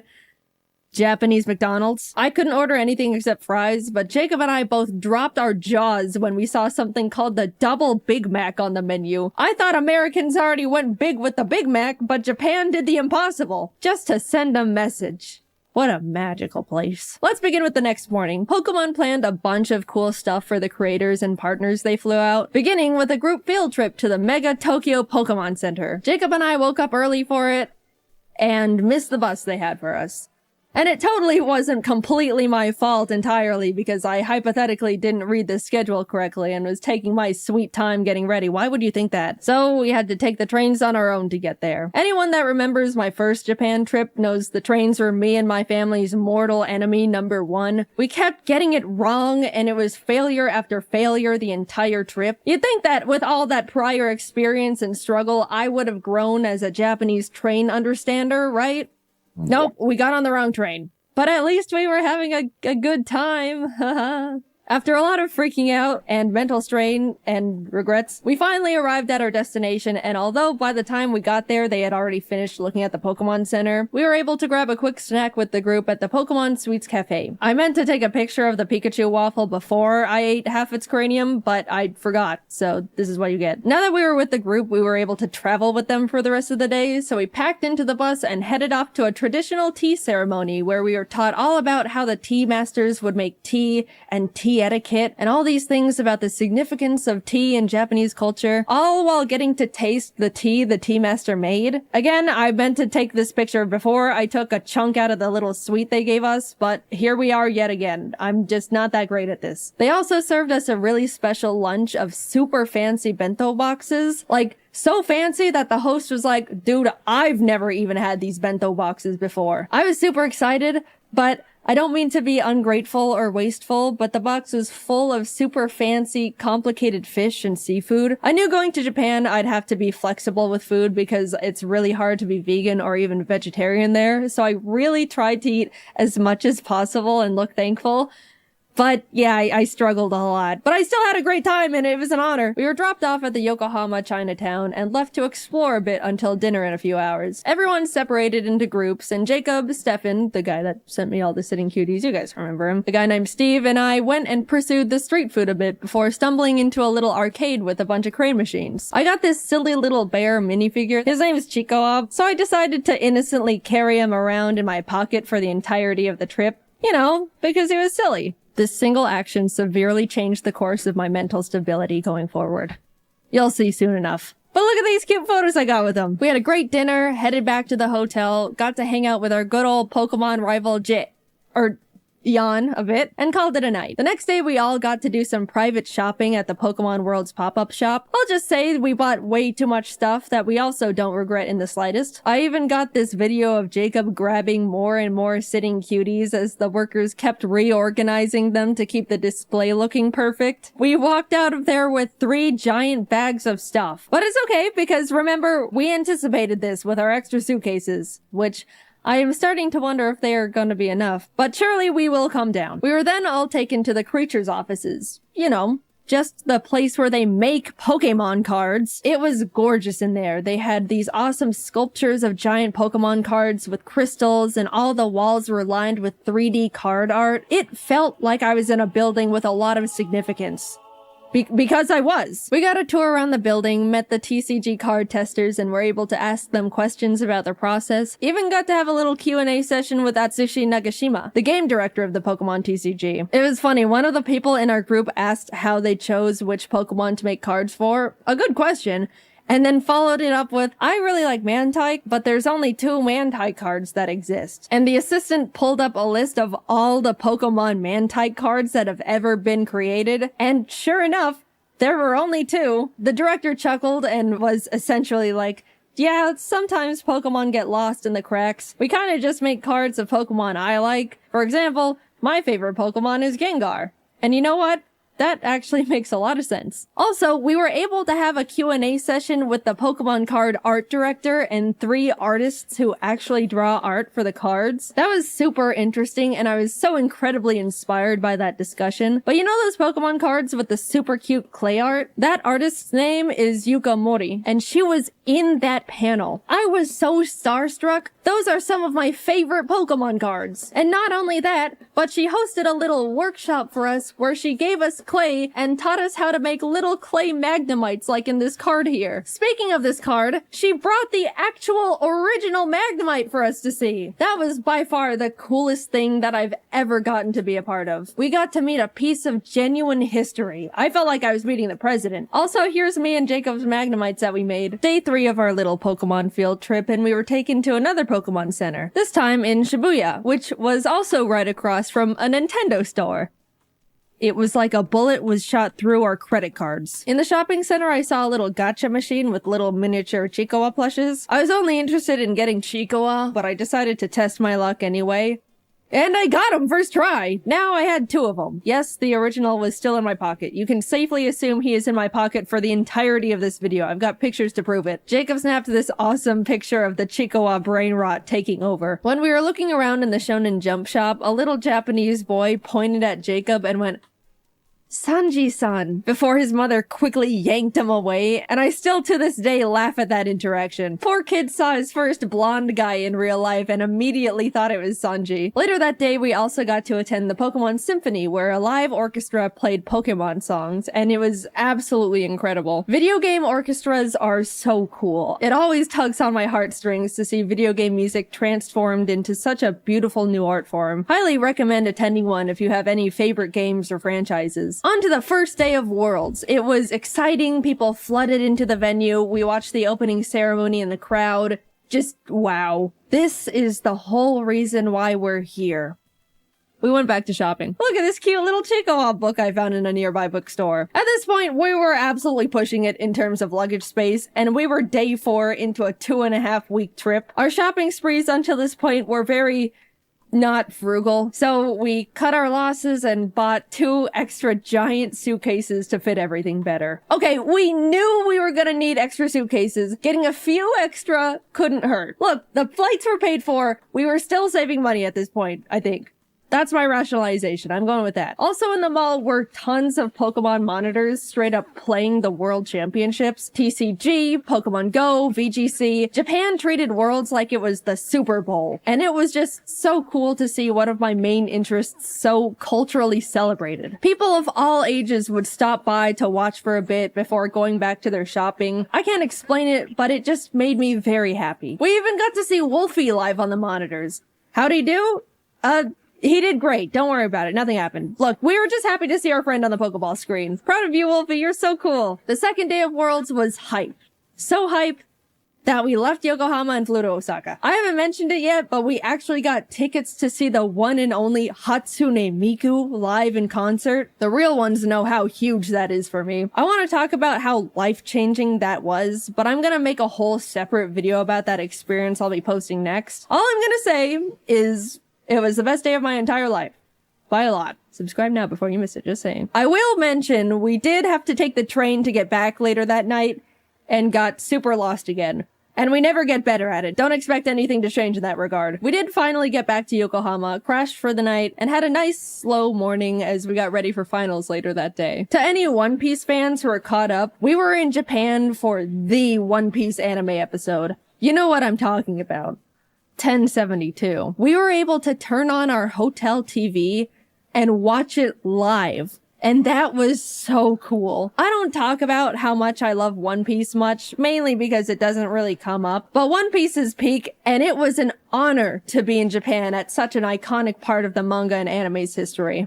Anyway, back to Pokemon, sorry about that. We were able to watch the final VGC match live, got to chat and eat dinner with Wolfie and some other friends, had a late night hangout with Jan again, and that was about it. Day 7 meant it was time to pack up all our stuff from the hotel, say goodbye to Pokemon and Yokohama, and head on over to the apartment we rented for the rest of our stay just outside of Tokyo. At this point, we had filled up all 6 suitcases and multiple backpacks. I didn't mention it, but Pokemon gave us a truckload of gifts that we genuinely had no idea what to do with. We're grateful nonetheless, thank you Pokemon. But yeah, the taxi ride was a bit awkward. So, are you meeting up with some friends?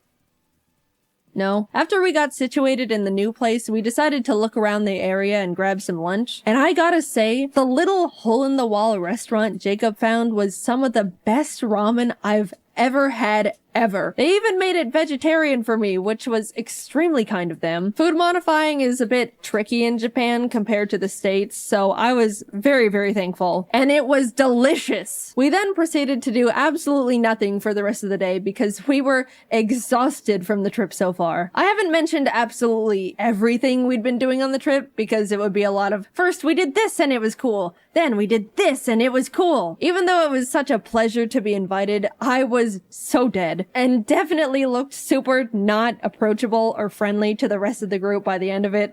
Sorry, guys. But neither time nor Japan stops for anyone, so we had to keep on chugging along. There were a bunch of friends we wanted to see while in Japan, and one of them was Connor. He wanted to take us to what he deemed his favorite Italian place ever. I asked if it was like fancy Italian, to which I was given the answer of no. So we get there, having a great time, and suddenly we realize Junichi Masuda, the director of Game Freak, is there having dinner. Not a fancy dinner, my ass. I then looked down to see the Freddy Fazbear FNAF t-shirt that I am wearing. Not the best Jaiden moment to exist, but hey, what can you do? The food was phenomenal, though. I already mentioned the best ramen I've ever had while on the trip, but this was genuinely the best pasta I've ever had in my entire life. Maybe even a top 3 meals ever for me. I don't know what the other 2 would be, but that Connor place is definitely up there. The next day, we went to the One Piece store in Shibuya and bought a lot of stuff because there was a lot of topical and hype things in there, as you could imagine. If you don't get it, go catch up and come back. Don't worry, it won't take too long. My favorite character is Mihawk, but out of all the stuff the store had to offer, there were only a few stickers and a single keychain for Mihawk. I'm still mauling about that one. I just want more Mihawk. Is that too much to ask for? Even this guy got better merch. The world's greatest swordsman deserves better. I guess I'll just take my Zoro and Law stuff. That's cool too, I suppose. I also found a bunch of Chikawa stuff in a Kittyland store, and this is truly when you get to see where things start going downhill for me. I just like the funny little cartoon bear thing. What? Is that such a crime? I don't remember what we did the rest of the day. I think we just crashed and passed out. This trip, as surreal as it's been so far, has been absolutely taking a toll on me, and I desperately needed to just not move or talk or exist for a bit. We were doing so many different things that were all awesome, and hanging out with so many different people that were all awesome. But man, I am not built for extended periods of that much excitement and socializing. As much as I would like to change this fact, I'm also not a very active person. I know. Up until this trip, I was practically sitting down 24/7, working all the time to prep as much work as possible so I could have a guilt-free 3 weeks off, and my muscles were definitely starting to decay at that point. I looked at my phone's step meter thing, and there was one day where I literally got 300 steps. That's pathetic. And suddenly, I'm logging over 20,000 daily. My body was screaming. What the hell are you doing out there? Please stop. Plus, we were in Japan during the hottest, most humid time of the year. Every time we left the air-conditioned luxury of a building, we would immediately be drenched in sweat. Look, I'm used to the heat. I grew up in Arizona, but even this was too much. So yeah, crash and burn it was. Tokyo Disneyland was a bit underwhelming. It felt like a slightly worse version of the one in California because of the oddly spaced layout and surprisingly empty vibe. We did go to a Stitch-themed show thing, and as we were walking in, a worker stopped us and said, "Oh, excuse me, Stitch only speaks Japanese," like warning us it's not super tourist friendly. But I just think the statement of Stitch only speaks Japanese is hilarious. We went in anyway, and yep, Stitch only spoke Japanese. Kazoku. Yeah, overall, it was not the best thing we did, but apparently, I didn't know this, Japan has 2 Disneys, Disneyland and Disney Sea. And we went to Land, which is unanimously deemed the worst of the 2. So, oops, better luck next time. Jacob and I took 2 more rest days where we just turned to ash. Then up and at 'em, back to Osaka we go. This time we went to an Eve concert. Besides Hatsune Miku, the Japanese band Eve is the only other concert I've said I wanted to go see. I love their music videos they have for all their songs. It's always such beautiful animation. And by the way, they're the ones who sang the season 1 Jujutsu Kaisen anime opening theme, if you're lost. Earlier in the trip, Jacob just so happened to look up if they were doing a concert while we were there, and lo and behold, they were. He got some totally not scalped tickets, which turned out to be a super complicated process, so thank you, Jacob. You're the bestest friend I've ever had. Thank you for going through the trenches for silly old me. Anyway, the concert was so incredible. The atmosphere was fantastic. They had awesome visual effects going on. The glow bands a lot of people bought were perfectly synced to the music and colors on the stage, which really enhanced the experience. The music was great, which, I mean, of course it was. That was the whole reason we went in the first place. I talk about it more in the upcoming Miku video, but Japanese encores are so much different from the American ones. They're so quiet and polite. There was pretty much no screaming and cheering. It was just a long applause with a semi-whisper chant of "Encore, encore." And they also made us wait like 5 minutes for them to come back out. My hands were getting itchy just from clapping so much. That's how long it took. And then when they finally came out, they ended up doing like 5 extra songs. I mean, I'm not complaining, but after the 4th time thinking, man, that was a great last extra song. Well, time to head home. Wait, Another? It starts getting a bit comedic. This is just a side tangent, but Jacob went off to use the bathroom before the show started and came back 10 minutes later like, dude, this is crazy, but it took me a bit longer to find a bathroom because there were so many extra women's bathrooms, which is like, whoa, that's actually so smart. There's always such a huge line for the women's bathroom compared to the men's in any scenario. I was just shocked Japan was like, okay, then we'll make more women's bathrooms to fix that problem. Like, it was so simple. I know in America it would probably turn into a stupid political thing, but it made me so happy Japan just implemented such an obvious and straightforward solution so easily for the gals. The next day, we headed over to Universal, which was hands down the best amusement park I've ever been to.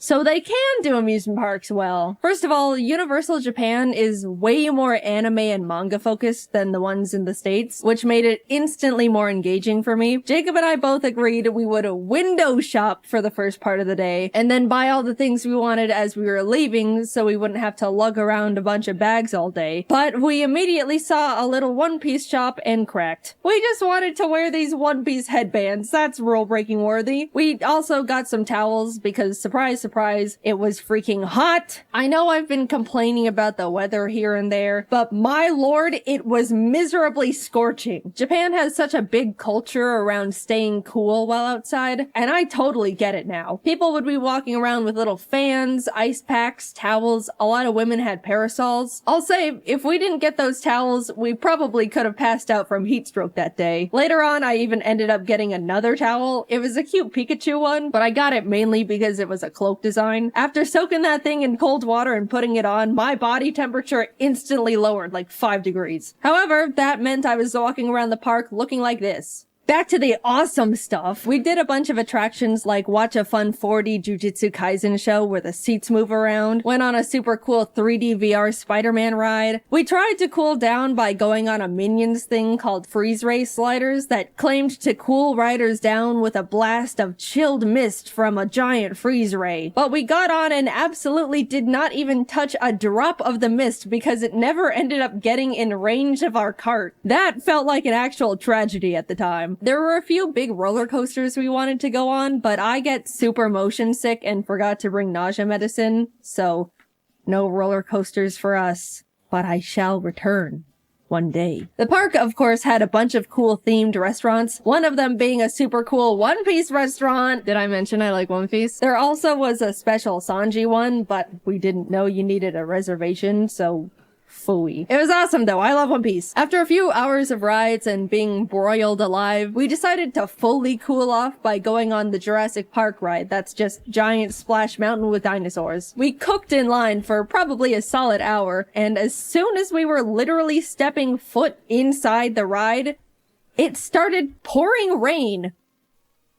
Now that's just not fair. I don't even understand how that happened, but whatever. We started buying all the stuff we window shopped for as we waited for the One Piece live show to begin. Again, please refrain from judging. I am being vulnerable and open here. By the way, as we were walking around, we stumbled onto a little Mario-themed show just out in a courtyard area. They played some fun little custom songs and had all these dancers alongside the mascots. And then out of nowhere, they started absolutely blasting the crowd with like gallons of water. I didn't even see it coming. It was like firefighters showed up to put out a giant fire, except the fire was a bunch of Japanese people. The time came and we got to file in for the special One Piece live show, and even though Jacob and I didn't understand a single part of it because it was all in Japanese, it was awesome, and the costume design was phenomenal. It was a bit unfortunate though, because the seats were all in like a half circle formation around the stage. As much as they tried to make the show enjoyable from all angles, it was pretty hard to see the main things going on in the center. My only true complaint though is that Zoro didn't come to our side at all. All the other characters rotated around so we could see them, but Zoro only did it at the very end to take a bow. Also, Mihawk being included would have been nice, but it's okay. By the time we got to enter Nintendo Land, it was like 9 p.m. We got up at 6 a.m. by the way, so we pretty much just rode the Yoshi's Island ride they don't have in the States and headed home because that's all the energy we had left. But even just seeing that, it was miles better than the one in the States. Also, we picked up a little dinner at the 7-Eleven near our our hotel. 7-Eleven is actually awesome in Japan, by the way. And they had a few little Chiikawa plushie keychains, and I bought them.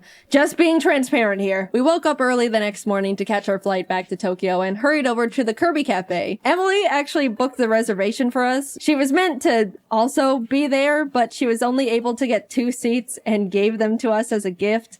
Emily, I will always be indebted to you for your sacrifice. The cafe itself was so well decorated with all these little Kirby things, and the menu was adorable. I got the star curry and a magical little fruity drink with a Kirby marshmallow that triggered my cute aggression. Jacob got the pizza and a Kirby burger, but since he made modifications, the staff asked him to not post a picture of the burger to the public. Like, they didn't know he was a content creator or anything. I guess they just didn't want the public to see a naked Kirby burger. We also both got desserts. I already decided I was gonna consume the Kirby. The presentation was beautiful. It was literal art on a plate. Taste-wise, it was decent. The body was some sort of gelatin, which I wasn't too crazy about, but the rest was super tasty. I did my best, but he ended up looking like he was in a horrific accident when I threw in the towel. The cafe also has a special little private store connected to it. And yeah, what you expect happened definitely happened. We left with full bellies and bags, continued to look around the shopping center the cafe was connected to, and ended up walking into a gacha store. I am about to be very vulnerable with you here. This is one of the lowest points of my entire life. Please don't think too much less of me after what happened in that gacha store. So I walk in, spot Chiikawa, beeline it to the machine, obviously. Like I mentioned before, I'm only interested in Chiikawa, so I was only playing for him. But by the cursed luck of the gacha gods, I just could not get him. I was going back and forth between the machine and the coin exchange, getting multiples of every other little guy, but no Chiikawa. I could feel the workers' glances at me, probably because the desk they were standing behind was right next to the machine I was grinding. But after way too much money, he dropped. I got my well-earned, horribly priced at that point, Chiikawa. I then started looking at all the other machines, putting some coins in a few here and there, until I stopped at one that had a line of animals playing band instruments. They were very silly, but there was a little pigeon holding up cymbals, and I really wanted to get him for Jordan and Kelsey. In went the coins. Tiger, elephant, fox. It was happening again. Everything except the one I wanted. Which I know more or less that's the luck with gachas, but it was getting to the point where I was getting surprised the pigeon was dodging me as much as it was. Surely the next one. What? Eventually, I had to go back to the coin exchange, and as I was about to put in more money, I saw out of the corner of my eye one of the workers peek out and take a look in horror at all the gachapons that were sitting at the top of my bag. They then raised up their hand and said something in Japanese while shaking their head, and I knew in my heart I was being cut off. No, please! I can stop whenever. Just a few more hits and I'm done. The pigeon is next. I can feel it. Why do you look afraid? What's under the desk? I got kicked out of a gacha store. I had hit an all-time low. I told my friends and they said they probably just thought I was gonna try and resell them, but I don't even know if that would even make it sound better knowing I was getting so many that they thought I was robbing them blind. I just wanted my little Chiikawa and pigeon with cymbals. We made dinner plans that night with a friend and we were just about to grab a taxi and head back to freshen up, but Jacob and I caught sight of a fun anime and goodies shop. Who do we think we are? People with self-control? We'll make it quick! We rushed in and split up for optimization. As I was looking around, I saw it. A whole section dedicated to Chiikawa. It was like someone put a freshly baked pie on a windowsill, and I was suddenly floating over to it. My eyes were zoned in, making sure I saw every single thing possible, putting Chiikawa after Chiikawa in the basket. Jacob eventually came over and showed me a picture he took on his phone. In my tunnel vision, all my eyes registered was that the picture showed more Chiikawa in the store. I immediately went feral. Where? Jacob's eyebrows went up in surprise and maybe a bit of fear. And as I looked at the photo again, I realized Jacob wasn't showing me a picture of a different Chiikawa section. He was showing me a picture of me at the current Chiikawa section I was standing in because he thought it was funny. And in my Chiikawa brain rot, I didn't even register I was in the picture. I just saw more Chikawa and went obsessive. This is how I am. Either stand by me or leave. No, I don't need an intervention. Put it away. We left. I looked longingly at the crane machine Chikawas we didn't have time for, and we made it in time for dinner. Plus, we ended up in another arcade nearby anyway, and I got myself a Chikawa from one of those machines, so it worked out. Stop. I don't want to hear it. Finally, we were reaching the end of our trip. We spent the last day grabbing lunch with Emily and Didus. There was a cool One Piece scavenger hunt event going on, so we also did that with them. We basically had to walk around Shibuya and find special One Piece trading card posters hidden around the area, and if we found enough along with the special card of the day, we could get a limited edition mystery card. It was fun, but also hot. And all my clothes were sticking to my body. Didus generously let me borrow his umbrella, and I jumped for joy as he showed me it was coincidentally Chikawa themed. I don't know what's wrong with me. All I know is that bear makes me happy. We spent a few hours completing the scavenger hunt, got our special cards, and bid them farewell. Always good to see you guys. Bye-bye. I accidentally stole Didus' umbrella. It looked so calculated. They knew how much I was obsessed with Chikawa. They'd been watching my Instagram stories. Follow if you want to see brain rot in real time. Emily, I have the Chikawa umbrella. I didn't mean to steal it. I promise. It's not what it looks like. Since we were leaving in the morning and wouldn't be seeing them again, they just let me keep it. But the side-eye Jacob gave me the rest of the way back.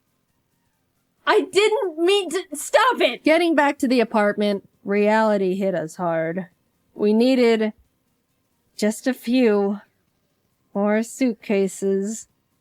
Again. In total, we ended up buying 6 extra suitcases to hold everything we collectively bought. And even then, it was a struggle making it fit. Jacob ended up going professional Tetris mode, perfectly fitting everything into the suitcases with quite literally no extra room to spare. We came to Japan each with a backpack, carry-on, and 1 extra big suitcase, and we're leaving with altogether 8 suitcases and 4 backpacks. We were lucky the taxi driver had a big enough car to fit everything because we didn't have much of a game plan if it didn't. Off to the airport we went, where we checked all of our excessive bags, paid a couple fees, boarded our flight, and headed home. That trip will go down as one of the best trips I've ever gone on. It felt like it turned into a celebration of everything that makes me me. All of my hobbies and interests, Pokemon, One Piece, at the last minute Chikawa. We got to do so many incredible things and were given so many opportunities I'd never even thought I could be a part of. I got to see so many friends that are normally so far away, ate some of the best meals of my life, and overall was just really happy, especially getting to spend it all with my best friend Jacob. By the way, if you wanted to know why in the world we got so many things, yes, a lot of it was for us. 90% of it all was for our friends. 100% of the Chikawa stuff was mine, but that's besides the point. If you want to see what we got them, also credit where credit is due, the majority of it all was from Jacob, because he's a great gift giver and even more incredible friend to the people around him. We're all nothing short of lucky to be able to call him our friend. You can go watch his Japan video. I assume it's already up, because we had to animate a frickin' 30-minute long video. My god, it was a lot. Thanks for sticking around. But yeah, I just had an unforgettable trip, and I owe the opportunity to the Pokemon Company for inviting us to Japan in the first place. I'm extremely lucky to be in the position I am, and will be forever grateful.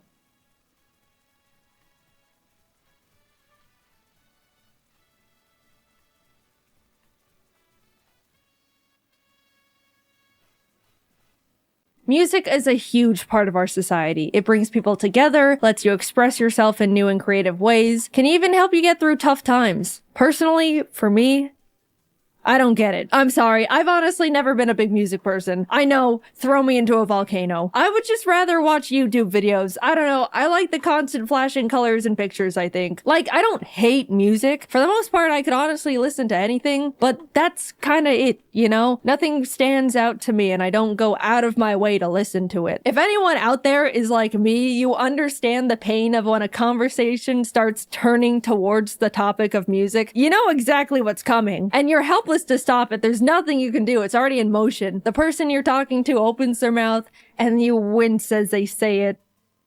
So what kind of music do you listen to? Oh, I don't really listen to music. Like, not at all. Nah, maybe like some video game music every once in a while, but that's kind of it. Damn. That's crazy. Yeah.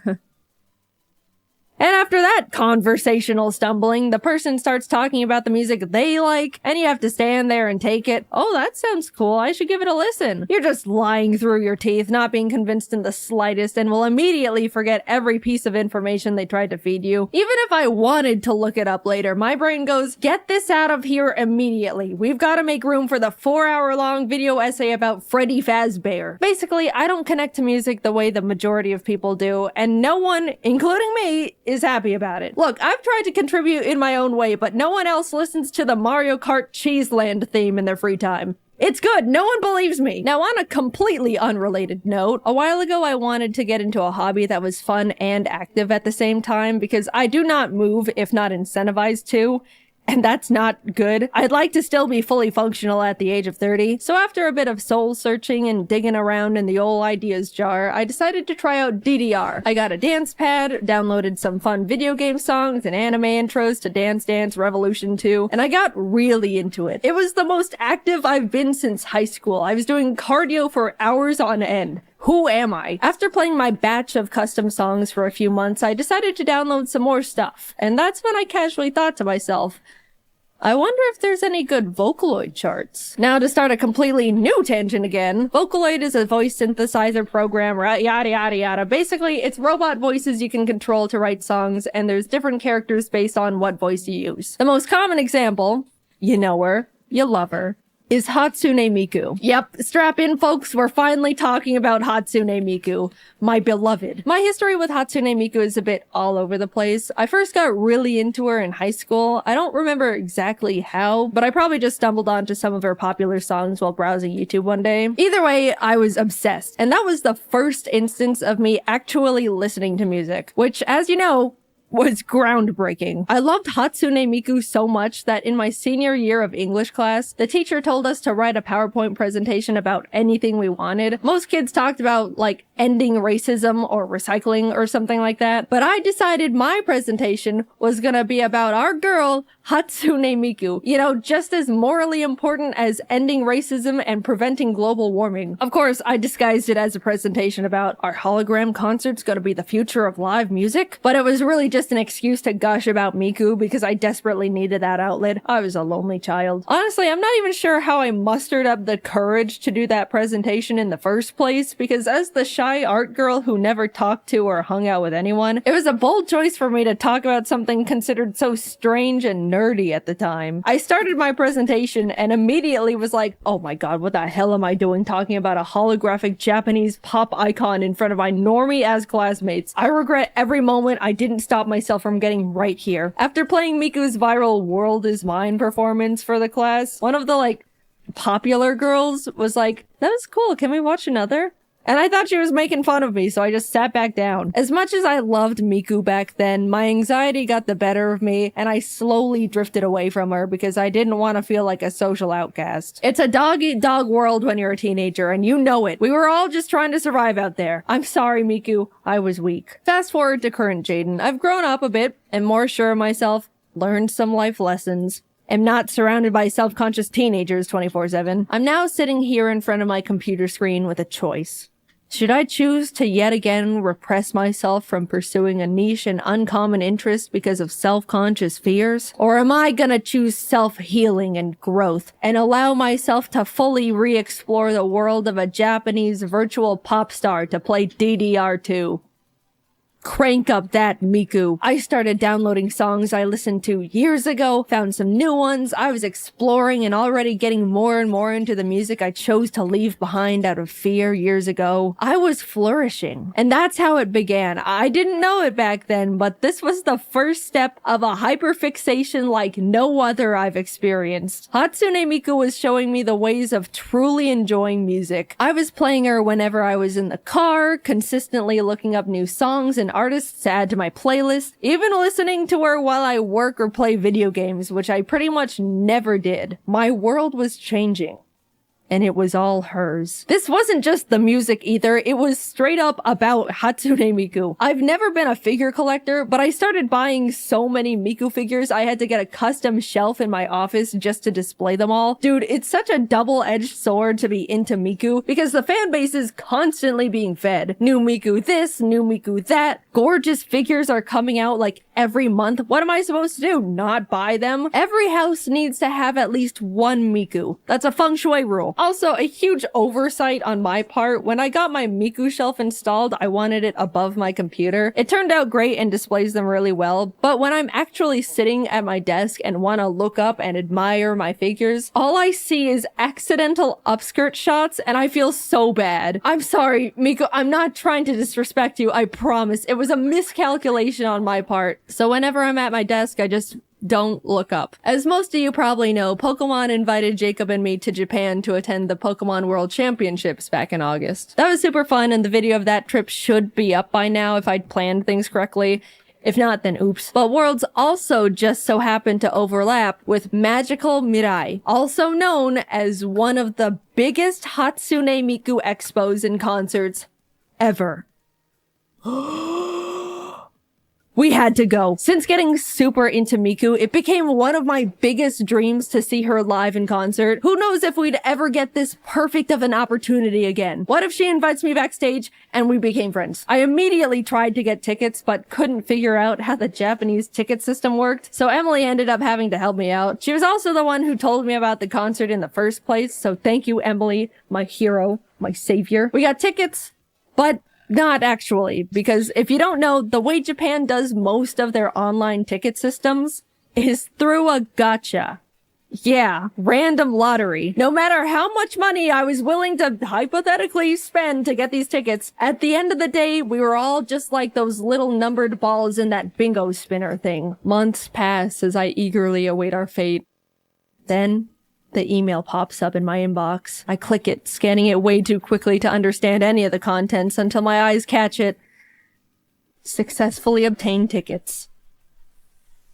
We're gonna see Miku! Suddenly life had color again. This is what living feels like. Air tasted more pure. The sun was smiling, beaming even. I smiled back for the first time. Something smelled like toast. You have no idea how excited I was. I don't even understand why I love Hatsune Miku as much as I do, but she has become one of the pillars of my being. Let's jump to the day of the concert. Jacob and I are in Japan and are just about to arrive at the convention center. I remember looking out the window of the taxi, getting so excited to see people wearing their Miku shirts and kimonos, and they had Miku bags. I felt like I was finally around my people. We get there, walk into the convention center, and a blast of Hatsune Miku hits us. Giant Miku statues and posters, booths stocked with Miku merchandise, almost everyone dressed head to toe in Miku clothes. I saw people with Hatsune Miku suitcases to hold all the Miku things they were buying. I immediately wanted to run around and look at everything all at once. There were multiple times where Jacob lost me because I just started walking off in different directions like a Miku moth. We spent a few hours looking around and buying things.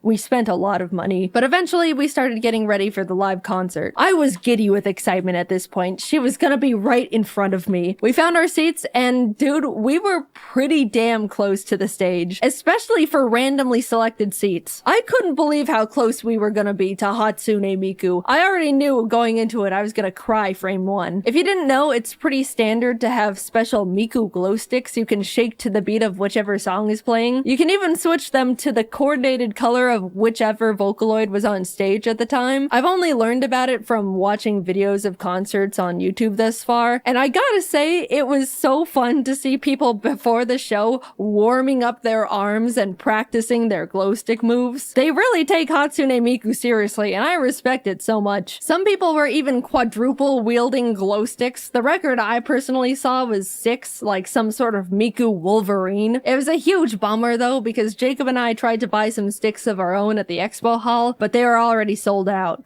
so we didn't have any.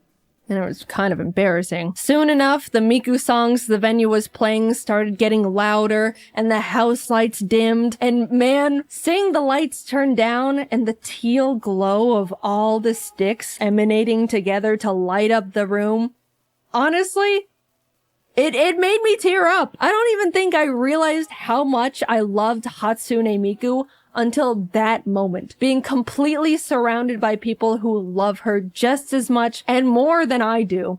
This is what it's like to be into music, isn't it? To experience these moments being completely engulfed in a community, all connected by a single art. I get it now. It's beautiful. The room glowed Miku blue and everyone was cheering and shaking their glow sticks, anticipating her appearance. All the Vocaloids were introduced one by one with text on the hologram screen. Mako, Luka, Kaito, Kagamine Rin, and Lan. And then Hatsune Miku. The crowd went ballistic. I could already feel myself holding back tears. A little digital poof explosion goes off, and there she was. Right in front of us.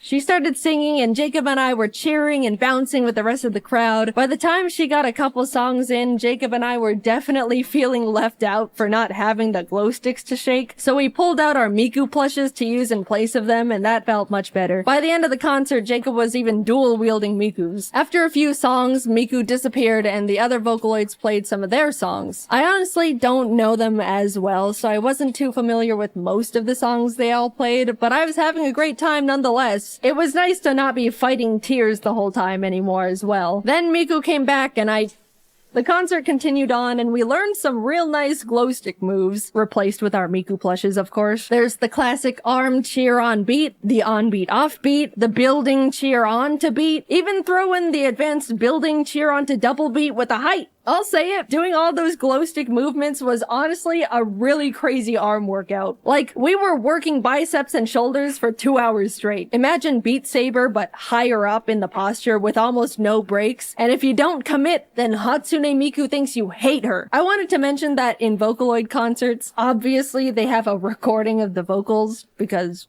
you know, but all the other instruments were absolutely real. There was a live band playing all the songs for the entire set. In the middle of the concert, there was even a nice little appreciation moment showcasing all the band members by name, accompanied by a little solo they got to play. I'm a big bass fan and would love to learn how to play it one day. And I know bass players get super neglected because everyone wants to watch the cool guitar players, so I gave extra attention to the Miku bass player. They definitely noticed me cheering for them, probably because I could tell everyone was watching the guitar players and I was the only one actually looking at them. And the bass player smiled super wide and raised his bass to me, and I just thought that was a nice moment. Appreciate your bass players, guys. They need it. Anyway, the concert went on. There were awesome lasers and sparklers, fun costume changes from all the Vocaloids, great set list. Shout out to the guy in front of us that was there with his girlfriend and definitely more excited to be there than she was. Finally, it came to the encore. We had to convince Miku to play one more song. You know how, at least in America, people are cheering and screaming for an encore? Well, Japan is like so quiet and polite. They were saying it like a suggestion. It was so quiet. Kind of just a long session of applause with a whisper of Miku. Miku. Like, if I were Hatsune Miku, I would have questioned if they even wanted the encore in the first place. Also, we were asking for the encore for like 5 minutes straight. I was fully convinced she had left the building. But she came out for her last song. It was a blast. She was in her magical Mirai outfit for the year. And it was over. I've only gone to one other concert in my entire life, and it was because a friend in college had an extra ticket and invited me along. I didn't even know the band at the time. It was some random group called Fall Out Boy or something. But I could have been to 1,000 concerts and still say this was the best one I've ever been to. I loved the energy, I loved how passionate and excited everyone was to be there, and I loved Hatsune Miku, and still do. I want to go to so many more of her concerts. It was a great event for me, and I want to relive it again and again. You might think it's weird, or you don't get it. It's just a hologram robot girl, right? That's totally fine. If you can't find it in Vocaloid, I hope everyone has the opportunity to connect with or find a community to enjoy like I have with Hatsune Miku, because moments like that concert are so incredible and I feel so lucky to have been there. I just want everyone to experience something like that in their lifetime. Getting into Vocaloid can be a bit intimidating, so for anyone that wants to give Miku a try or is just looking for a playlist of some of my favorite Vocaloid songs, I'm putting a link to a Miku playlist I've made and actively listened to in the description and probably the comments too. If I can convert at least a few people into Miku fans, that's a win in my book. I hope you enjoy. I am off to apply for more tickets to another Miku concert. Bye bye.